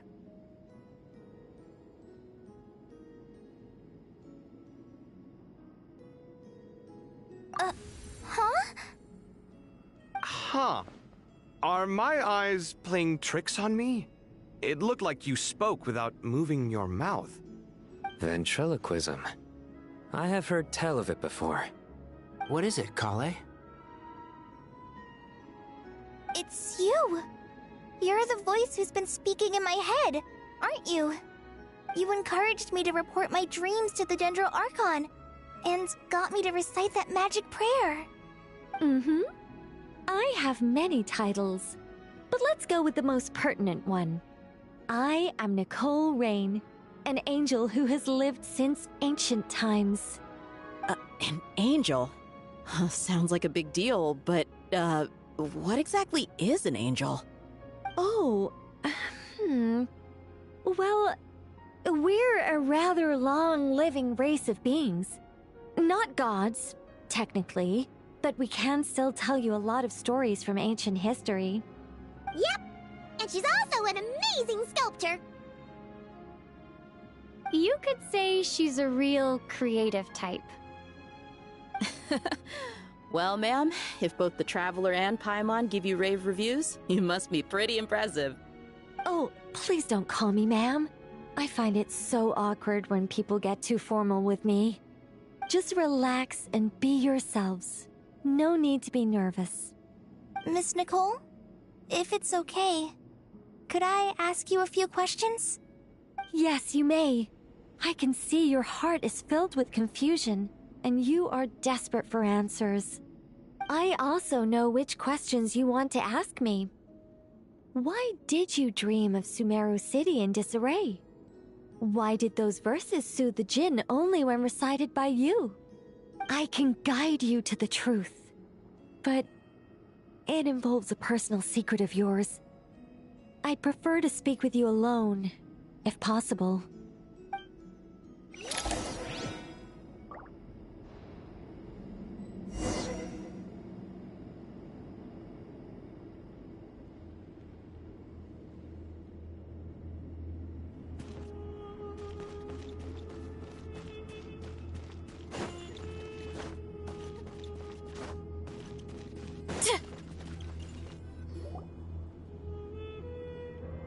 I thought we were going to speak alone. This is a lot more people than I was expecting. What's wrong with it? Even the doctors at Dar al-Shifa allow patients to be accompanied by family members. Well, if Kale doesn't mind her secret being revealed, I have no problem with it. Thanks for being so considerate, Miss Nicole. I don't know what secret you mean, but whatever it is, there's no need for me to hide it from my closest friends. Closest friends? It's so nice to hear that. All right. In that case, I'll get right to it. Kale, are you aware that there are god remains inside your body? I am. When I was young, I got sick with Elazar. Nothing could cure it. The Fatui convinced my mom and dad that they could help, and I was sent to an unfamiliar place. There were a lot of other kids just like me there. This creepy guy injected us with some strange medicine, which I heard contained god remains. I can still remember the pain like it was yesterday. But thanks to the friends who've stuck by me all this time, I've gradually been able to overcome those memories. Anyway, so you're saying that what happened to me has something to do with the god remains they injected me with? Yes. Those were the remains of Nabu Malikata, the goddess of flowers. What? Huh. Fascinating. You don't seem surprised like the rest of us. Why? The possibility crossed my mind when Kale recited the Goddess of Flowers song and calmed the Jinn. You made Paimon jump! What are you doing here, Lilupar? I was merely passing through when I heard the name of the Goddess of Flowers. Be assured that I share your surprise. You, with the hat. Are you certain? I sense no trace of the Lord of Flowers within her. Well, it is a very small fragment. Unless special methods are used to manifest its power, even her closest acquaintances would find it near impossible to detect. After the goddess passed away, her remains were scattered across the desert. King Deshret gathered all the pieces he could find and buried them in the Eternal Oasis. But some fragments remained unaccounted for. Eventually, the Fatui must have found a way to track some of them down. Presumably for use in some experiment. It's not an uncommon occurrence. You're more shaken than I thought. In one sense, you've been extraordinarily lucky. So many people who yearn for this kind of power never attain it, yet you have coexisted with her all this time without even realizing it. I don't know what to say. I'm glad that I could help everyone with this power, really. But knowing that a fragment of the Goddess of Flowers is inside my body is... it's a strange feeling. Well, people value their autonomy very highly. Even a well-intentioned intruder can shake one's sense of self. I understand how you feel, Kale. But once you get used to it, you'll find it's nothing to be concerned about. Huh. I guess you, of all people, have a good reason to speak on this. 2 good reasons, in fact. Incidentally, 3 is the maximum number of Hermanubis' Ba fragments that I could bear. Let me guess. Because 2's company, but 3's a crowd? Thanks for helping to explain the joke, Tainari. Not my intention. Goddess preserve me. I should take my leave. This boy in his wolf's head hat speaks much too differently from the Hermanubis I remember.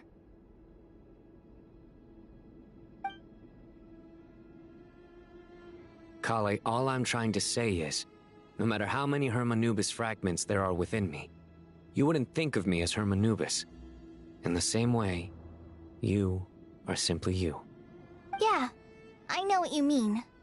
So about that dream I had, was it a warning from the goddess of flowers? Yes. Just like me, she was an angel created by the primordial humans, born with the instinct to guide living beings. Though her body and soul have perished, her essence retains its natural instincts. Even her smallest remaining fragments would do their utmost to send you that warning. The mother of dreams? Lord of flowers and oases? She must have had a premonition. That is why she gave that dream to you.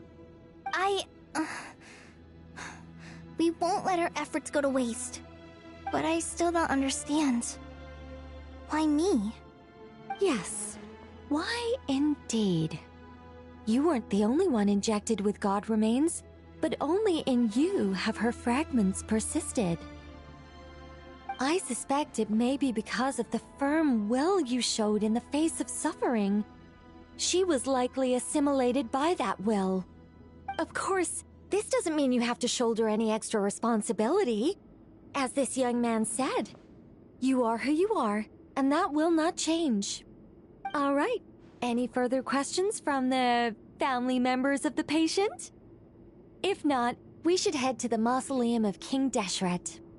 Let's move out. Time to put our plan into action.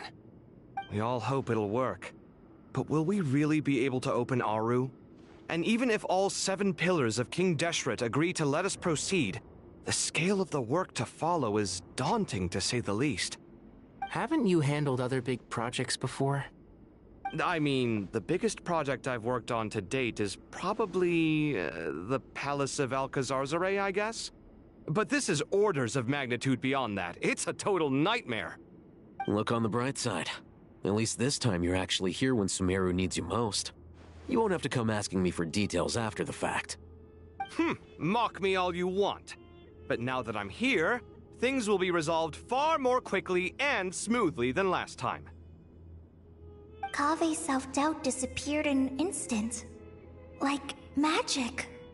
Well, this confidence is most gladdening. Now, go and pack your things. We'll head to the mausoleum as soon as you're ready.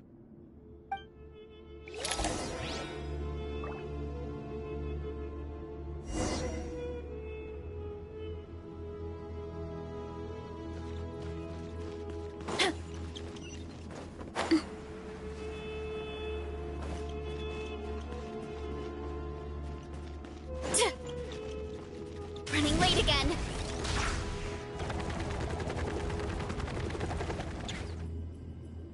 Oh, Miss Nicole. I heard you're a very talented sculptor. Is that true? Oh, I don't know.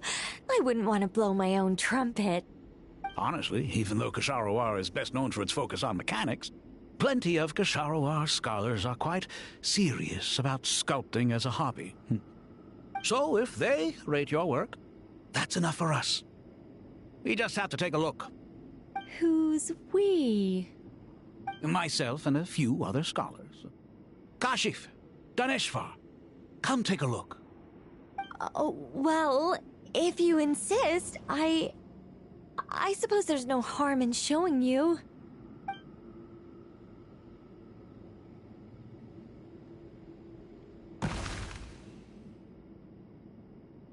Whoa! Where did that come from? Look at the level of detail. It's so lifelike. The squirrel descends from the heavens like a champion, and the earth trembles beneath its feet. What do you think? Striking, isn't it? Kaveh? Kaveh, come here for a sec. Oh, and Madame Faruzan, didn't you used to study in our darshan? Come take a look. All right, but hang on a moment. I have to finish reviewing this proposal first. You called? What is it, youngster? This squirrel statue. Isn't it cute? Oh, a squirrel. I wouldn't say cute per se. The realism is what stands out to me. were you trying to carve a statue of a hero, young lady? Oh, a hero? I suppose so. Actually, I didn't really have a specific theme in mind. I just started working on it, and this is how it turned out. I see. Well, do you tend to read novels about heroes in your spare time? As a matter of fact, I do quite enjoy those. Everyone loves a good tale of daring do, right? Then perhaps this statue represents the heroic tale you long to see deep down inside.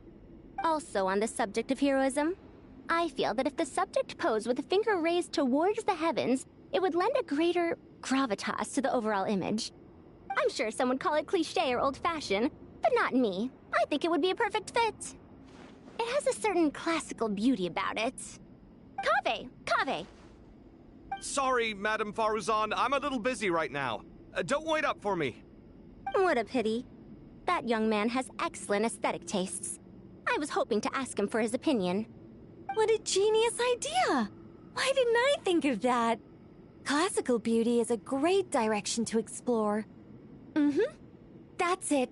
Once I get back, I'm going to sculpt a heroic squirrel pointing its finger towards the sky. Precisely. A declaration of victory. You understand my vision. Then place the two statues face to face. Yes! That's exactly what I was thinking. It'll be a masterpiece. Miss... I'm sorry. I didn't catch your name. Just call me Nicole.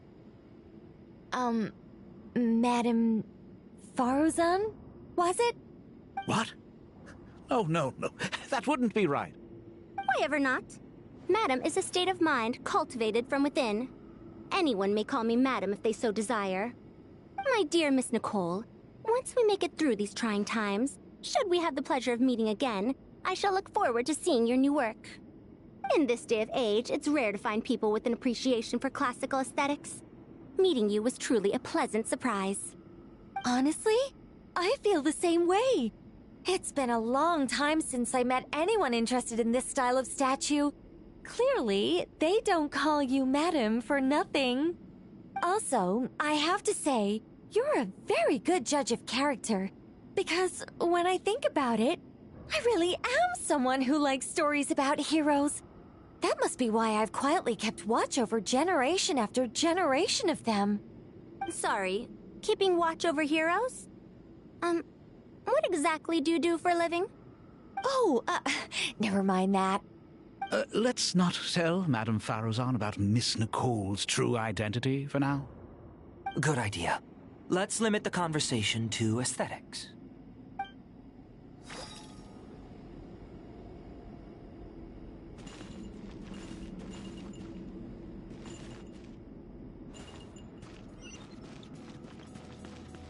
Running late again.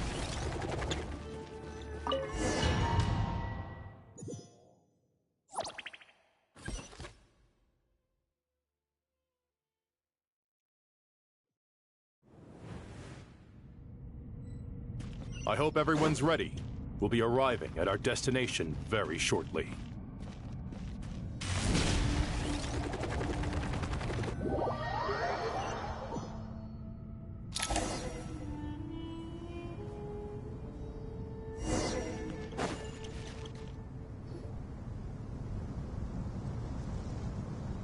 Why, we've not seen so many...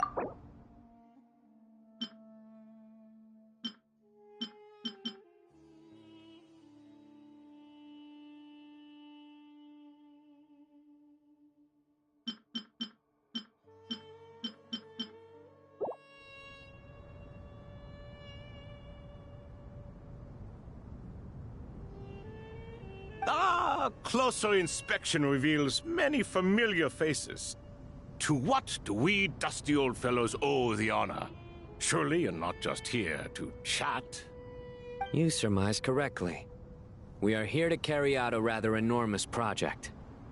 Ho, enormous, you say? How large, then? Larger than the gaping void in our lives? Why, you've even put a smile on Goatee and Crocco's faces. All this activity is making for quite the special day.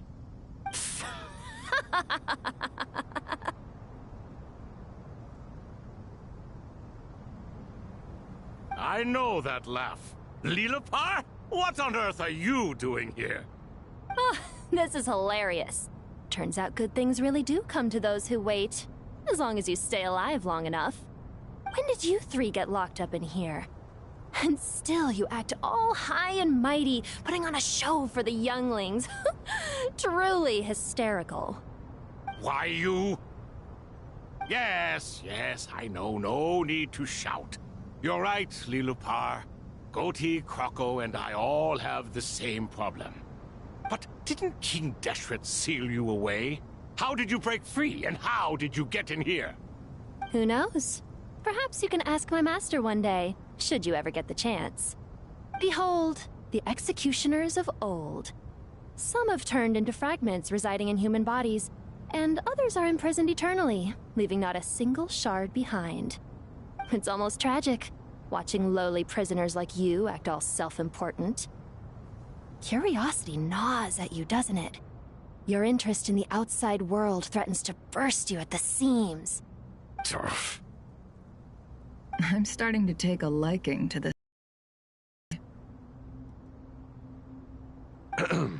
Time is of the essence. Let's get down to business. We come to you, O three ancient lords, to request your assistance on behalf of the Academia. If we can help you regain your freedom, then please consider lending us your aid. As for precisely what we need your help with, it's a long story. So, to demonstrate our sincerity, we are prepared to first resolve the problems that plague the three of you. All right, stop arguing, Croco. And Goatee, don't you start. What's the harm in letting her speak? It's not worth getting so angry about. Forget about her. The three questions are the crucial thing here. But do you really have a way to answer them? You once answered the final question, Nefer, but the seal did not open. Unless, with the passage of time, you have found a new answer? You could say so. When you first asked me what determines truth and falsehood, my answer was a liar's soul. Liars are the best at seeing through the falsehoods of the world. But if you want them to tell you the truth, you have to reach their soul. I think that makes sense. I found it quite compelling myself, and I told Nefer so. Unfortunately, it brought us no closer to liberation. Well, that's simply because it was my answer, not the one King Deshret was looking for. Can you guess which answer Al-Ahmar wanted then? Time. And that's not only the answer to the final question, it's the answer to all three of them. All things wax and wane with the passage of time. Love and hate eventually fade into nothing. Current affairs are always fraught with conflict and controversy. Only time can distinguish between right and wrong. You once described King Deshret as a proud man. I'd say that the prouder someone is, the more inclined they are to believe that only time is qualified to be their judge. Time. Well. Indeed. Perhaps in building Aru, our king was in fact attempting to reverse time, to bring love and hate, right and wrong, the rise and fall of all things back to their point of origin.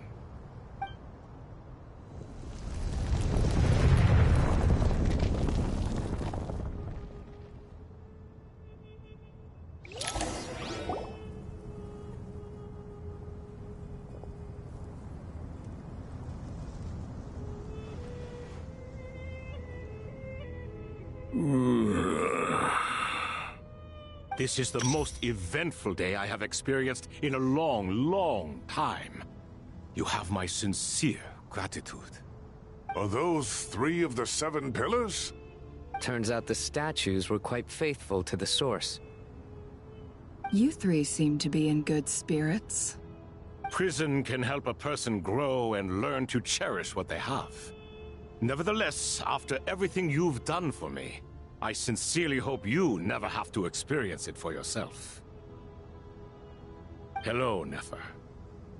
It's good to see you, Thoth the Ibis King. Nice. Definitely puts my mind at ease, seeing you two getting along so well. Should we maybe introduce ourselves, or...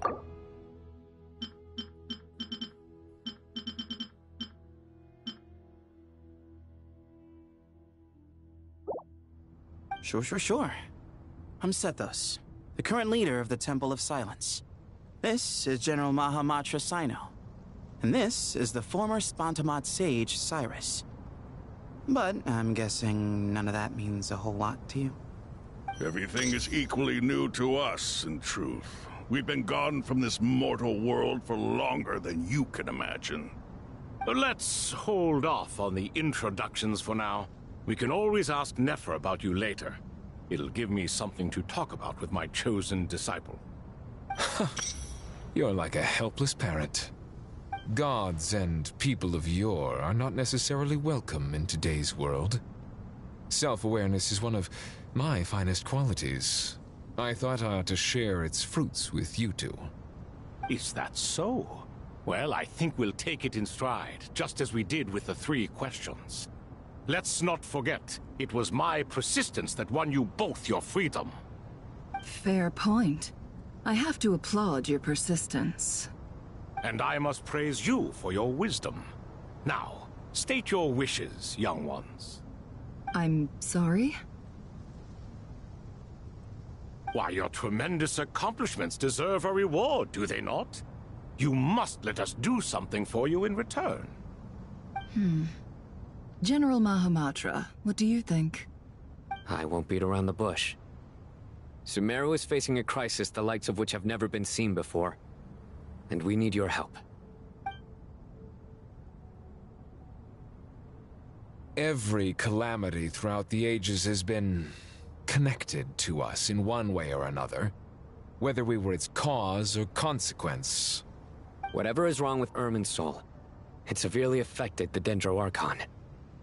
She fell into a coma, and is currently receiving treatment from the Dendro Dragon. The Dendro Dragon? I'm sorry, the Dendro Dragon is helping to heal the Dendro Archon?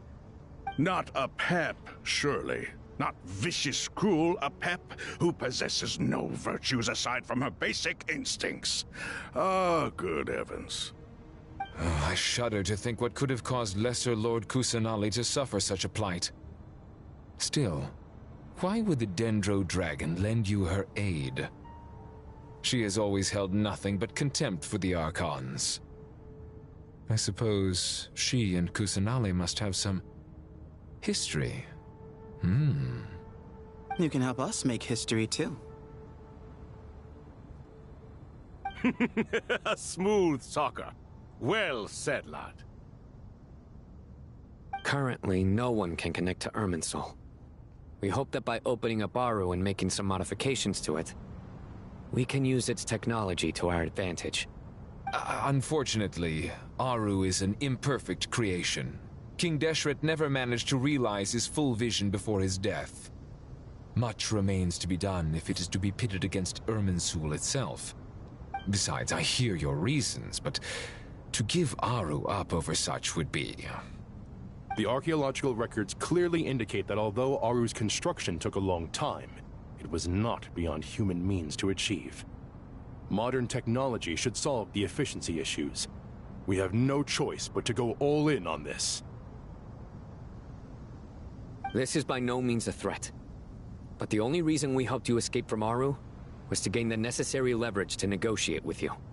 You asked us to state our wishes, and we have. Each one of us here needs your help, as do all the thousands of people living in Sumeru. They need you, and they need Aru. What do we think, my fellow old fogies? Shall we lend our support or not? Since you ask so nicely, naturally. Naturally what? Are you for or against? I simply mean we shall do what comes naturally. You claim that you wish to open Aru. Know you then that the golden slumber created by King Deshret is preserved within?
We do.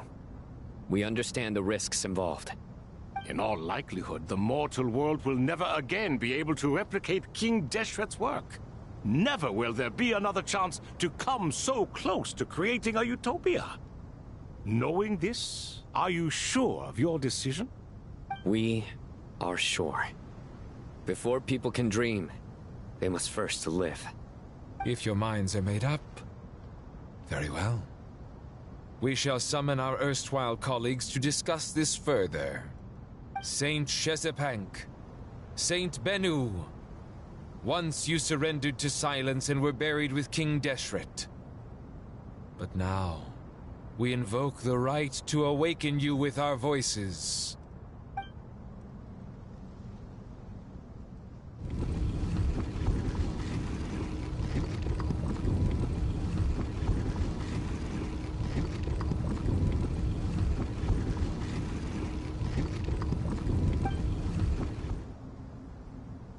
Saint Bennu, responding to your call. 3 kings detected. Initiating autonomous will. Saint Shezbank, responding to your call. 3 kings detected. Initiating autonomous will. Ah, Lord Herreshoff. What a long time it has been. I trust you are keeping well. Then your trust in my well-being has long outlived your physical body. You have always opened with that same phrase, in life, death, and now even beyond. Al-Akmar is long gone. What is the reason for this meeting? You're awake? Good. We are voting on whether to give the people of present-day Sumeru access to Aru and permit them to perform technological renovations. You have the right to support or oppose the motion. Aru is the pride of Al-Ahmar. Opening Aru requires the unanimous consent of the 7 pillars. I hope you have a convincing reason to present to us. Sumeru is currently in the midst of a major calamity. Let us not forget that while Al-Ahmar was a stern ruler, he was also a teacher of wisdom. A god without his people shall cease to exist, and King Deshret's greatest wish was to provide protection for his people. Let us then honor our God King's wishes as we consider our decision. I do not mean to mock these proceedings, but what is the point of a unanimous vote when we know that the last of the 7 pillars, the Dendro Dragon Apep, will never communicate with us? This will no doubt surprise your mechanical mind, and I have no intention of trying to persuade you it is true. But Apep is, in fact, healing the Dendro Archon as we speak. Huh? Can someone attest to this? Do we have any proof? I ask the 3 kings. Can any of you vouch for the truth of this claim? Naturally, the Ibis King, Thoth. What? It was Thoth's disciples who revealed the truth to us. We need not debate its veracity. Simply let Thoth bear accountability. That way the rest of us may have a clear conscience. Herreshoff, you diabolical fiend. I awakened our former colleagues for you, supported your opinion, and backed your decision. What sort of fiend would do that? I miss the days when Hermanubis was still around. At times like this, he would offer to take accountability. What are you trying to say? Is my word worth less to you than Hermanubis's? Hypocrite though you are, Lord Thoth, you are humorous in equal measure. How could we bear not to associate with a character such as you? I, Saint Shezpank, approve the Goat King's proposal. Since King Deshret is no more, we shall receive no reprimand for acting beyond our remit. Nevertheless, I sincerely hope that those before us understand the significance of what they intend to do. Remember, the moment that Aru is liberated, the myriad souls residing within the Golden Slumber will return to the ley lines. And once the ley lines flow again, these souls shall in turn be received by Irminsul. To take this step is to bring the perfect afterlife created by our king to a permanent end. We understand that well, and we have decided to proceed regardless. Furthermore, the contemporary human perspective would contend that confining souls in this way is no act of benevolence. The deceased have a right to rest in peace. King Deshret's creation is clearly a place of rest and peace. It is just that many do not see it this way. But no matter. Saint Binu approves. Hermanubis' representative and the Dendro Dragon Apep made their choice ahead of time, while the Goat King, Ibis King, and Crocodile King have also granted permission to liberate Aru. By the grace of His Majesty, guided by his wisdom and will, let the gates of Aru be reopened.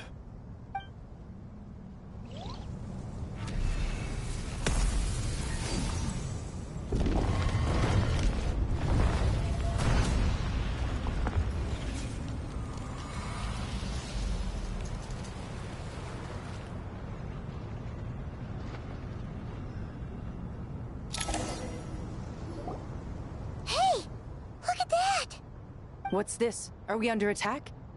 No. Wait, it's...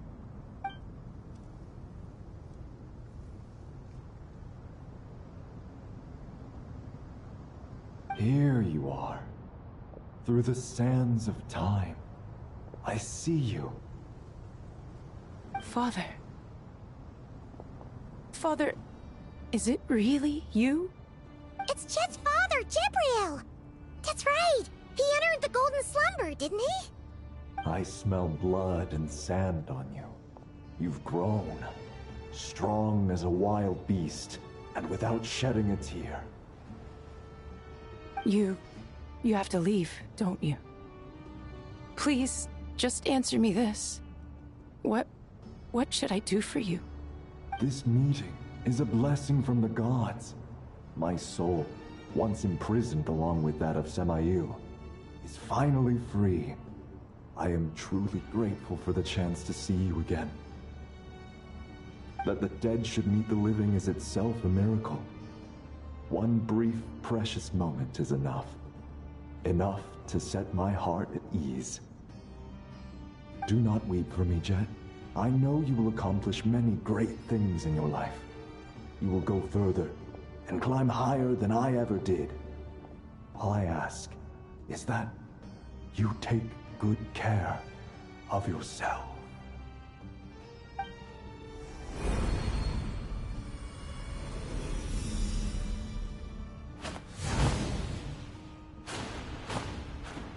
Father!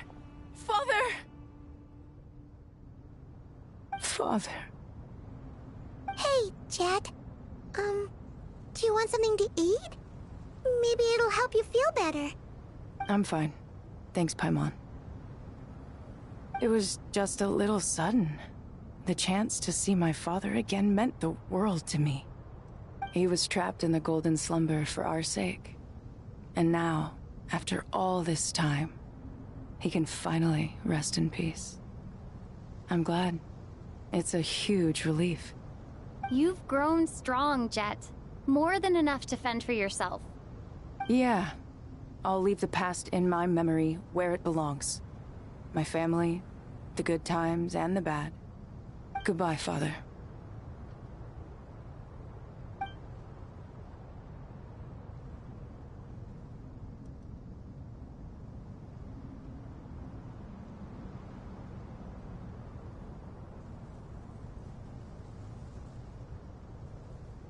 Ah, me, what a touching reunion that was. It seems we did a good deed today. We three retainers, once imprisoned for our iniquity, are surely the least qualified to judge whether this deed is good or bad. Either way, Aru is open. Now you have your opportunity, and with it, whatever trouble may ensue. Although Aru was created by a god, human craftsmanship was nevertheless required to build the gate that connects it to this world. Perhaps the relationship between gods and humanity follows a similar principle. As for your proposed renovations, we cannot determine which functions to keep or discard. Proceed as you see fit, but please entrust the task to your most accomplished scholars, or Bennu will be most displeased. It matters not. The Ibis King shall be accountable if any problems arise. Ibis, you chose to take on disciples, and so it follows that you must accept the risks of associating with humans. If I'd known you'd be like this, I would have locked all of you away in Aru, never to leave again for all eternity. All of us? What does this have to do with me? Vilify me no further. Scholars, since you have liberated Aru, allow me to present you with a gift. Using Aru's power, we shall install a defense mechanism at our king's mausoleum. You must be guarded even against Irminsul itself. This shall afford you some convenience. Unseen and unheard. From this moment forth, none may by sight or hearing perceive anything said or done within the mausoleum. Amazing. And all this is achieved just with the power of Aru? With technology from the heavens, the possibilities are endless. Just because King Deshret did not use it for this purpose does not mean that it cannot be done.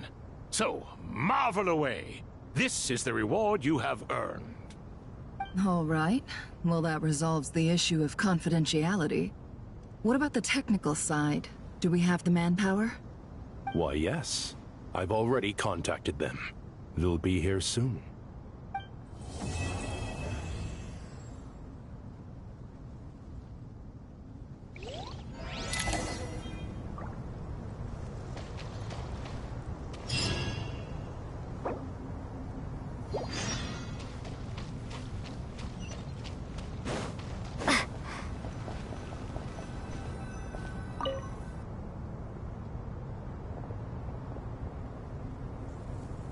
You must be the ones tasked by the Academia with renovating Aru?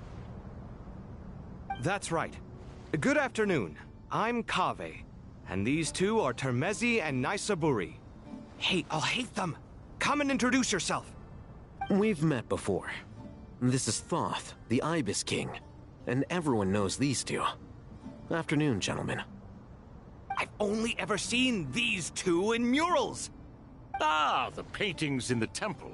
They show us chatting, playing cards, playing chess. Precisely the activities we most enjoy, funnily enough. No, only you enjoy playing chess. We were just humoring you. I wouldn't go that far. Back to the matter at hand.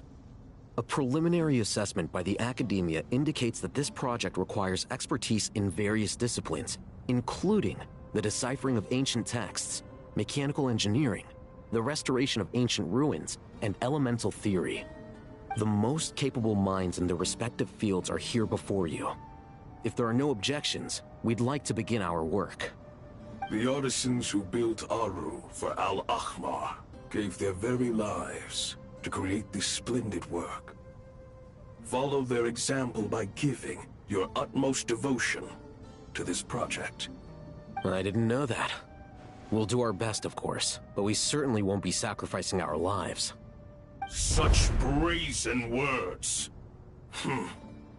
Humans these days are a far cry from their ancestors. What little respect you show for King Deshret. No, that's not what he meant. Please, don't mind him. He shares your sentiments, just not your, penchant for hyperbole. Assuming that's what you were going for? I just think it's important to manage expectations.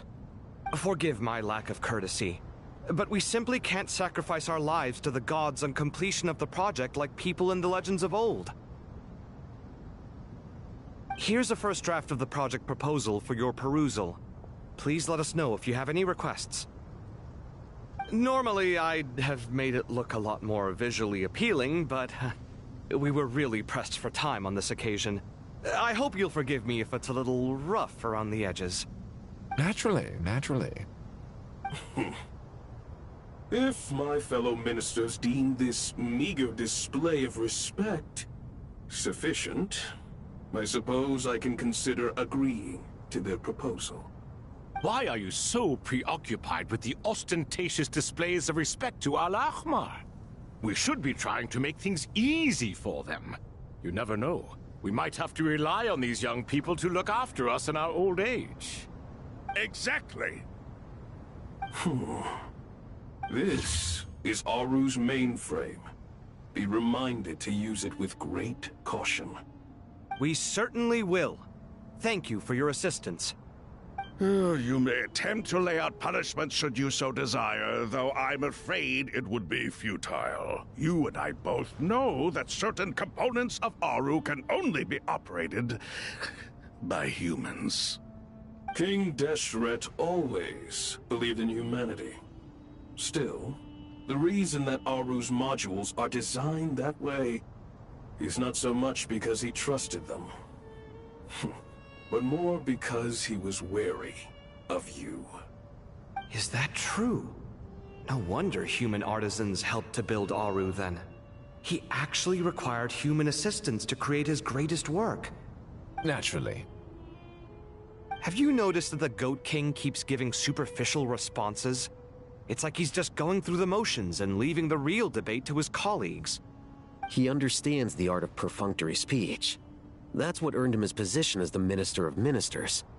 It seems the rumors about King Deshret being a poor judge of character are baseless after all. Excuse me for being blunt, but it sounds suspiciously like you're putting yourself on a pedestal and mocking me. You're mistaken. And while there's nothing strictly wrong with making every conversation about yourself, it's not exactly a positive tendency either. You? Whatever. I knew it'd be like this working with you. All right, let me past. I need to look at this console. It's your job to activate it after all. Let's begin. Everyone, please proceed with the external checks and preparations as per the procedures outlined in the engineering plan.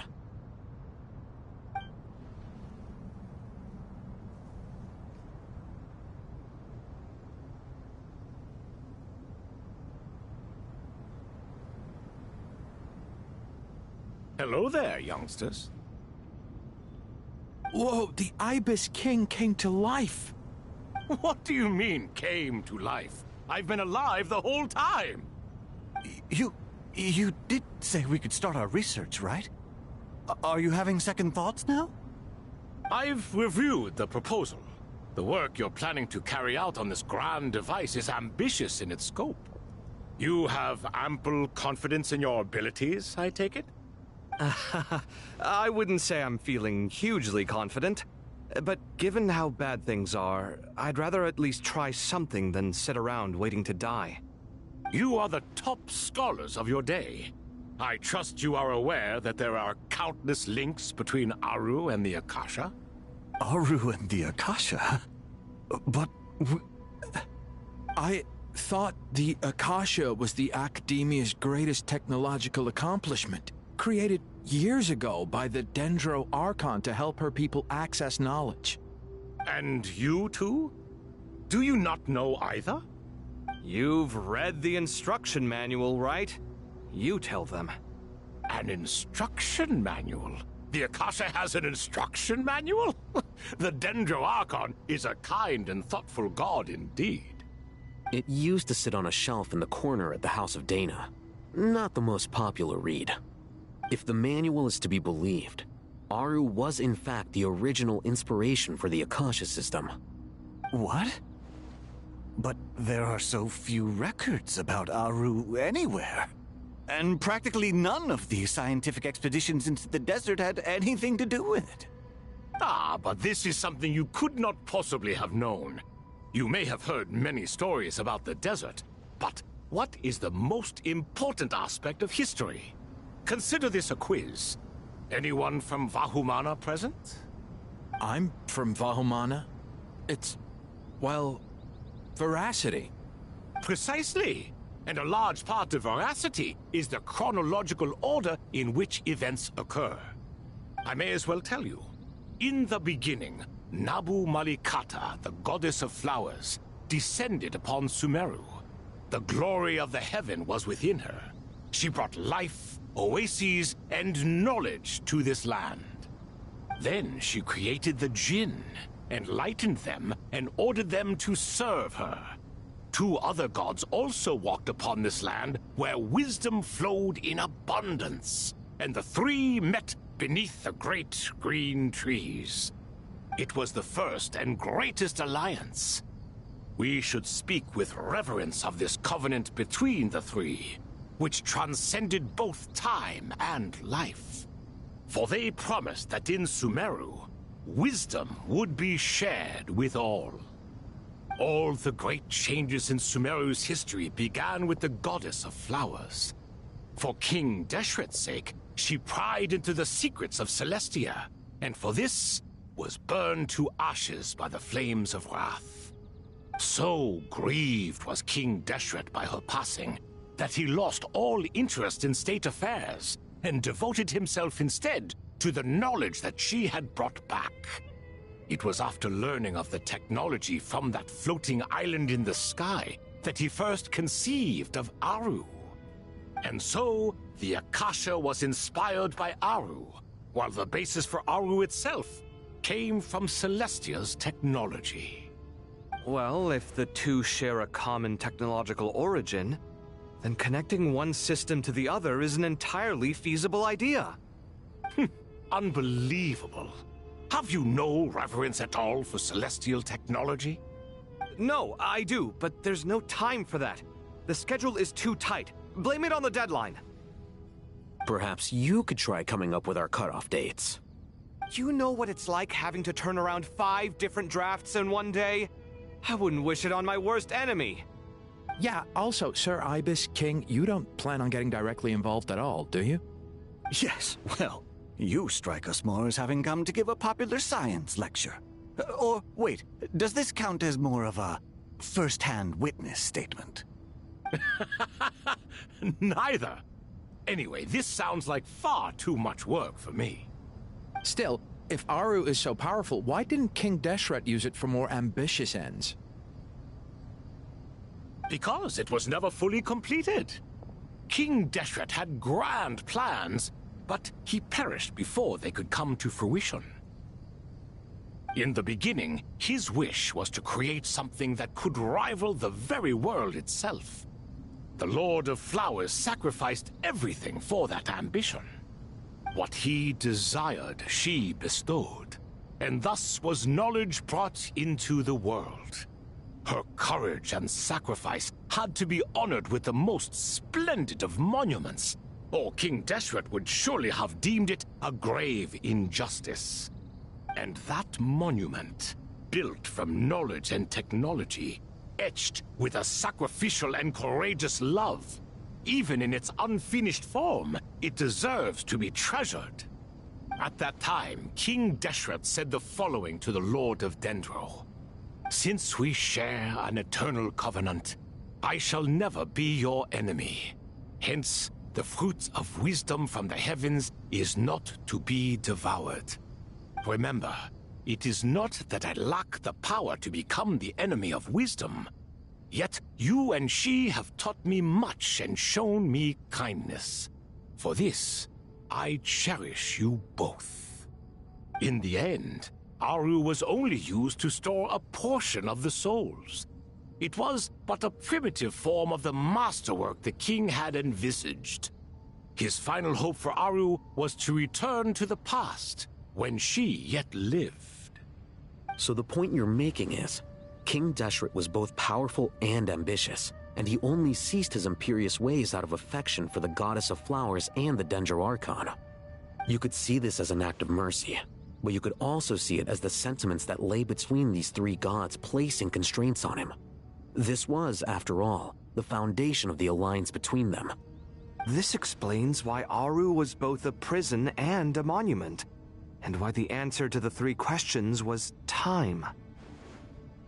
You have to be careful who you get involved with, or you invite all manner of misfortune. This is as true for gods as it is for humans. Love is the same. It is both a prison and a monument. All right, let us pause the story here for now. Seeing as you've been so diligent, I'll offer a little help. Who's in charge again? Is it you two? Ah, yes, me and him. Now then, close your eyes. Wisdom hides in the space between the tangible and the intangible. It is to convey the incommunicable through the simplest of mediums. By the power of King Deshret, I shall grant you a glimpse into the unseen secrets that lie at the threshold of existence.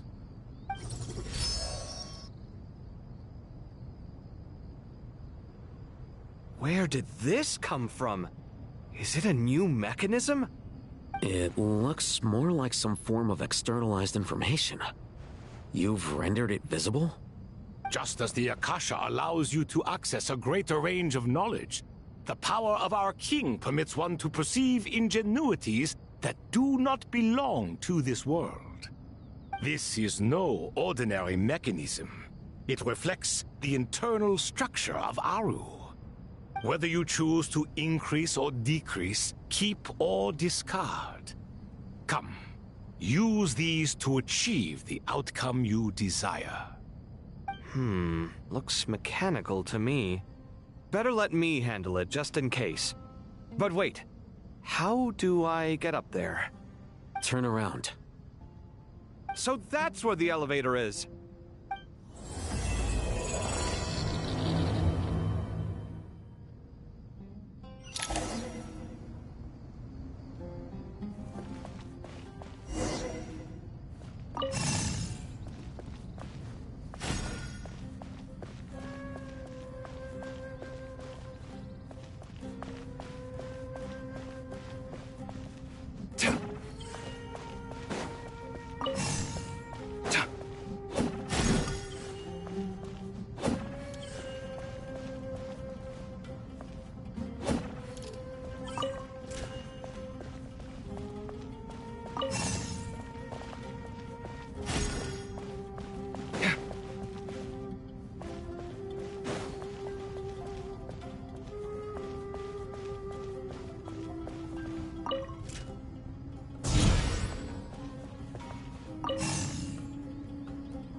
Obelisks were used to record important information in the ancient desert civilization.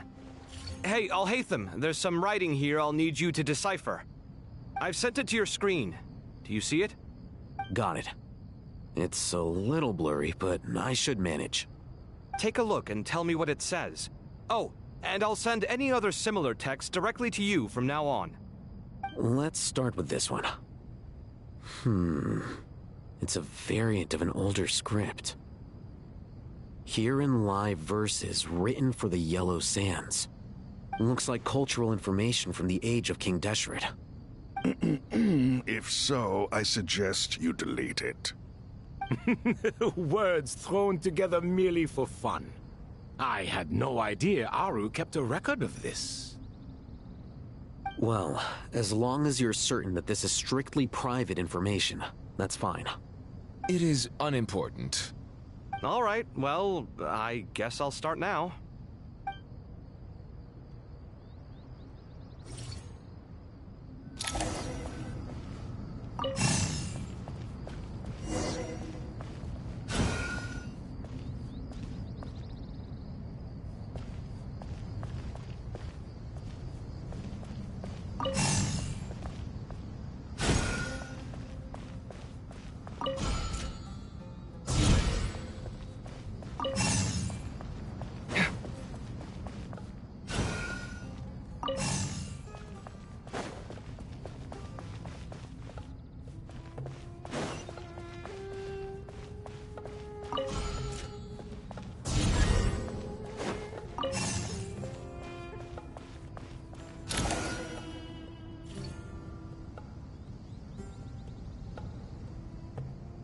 found some more. Sending them over to you now. These are all reports about the Gurabad conflict. Can we delete them? I'd say so. Most of this information has already been archived anyway. What if there are details in there that Vahumana missed?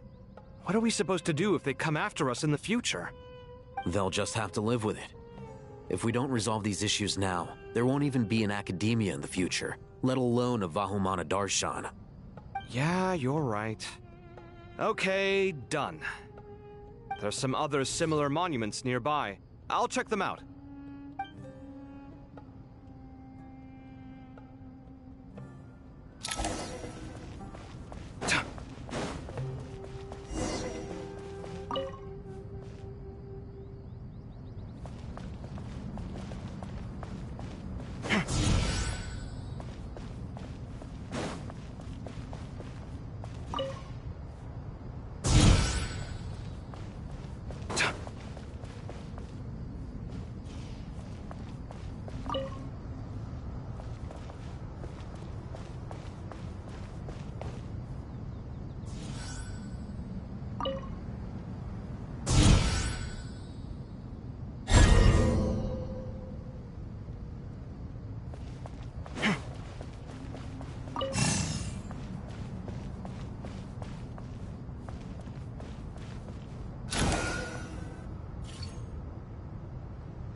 Another monument.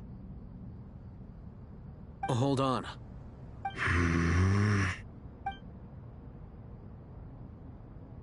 You're still reading it?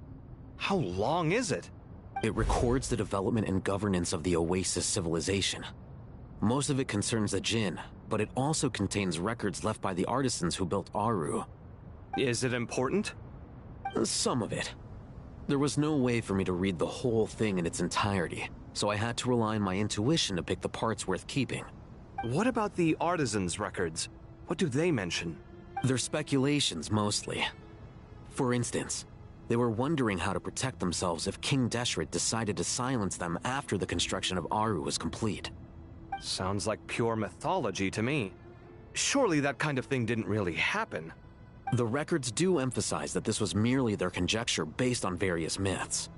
Still, the artisans did leave details of their plans to survive, including blueprints for their escape route. Even that got recorded? Okay, well, I'll make a copy of this first before I delete it. Is that truly necessary? You won't be needing those. No, the blueprints are important. I want to keep them as a memento.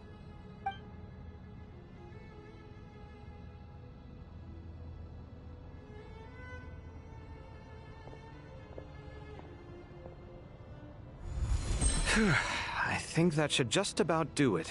It meets the requirements of the contingency plans, so we should be good. I gotta say, it's the strangest feeling. This cross between reality and the intangible. It's like drifting between life and death. Or in and out of a dream. Using my own hands to manipulate illusions that are forever out of reach. Chasing dreams in the most literal sense. Definitely a novel experience. What happens if my spirit just floats away? That won't happen. Anyway, I wouldn't celebrate just yet if I were you. There's likely to be a phase 2 of this project. All right. I'd better keep my wits about me then.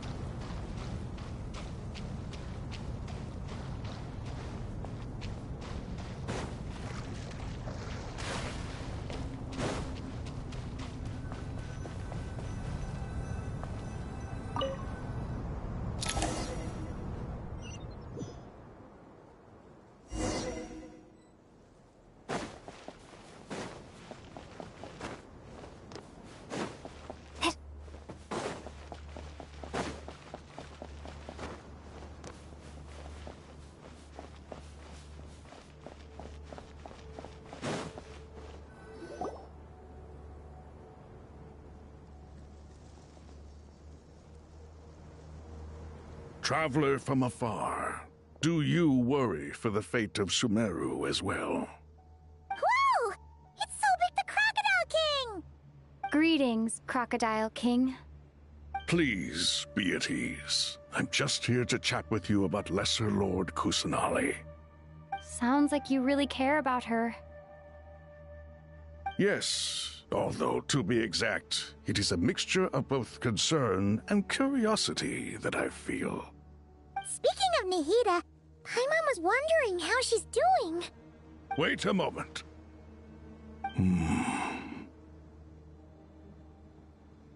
What is it? I tried calling out to Apep, but there was no response. This can only mean that she is focusing all her energy on taking care of Lesser Lord Kusanali. All the gods who served King Deshret seemed super surprised to hear that Apep agreed to help Nahida. Guessing she made a bad impression on you or something. Are you aware of the history between her and our king? The story begins a long time ago. Al-Ahmar was always a wishful thinker where the Dendro dragon was concerned. Without consulting her, he decided to list her among the 7 pillars and declared his own power to be far superior to hers.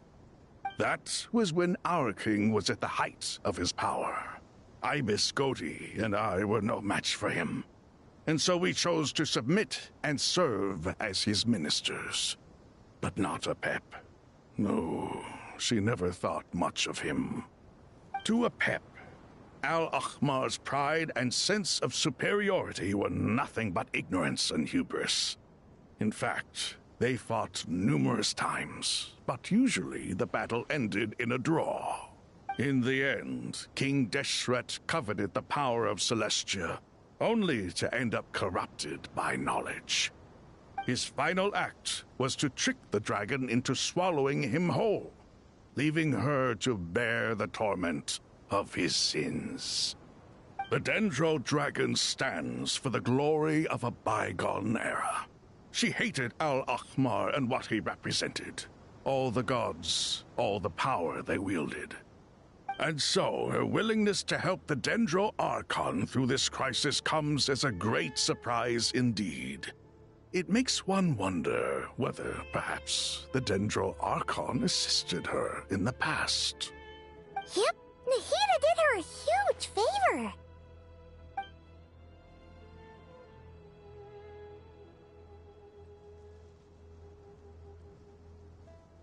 So Lesser Lord Kusanali put an end to the Dendro Dragon's many long years of torment. As much as she loathes the 7, Apep knows kindness when she sees it. No wonder she was willing to make an exception. Yeah, that's the sense we got from dealing with her too. She is not incapable of coexisting with other living things. Rather, she actively chooses to avoid coexistence. And this despite the fact that she symbolizes life itself. How ironic. All of this being said, I wouldn't expect too much from her if I were you. Nothing will change her hatred towards humanity and gods. We'll keep that in mind. Anyway, how much longer do you think Nahida needs to stay with Apep? For all we know, the Fatui might still be in the desert.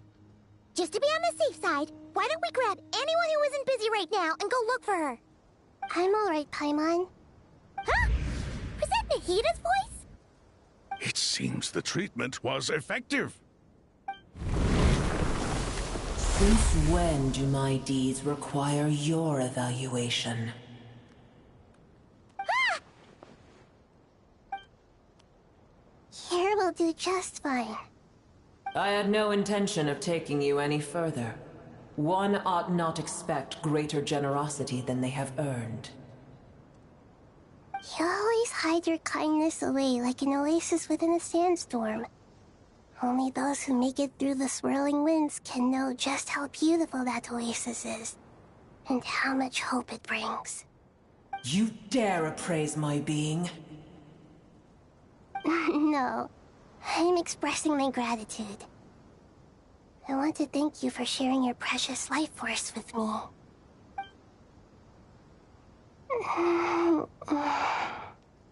Awake already?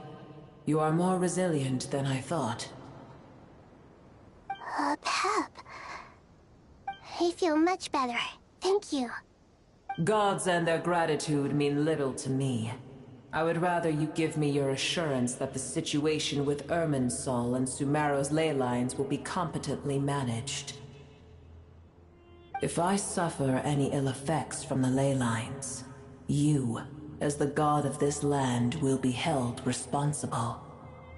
And you would not enjoy being held to account by me. I understand what you require, but I would assume this task even if you did not demand it. Sumeru is my responsibility. I must resume my duties as soon as possible. A farcical notion. God of Sumeru, I hope you realize how unextraordinary your strength is. And yet, maybe it is precisely what defines me. A god of wisdom is not meant to rule by force. Then hold steady. We go forth. Well, I'll be. Is that a pep?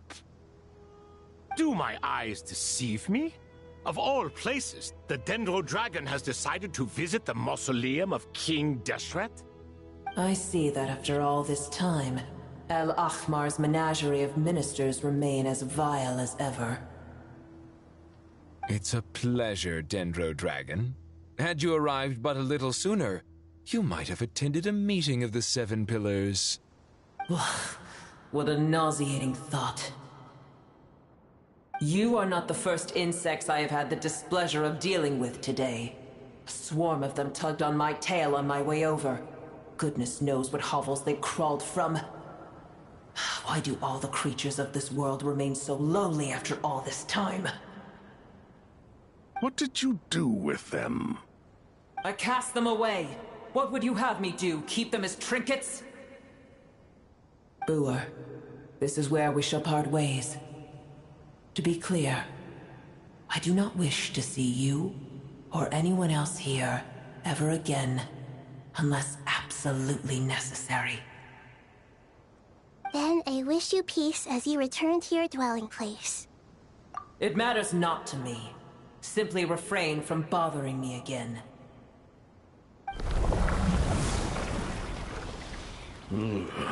A force to be reckoned with. At times like this, I feel glad that she has no interest in any of this. Hold on, just hold on, okay? We're almost there. We made it. Huh? Wait, that voice! It's... Uh-oh, I'm gonna fall.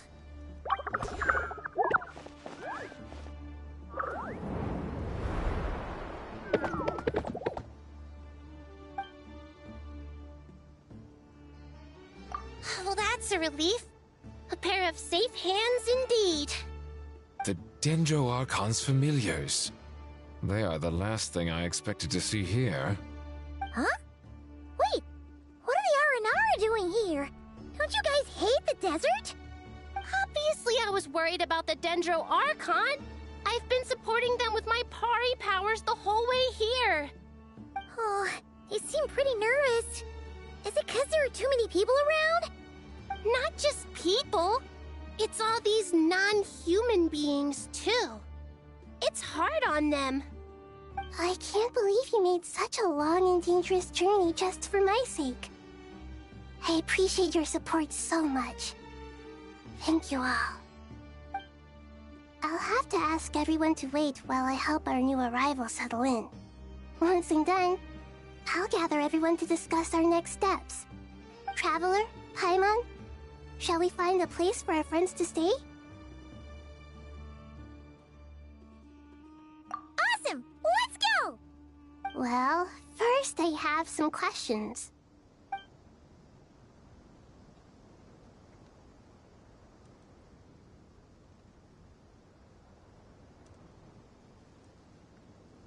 Okay, I think that covers everything. Thank you. We can get going now.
It's only us.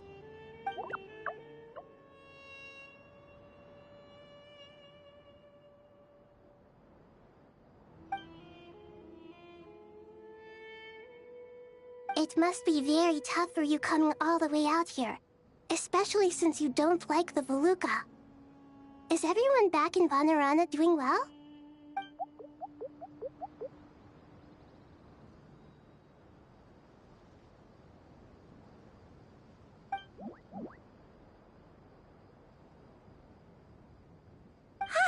Everyone's here. Good. Are you okay? You look like you were about to pass out back there. Then you're forgetting who I am. Don't underestimate me.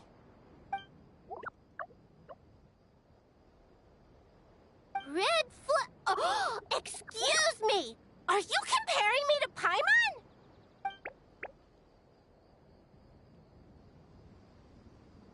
I suppose everyone is gathered here because of me. As we can see, the situation is critical, and everyone is very busy with their various tasks, so...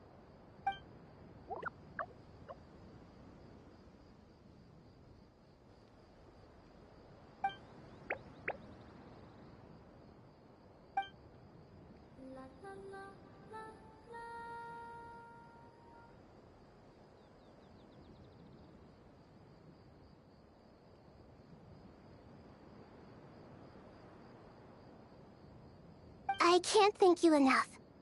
Right now, we're focused on restructuring Aru, processing excess information, and helping restore everyone's confidence. I'm sure you'll find it all very straightforward. I can help too! Just let me know where I'm needed.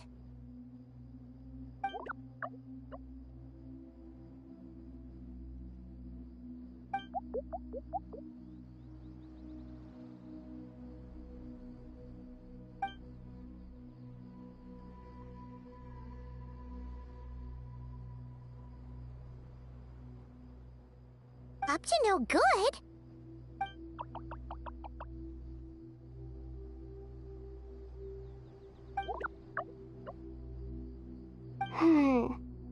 That definitely sounds suspicious. Traveler, Paimon, I have other work to attend to here that needs to take priority. Could I trouble you to investigate the situation Arabalika spoke of? No problem. Leave it to us. Thank you. I'm counting on you. There's one other thing. If you are to work alongside the people of Sumeru, you will need to make yourselves visible to them. Is that acceptable to everyone?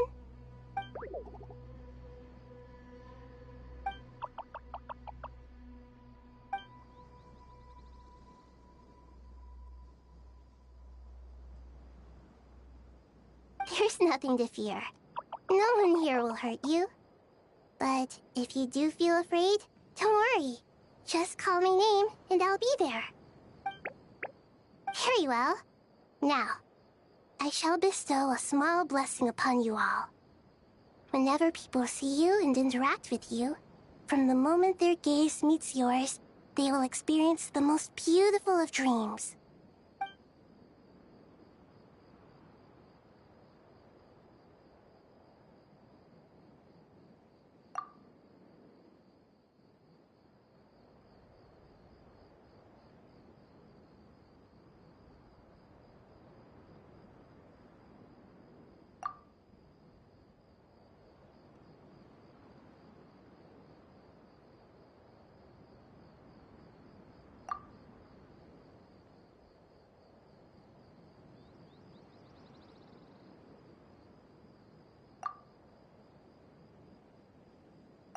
Do not fear. We will face it together. This too shall pass.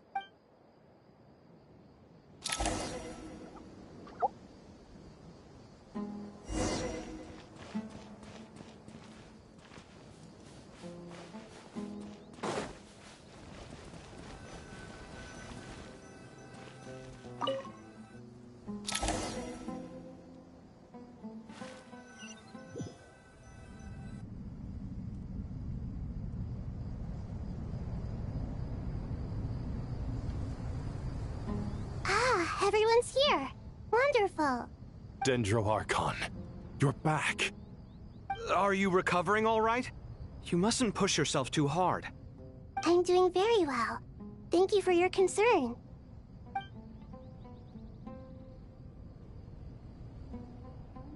I see. Using the power of Aru to reboot the Akasha and gain access to Irminsul.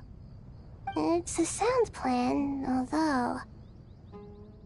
I regret to be the bearer of bad news, but with the state that Irminsul is currently in, it's impossible to access via traditional means. Even the Akasha won't change that. Alas, we had feared this may be the case. And what about non-traditional means? Non-traditional means? Are you saying... Desperate times call for new measures.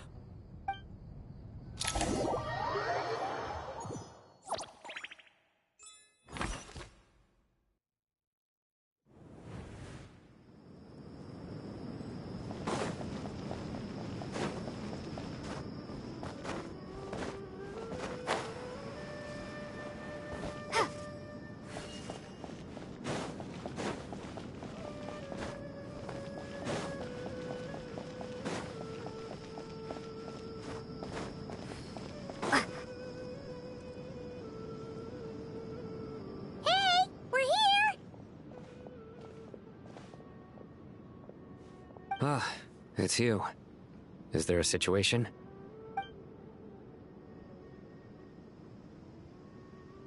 The Aranara have good intuition when it comes to people. In other words, there may well be a traitor among us. Given everything that's going on, I'd be more surprised if there wasn't. Miss Nefer, as a professional intelligence broker, I trust you have a solution? Not one that I'm willing to volunteer. What's in it for me?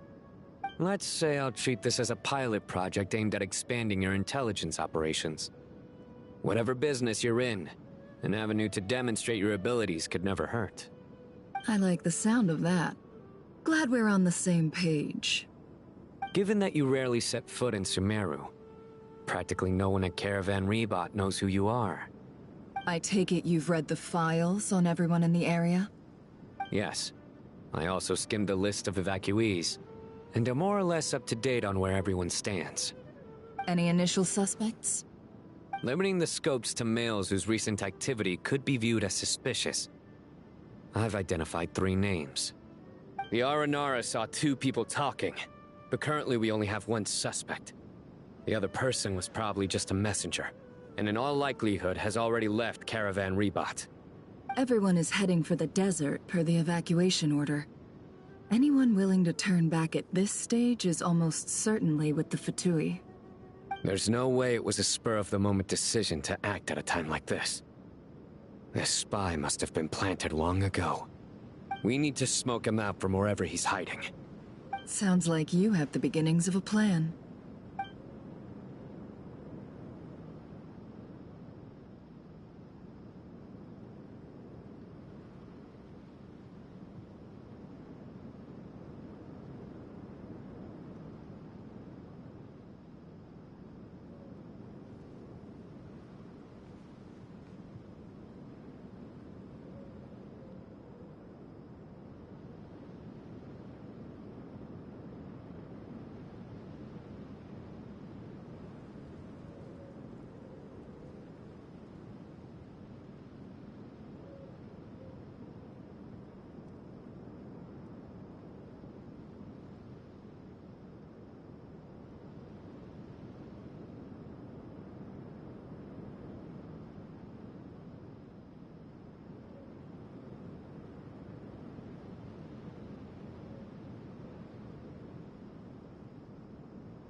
I see. Your suspicions are well-founded. I'd be watching him too if I were you. So far, we still lack solid evidence that he's been bribed. He hasn't made any recent purchases that would indicate he came into some cash. Then let's get closer to him to confirm before we make our move. I can handle it. I'm not based in Sumeru, so barely anyone at Caravan Rebot knows who I am. And you're certain you've never encountered this person in Nodcry? I'm certain. Besides, it's extremely rare for me to have had any direct contact with Sumeru mercenaries besides Jet. There's no way he could have seen my face before. Sino, stay out of sight and wait for my signal. If he raises any red flags, I'll bring him toward the main road. Understood. I'll take it from there. Excellent. Well, it's a pleasure working with you.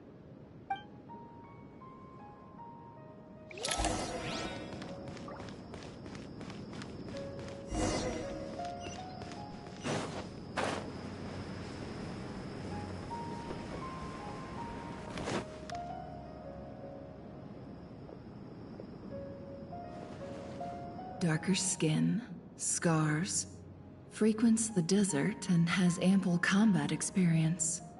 Nothing unusual about how he dresses or acts. What's that he's looking at? A coin. Interesting. Could that be how his contact paid him? Conveniently discreet for someone trying to hide any unexplained income.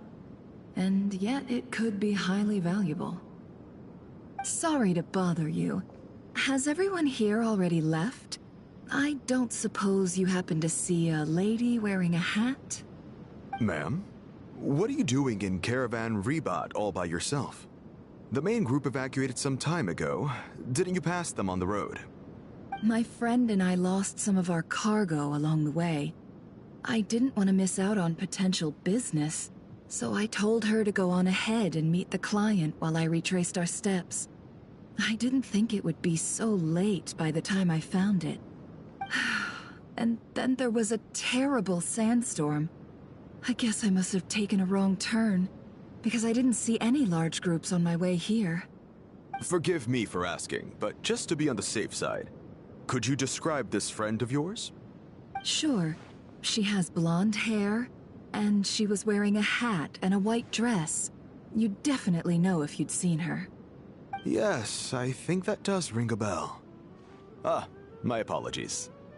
During this exceptional time, the Core of 30 are under orders to be extra cautious when dealing with unknown people, whoever they might be. I understand.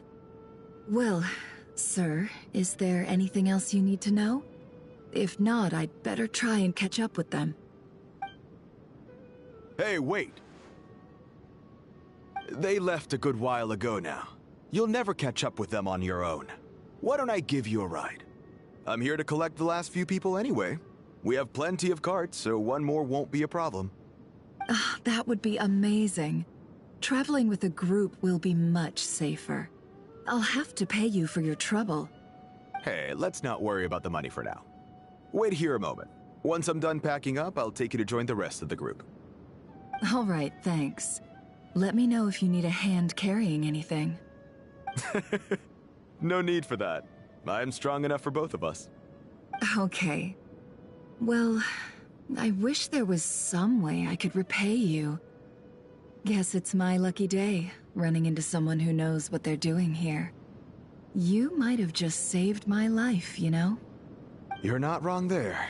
I mean, what kind of cargo is so important that it's worth risking your life to get back? I hope for your sake that it's priceless.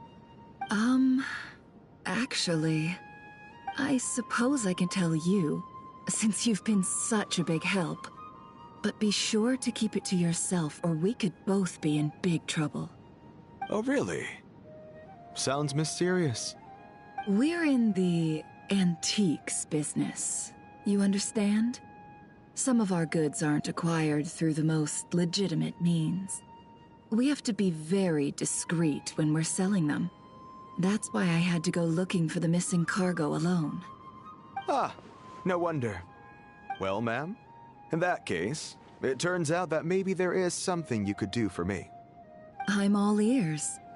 But to be clear, our commission isn't cheap. Think carefully before you ask. We don't want to ruin our relationship before we even hit the road. I'm sure that won't be a problem. My issue is, I have something that's a little difficult to sell on as well. Take a look at this.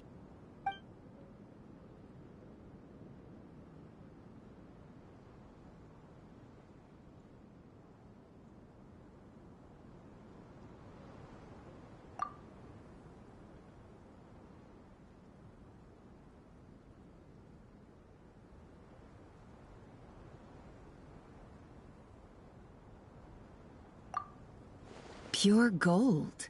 That's quite something. How'd you come across it? Dig it out of some ancient tomb? If you look hard enough, there are many treasures to be found in the mausoleum of King Deshret. It has no distinct Snezhnayan markings. That'll be why he's going with that story. And he clearly doesn't want to arouse suspicion, so he's on the lookout for an opportunity to make a quiet trade. Surely you have an existing business partner. Won't they take it off your hands? I hope I won't be attracting the wrath of my competitors by helping you sell this. The shop I used to work with is having cash flow issues at the moment after losing some money. I'm under enough pressure as it is without having to deal with them. On the off chance anything went wrong, I'd never get my money back.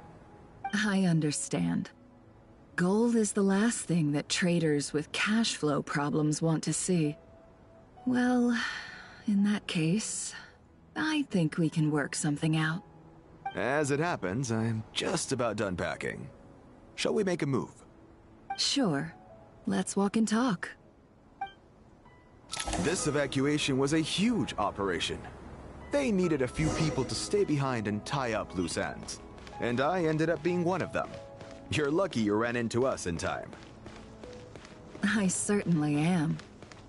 I don't know how this happened. One thing led to another, and look how it ended up. I just hope our client doesn't get spooked and cancel their order. Fingers crossed.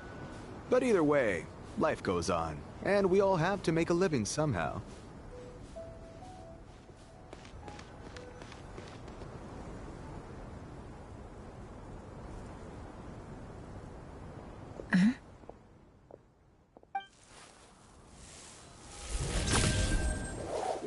Hands where I can see them.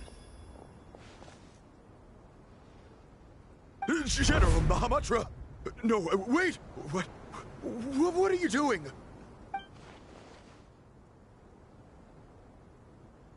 This is the coin? Good. Sadly, you won't have the chance to spend it. Nicely done. Looks like Sumeru's Matra are a well-oiled machine nowadays. Unmarked gold coins are quite difficult to trace. Thanks to you, we have secured the evidence. Here's what's gonna happen.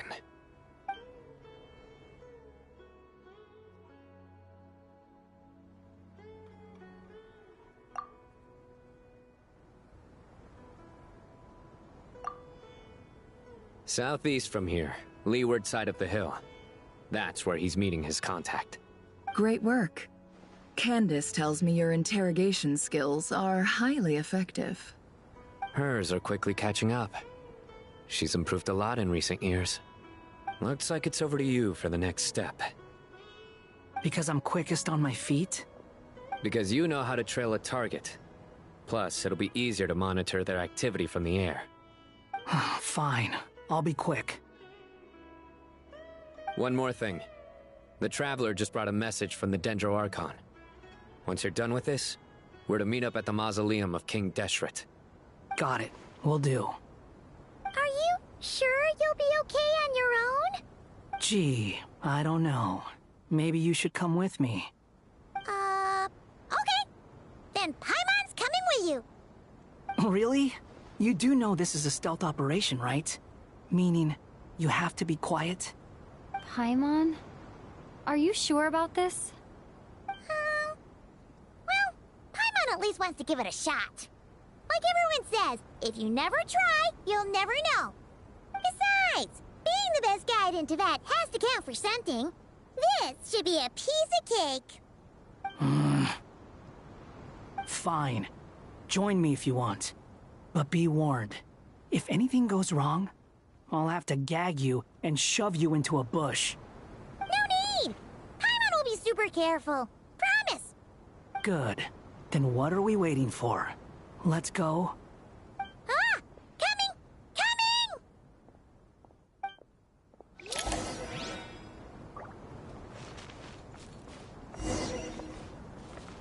The wind rises.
Too slow.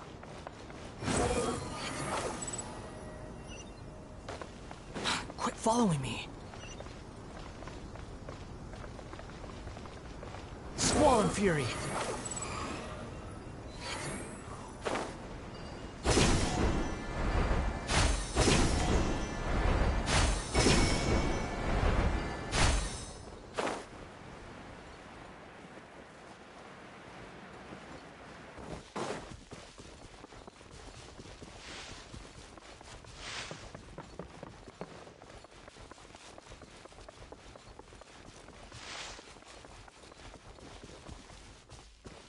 Wind rises.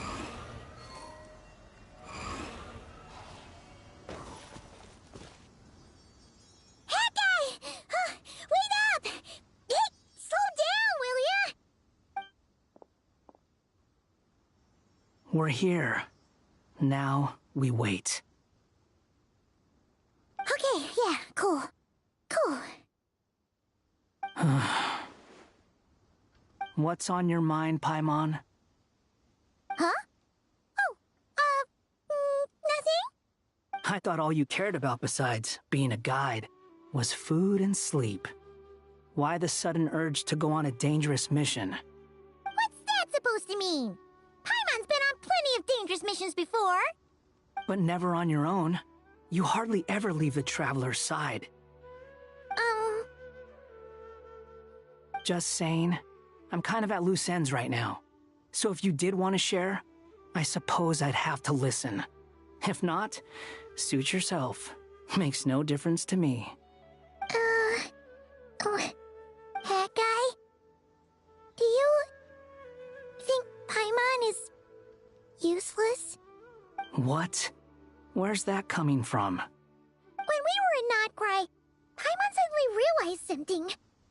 Even though Paimon's with the Traveler every single day, whenever we face real danger, she can't do anything to help.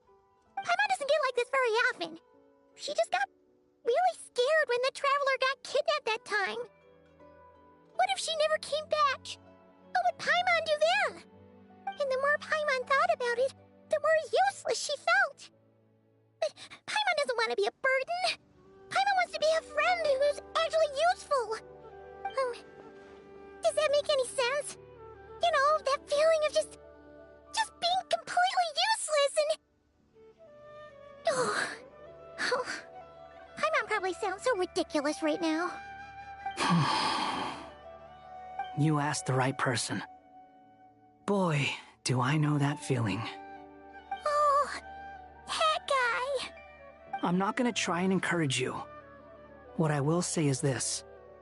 When you start doubting yourself, you have two choices. Give up or change. You have to make the decision to move forward. Otherwise, no amount of consultation from other people is gonna help you. So ask yourself, what do you want? To get stronger? To learn more? Whatever it is, go do it. You won't have any regrets if you can at least say that you tried. Oh. All right. Something's not right. Shouldn't they be here by now? Paimon, is it just me? Or is it a little too quiet around here? Should Paimon take a look? We'll give it another hour. If nothing happens, we head back. Okay.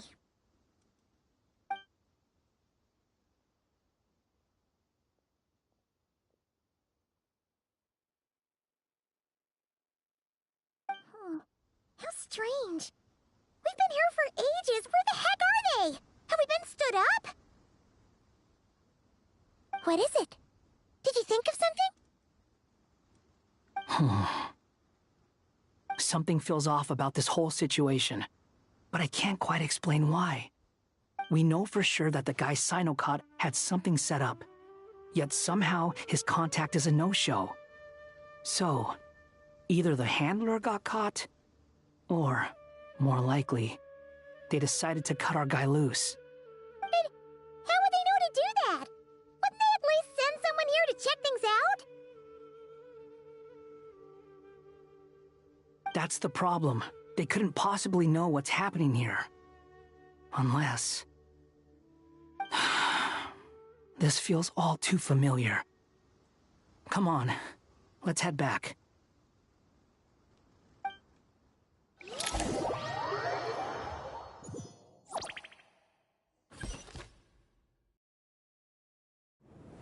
Even though this isn't a formal meeting, I'd still like to start by saying how grateful I am to each and every one of you. Thank you all for coming here and standing by our side. Shesipank and Bennu are currently assisting the scholars with the maintenance of Aru. Please forgive their absence. As for Hermanubis, may he rest in peace. We remember him with great fondness.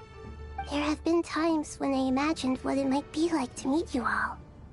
Now that it's really happening, I feel quite emotional. Time has taken many things away, but that which remains is all the more resilient. I must say, there is one thing that rather surprises me.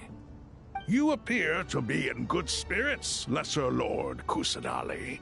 But even so, I can sense that the life force given to you by the Dendral Dragon has far from fully resolved the problem of your vitality. Oh no! So even Apep's power didn't work? Don't worry, Paimon. It worked very well indeed. The issue is how closely I am tied to Irminsul. Until the problem with Vid is resolved, there is no way I can fully recover. Sumeru has undergone tremendous changes during your absence. When gods pass away, inevitably, people's faith in them grows weaker. You must have sensed it already. Your power is not what it once was. Regrettably, this is true. I too have grown weaker due to the effects of Irminsul. Right now, we're all in quite a sorry state. Then what do you suggest? We take all the help we can get. Sumeru is our shared home. You and I, gods and humans alike. We must unite all our strength in this moment. Though Al-Ahmar is no longer with us, the alliance between the three gods remains in force. Regardless, as subjects of our king, we have a responsibility to support Sumeru through this catastrophe. Not to mention that it was the people of Sumeru who released us from this prison of Aru. Times have changed, and the people of today possess greater wisdom than those of the past. You really know how to give a rousing speech, Goti. Now then, let us learn more about your plan. The brightest minds of the Sumeru Academia are busy opening and renovating Aru. They claim it has something to do with Irminsul? Correct. Irminsul has existed in Teyvat since the very beginning. But during the Age of the Dragons, it did not possess the significance it holds today. After the Heavenly Principles arrived, the power of the Light Realm was divided into elemental energy, and Irminsul was refashioned as a device that records and preserves all information. Since then, everything in this world has been inextricably linked to it. As the Dendro Archon, I have a duty to protect Irminsul. To Sumeru, it is both a national treasure and undeniably a major threat. Teyvat has seen many upheavals in the last few years. The most recent of these was a major crisis in Notcry, which forced Sumeru to be even more vigilant than usual. I made sure to monitor all the pathways through which an outsider could potentially transmit themselves into Irminsul. But despite my efforts, a major problem still arose within. I still believe that someone has actively invaded Irminsul. But rather than taking any of the pathways I referred to, the intruder chose instead to utilize the most direct route. And the only one that cannot be protected against. By entering Irminsul through death. I see what you mean. You cannot simply stop all deceased souls from returning to the ley lines because of a potential invasion that could occur at any time. That's right. As important as it is to guard against external threats, I couldn't allow myself to stop the souls of the departed from finding peace. Please, understand how difficult this predicament was for the Dendro Archon. Defense has never been an easy task. After Irminsul was invaded, my authority was quickly restricted. Soon after that, the tree began denying access to any connections. I'm sure you feel responsible, but you are not to blame. No one can predict every possible disaster. There will always be trials and tribulations for the world to endure. But the people of Sumeru should not have to endure this. We must find a way to break through the lockdown and connect to Irminsul. And this is why you need Aru. Yes. The only thing in Sumeru capable of rivaling Irminsul in terms of overall function and performance is Al-Akhmar's legacy, Aru. All I managed to do before falling into a coma was make some minor adjustments to Irminsul. Using Aru is a last resort, and a move that comes with enormous risks. The Scholar's initial plan was to borrow Aru's power to reboot the Akasha, then use the Akasha to connect to Irminsul and investigate. Unfortunately, Irminsul has suffered far greater damage than they first thought, rendering that plan futile. To rise to the challenge, we had to resort to more extreme and far costlier means. This has led to a number of new contingency plans. To reclaim Irminsul, our brightest scholars have made further modifications to Aru with multiple goals in mind. I thank you all for giving them your blessing in this endeavor. Human wisdom has clearly improved over the millennia. You have not only our support, but that of the Jinn, the Aranara, and the Pari. Together, we will do everything in our power to save Irminsul.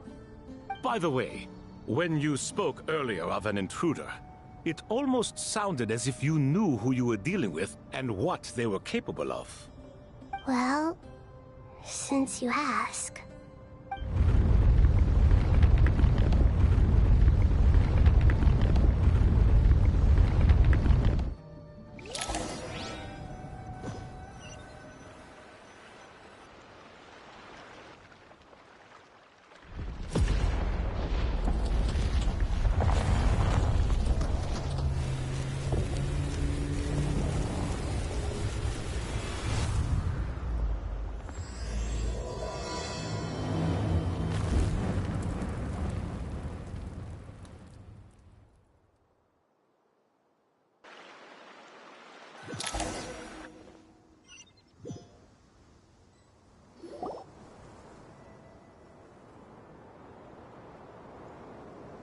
Master Tainari!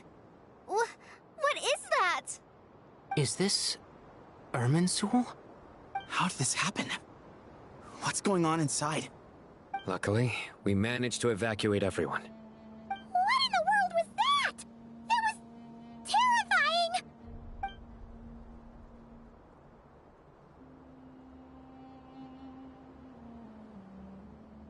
Oh my.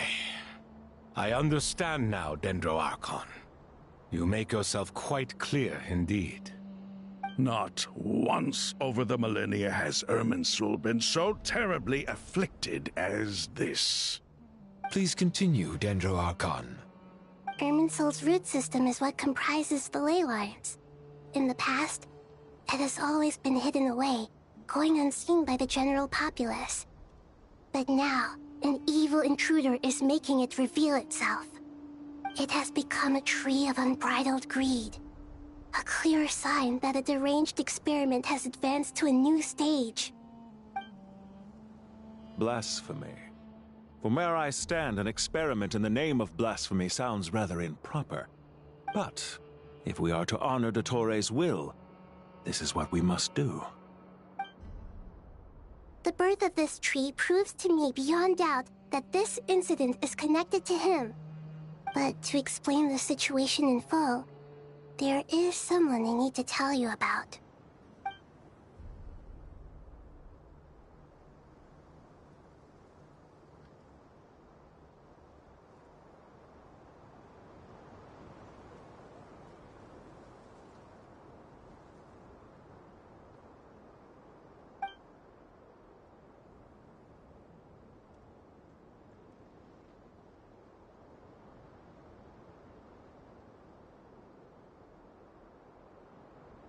Zandik.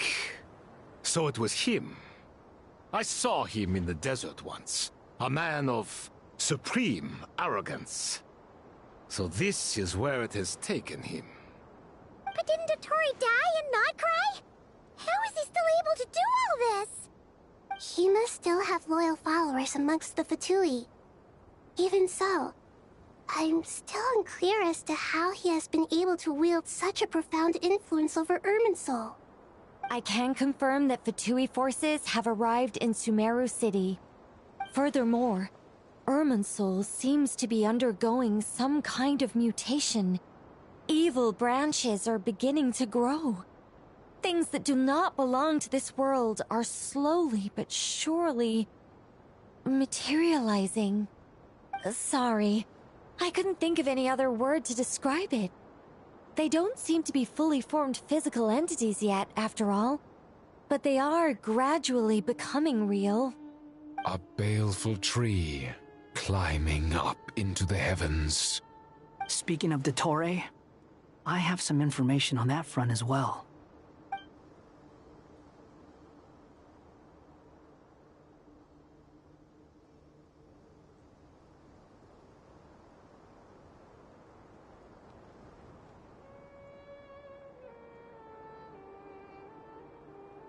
I didn't think it was wise to state this out in the open. But my theory is, the mole wasn't cut off after he was caught. They wrote him off from the beginning. You mean, the Fatui never intended to follow through with him? Then why plant a mole at all? It's hardly a conventional strategy, and the rationale behind it is pretty twisted.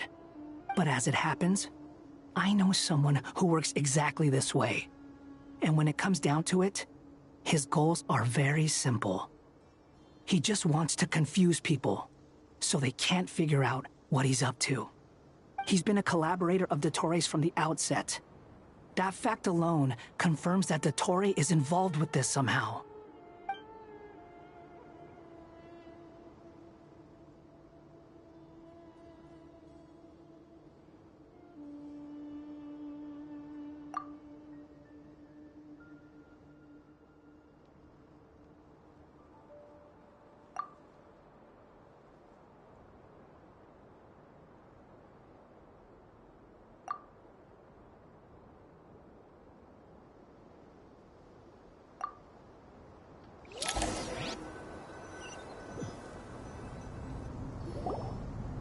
There is still much to be done. Everyone, please remember our core strategy. As per the discussions, the following groups must act immediately. Mr. Alhaitham and Mr. Kave, the next phase of the Aru renovation project must begin right away. Godspeed to you both. We'll give it everything we've got. The plan looks feasible, but the implementation will require certain resources. General Mahamatra Sino and his team will help to procure the materials required for modifying the terminal. No problem. I've already spoken with Sethos and Hat Guy, and they've agreed to assist me. This kind of thing is best left to the fleet-footed, right? Hat Guy? If it's efficiency you're after, we're the right people for the job. Following up on the elemental energy amplifier we discussed, Ms. Dory, I assume you're the one most familiar with the status of this project. Aside from the Dendro Archon, of course. Yep, that's right. Leave it to Lord Sangama Bay. Got it. Well, I'd like Madame Farazan, Kale, and Nicole to support Dory on the technical side. You can count on us. Will do. Rest assured, I'll take good care of Kale. Dia, Candace, and Nefer, you'll be in charge of negotiating between the various parties. I trust you remember our goal. You bet. We can handle it. Good. I believe that covers everything. Tainari will provide ad hoc support as needed, if that's okay. Poor Tainari. Must be tough being Nephis' student. Getting bossed around all day, every day. Hey, don't try and drive a wedge between us, you old rascal. All it says to me is that Master Nephis has faith in everyone's abilities. While I'm nominally here as backup, I doubt there will be many situations where my help is needed. Exactly. Finally, Traveler, you and I will head to the border between Sumeru and Natlan. Once that task is complete, I'll be asking some of you to accompany me to the Eternal Oasis. The Eternal Oasis? I thought that was just a legend. So it does exist after all. Regarding your trip to Natlan, under normal circumstances, a meeting between our two nations would be a far more formal affair. Unfortunately, Sumeru is all but completely cut off from the outside world at present. So regretfully, we won't be able to give the Pyro Archon Mawika the grand reception that she deserves.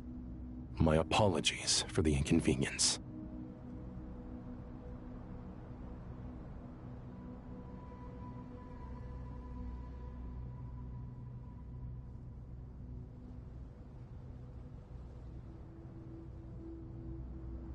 No point putting too much pressure on yourselves.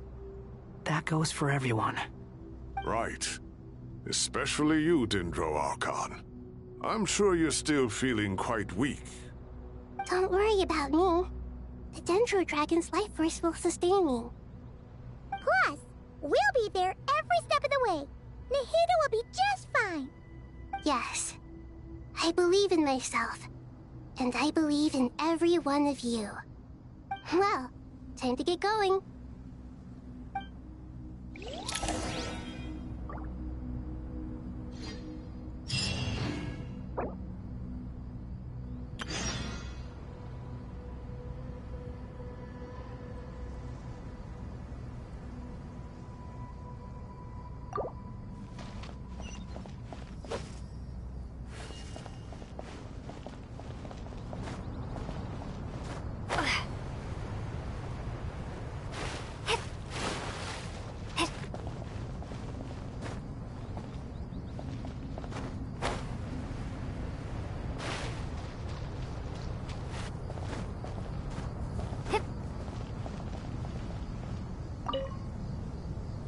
To what extent we can implement the final plan depends on how successfully the Akasha can be modified and configured.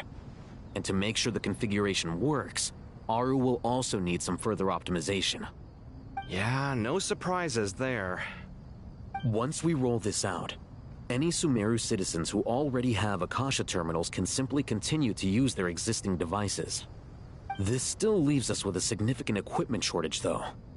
Many groups of people were never issued Akasha terminals, including mercenaries, the desert folk, and many others. We'll need a supply of rare materials for the renovation of Aru and the production of new terminals. Right now, the best place to source these locally is from the primal constructs within King Deshret's mausoleum. Time is not on our side here. It's gonna be a race against the clock. The Aru merge and renovation project will have to be carried out by you two. Everything's riding on this, so failure is not an option. Best of luck to you both. As discussed, General Mahamatra Sino and Mr. Hat Guy will source the required materials. Mr. Sethos is quite familiar with the layout of King Deshret's mausoleum. With him accompanying them, things should go quite smoothly. I have every confidence. In the meantime, we may as well take a breather. Makes sense. There's not much we can do until the materials arrive. Get in formation and stay close. What is this, boot camp? Knock it off. It's just Sino being Sino. You know what he's like. Everyone clear on our mission objective. Look at the excess primal constructs, dismantle them, and extract the required materials. And King Deshret's 7 pillars agreed to this? If they're just sitting there doing nothing, we might as well put them to use. Thoth's words, not mine.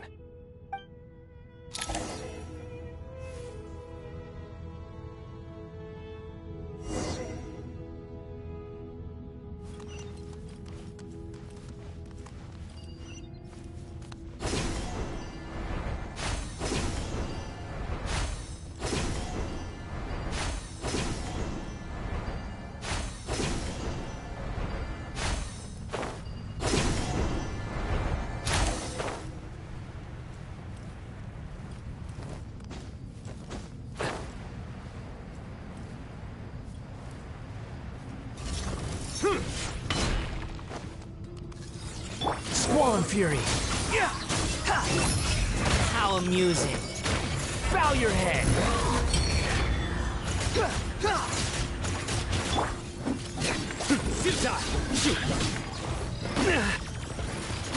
Judgment is upon you!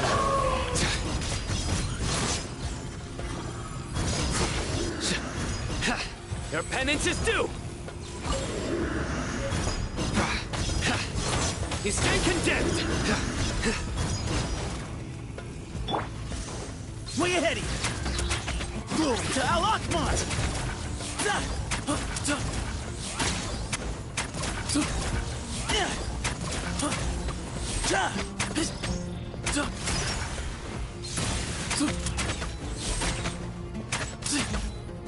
The wind rises. Surrender!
Fury!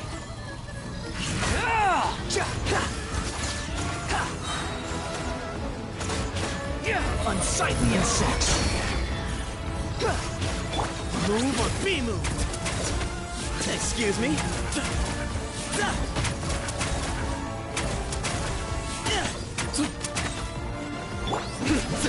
Nowhere to run! Through me, justice is served! Your penance is due!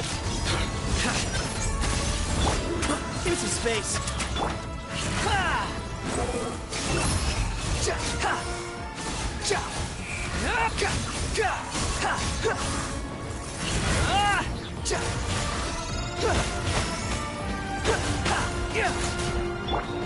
Excuse me?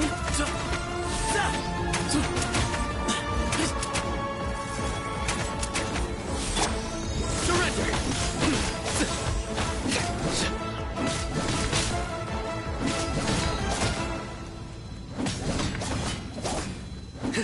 Nowhere to run!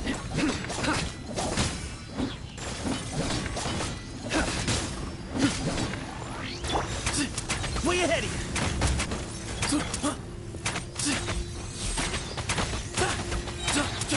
Sage's wisdom!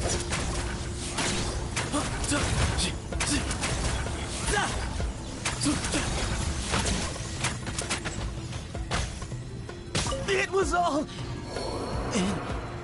vain. Futile!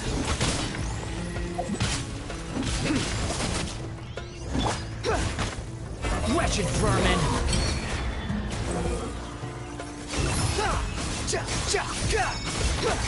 Everything was futile.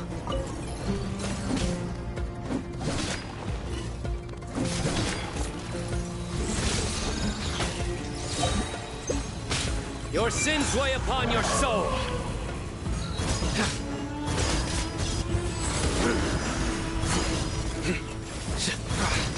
Guilty.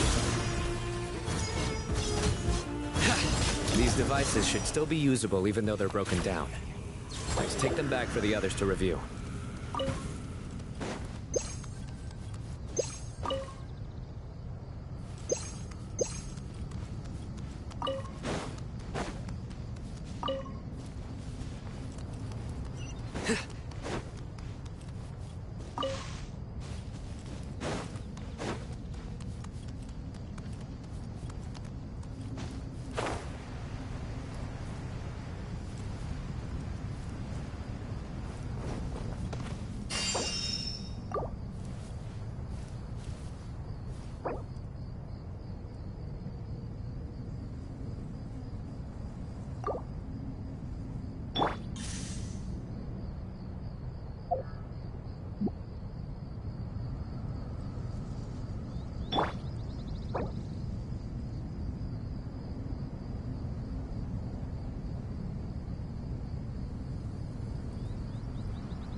Behold!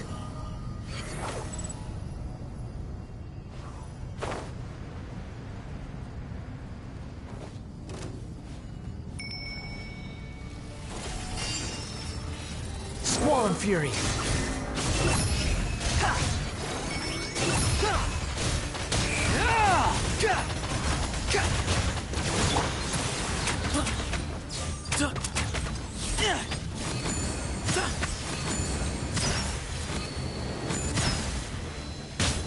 Whoa, give me some space. Behind you.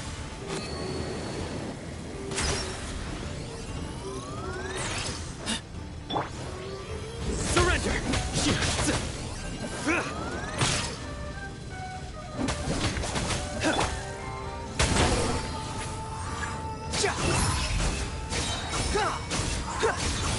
You dare to gaze upon me?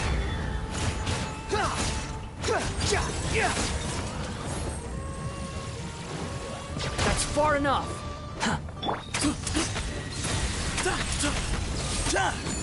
Behind you! Behind you! That was too slow. Judgment is upon you. Your penance is due!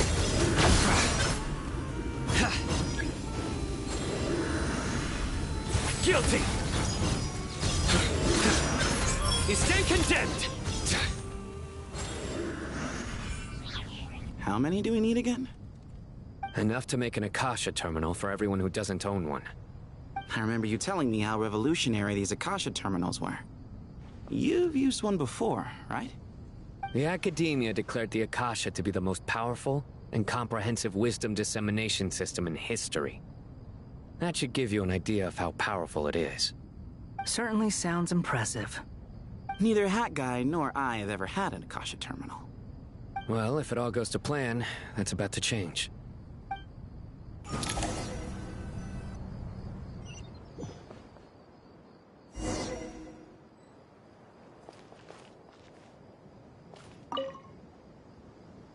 Oh, goody! Thank you so much for handling the delivery. What a long way it was. You've really outdone yourselves. I'm well aware what a bumpy, dangerous journey it must have been. Now, I would have loved to oversee the process myself, but of course, those of us who know the plan can't leave the mausoleum. Oh, trust me, I'm patting myself on the back for my assembly work here. Simply flawless work. But will you really be needing all of this? According to our plan, yes, this is the quantity required. I have no complaints about the quality either. Only the price. So expensive. I heard you covered a lot of the funding out of your own pocket. Oh, that's an exaggeration. The Academia provided most of the funds. I just offered a small token of my goodwill. Of course, the real tragedy is how little profit I'm making on this. You know, it's a serious crisis when you can't even make money out of it. It's really quite a beautiful design. And I'm intrigued by how such a diminutive device is able to output the power of the Light Realm. Did you attend the lecture on Light Realm energy, Madame Farzan? I don't believe I saw you there. Of course I attended. I was just a little late, so I had to listen to the whole thing from outside the back door. Ahem. Anyway, I have a perfectly good understanding of Light Realm, elemental and abyssal energy, as well as the relationship between the three. Good to know. Master told me in private that the conversion process between Light Realm energy and elemental energy involves highly classified knowledge that shouldn't be disseminated too widely. But even so, the scholars still shared said information. Well, you can't enforce a rule that everyone breaks. Is that the idea? At first, the Dendro Archon was reluctant to explain it in great depth for safety reasons. Later, she came to terms with it, and simply informed my master that we would all have to face the question of survival together. To protect someone from such dangers means keeping them in the dark, but for someone to know and embody the wisdom within, they must understand its very essence. It's an information hazard. We're exposed to danger just by knowing the facts. And just like bait, it lures us in by offering us the solution to our problems. But if you're not careful, you'll end up pursuing it down a dark path. A tricky problem. But today, this big problem has been broken down into many smaller, more trivial ones. What do you mean? Ah, I get it. For instance, you and I share secret knowledge, while she and I take on the risks of life, death, and fate. Something like that? Hey, what? That is not what I call a trivial problem. Well, as they often say in Vahumana, an event that is monumental to the individual is negligible in the grand scheme of history. Generally, the fate of the individual is an insignificant affair. Being from Amorta, where the subject of our research tends to be a lot more personal, I have to disagree. It's hard to dismiss the individual as insignificant. In other other words, the big problem of survival has been broken down into many small, interconnected factors, and each one of us binds them together. Most people would find this unimaginable, but to us scholars, this is the path that has always beckoned to us. Sharing knowledge is a good way to fight against fate. I will always believe in that. All right. I think that's everything. Thanks a lot. But don't go anywhere just yet. I'll still be needing you to calibrate the equipment.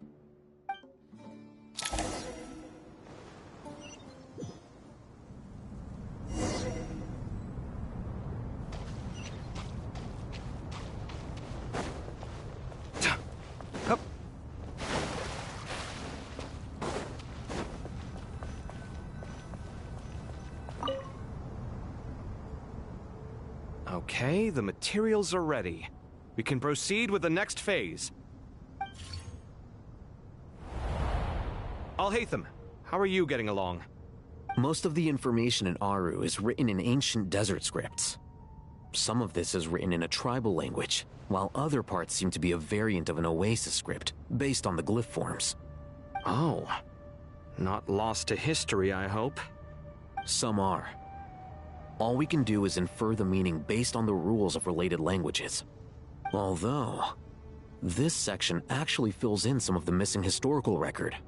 I'm transcribing it so we can bring it back to the academia. After Aru started up, 2 more lines of text appeared here. Can you read them? Humans may not read what is written by the gods, except by not reading. Victory should not be easy to attain, for it symbolizes divine wisdom. Knowledge must not waver, for it has external borders. Is this a clue to solving a puzzle? Or is it being symbolic? You can't read it unless you don't read it. Victory is wisdom. Knowledge is confined by borders. Wait, I think I've got it. It's a metaphor, isn't it? It's talking about... a chessboard.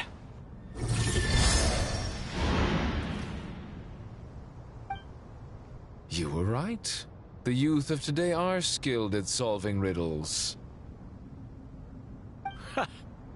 Have the secrets buried in the desert not been unearthed over the years all the same?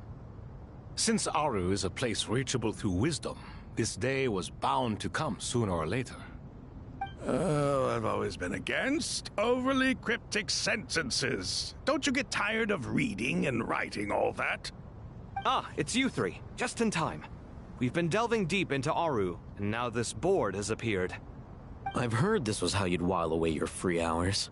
You must be quite the experts by now in that case. It is true.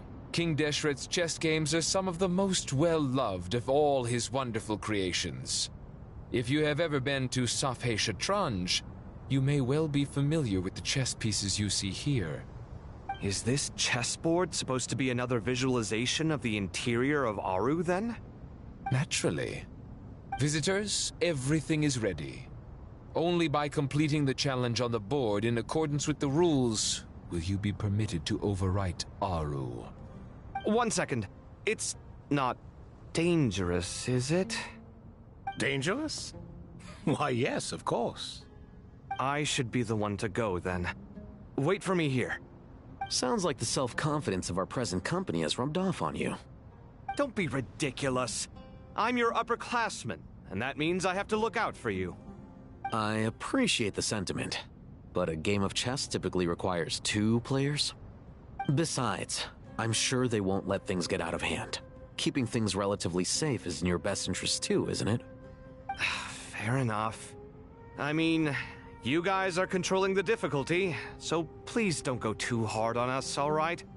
Ah, but Bennu said he wanted to put some respect into these whippersnappers. All right, all right. Thank you. Obviously, we'll still try to be careful. This doesn't seem like ordinary chess. Is the goal to defeat the opponent? No, you must enter the board and pass the trials we have placed there. Ready? Let's do it.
The first trial is posed by me.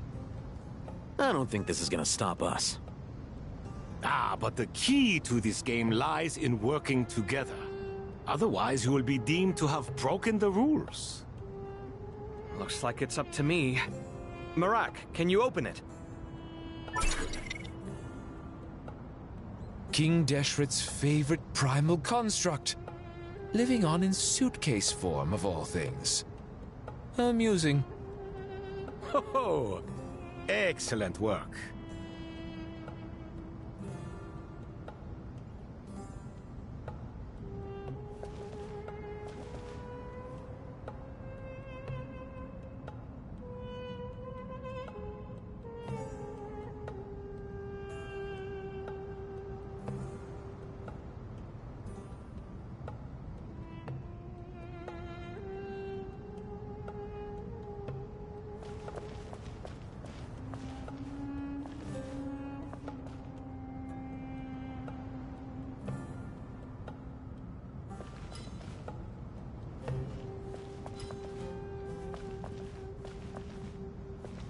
Strange time to catch up on sleep. I'm not sleeping, I'm thinking! It's not that simple, you know.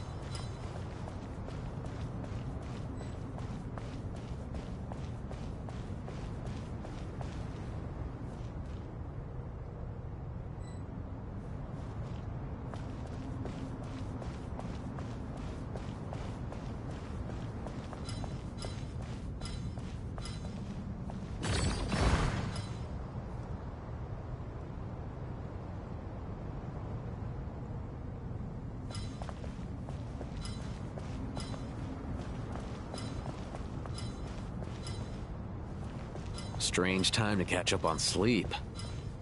I'm not sleeping, I'm thinking! It's not that simple, you know.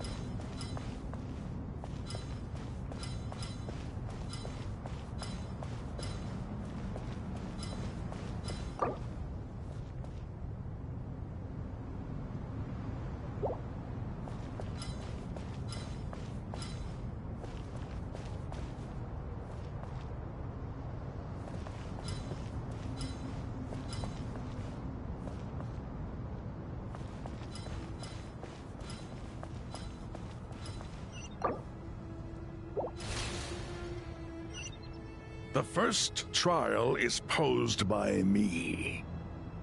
I don't think this is gonna stop us. Ah, but the key to this game lies in working together. Otherwise, you will be deemed to have broken the rules. Looks like it's up to me.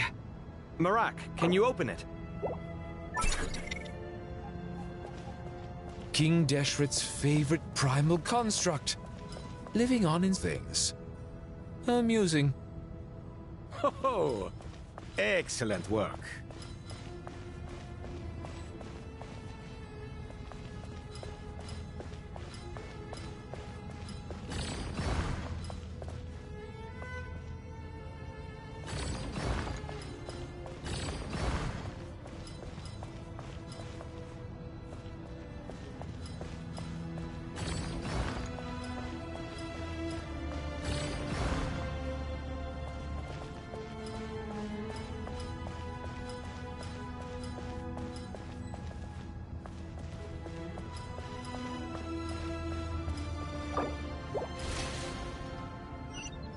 The first trial is posed by me.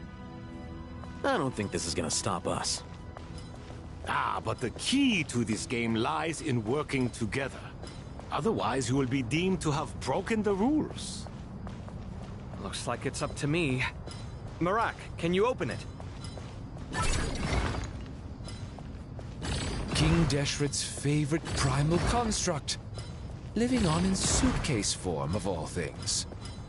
Amusing. Ho-ho! Excellent work.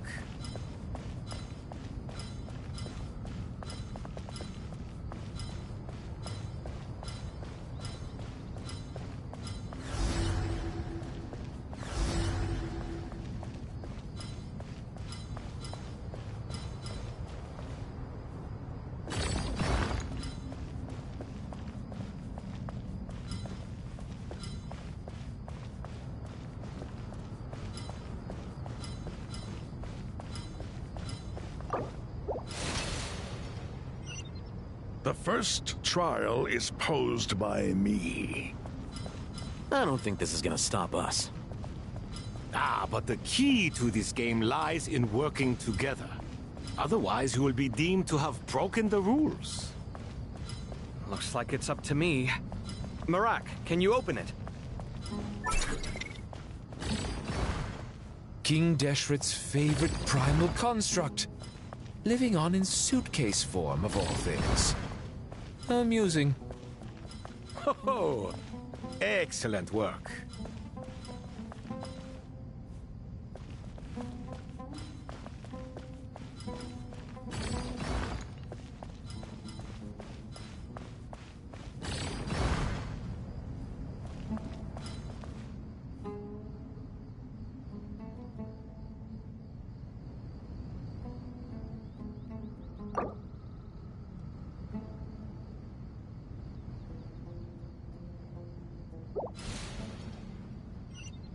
The first trial is posed by me.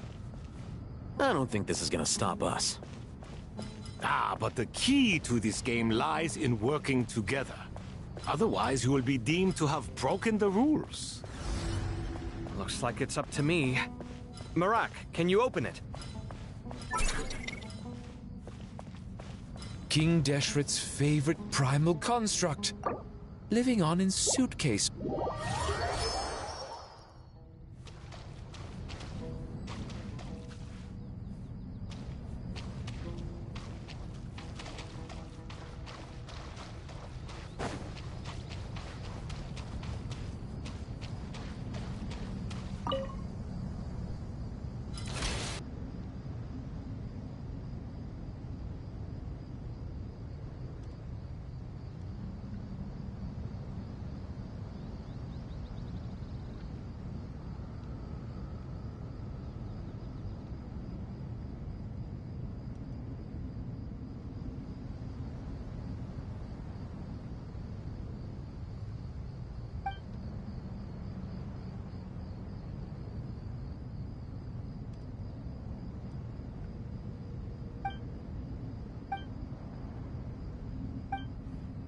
The first trial is posed by me. I don't think this is gonna stop us. But the key to this game lies in working together. Otherwise, you will be deemed to have broken the rules. Looks like it's up to me. Marak, can you open it? King Deshret's favorite primal construct, living on in suitcase form of all things. Amusing. Ho! Excellent work.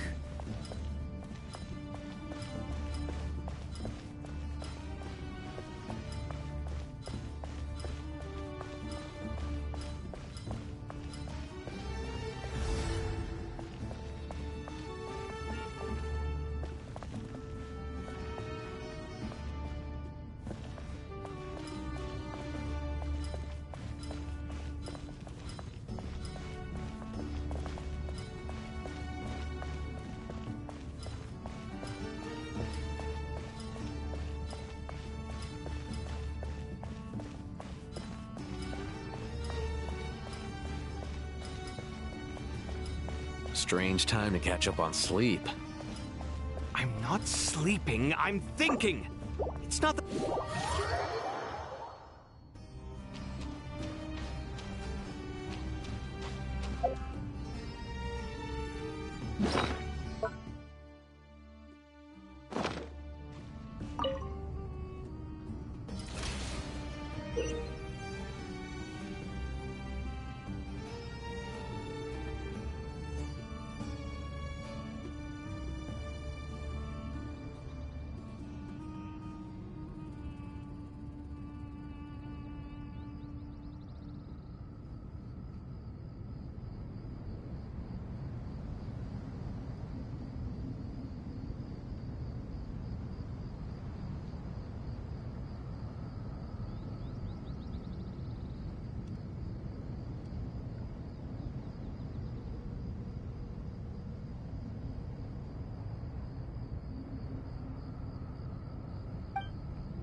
The first trial is posed by me.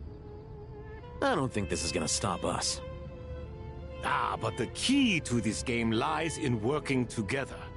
Otherwise, you will be deemed to have broken the rules. Looks like it's up to me. Marak, can you open it? King Deshret's favorite primal construct. Living on in suitcase form, of all things.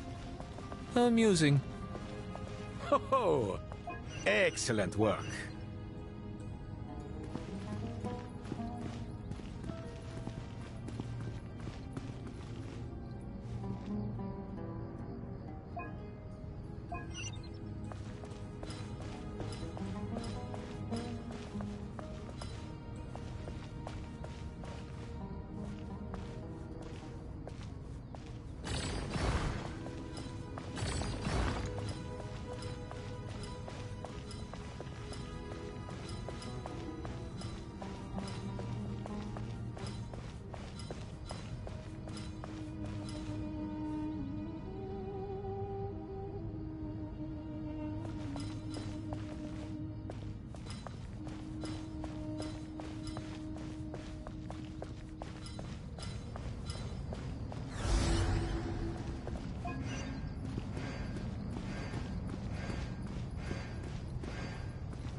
Now is the time for my trial.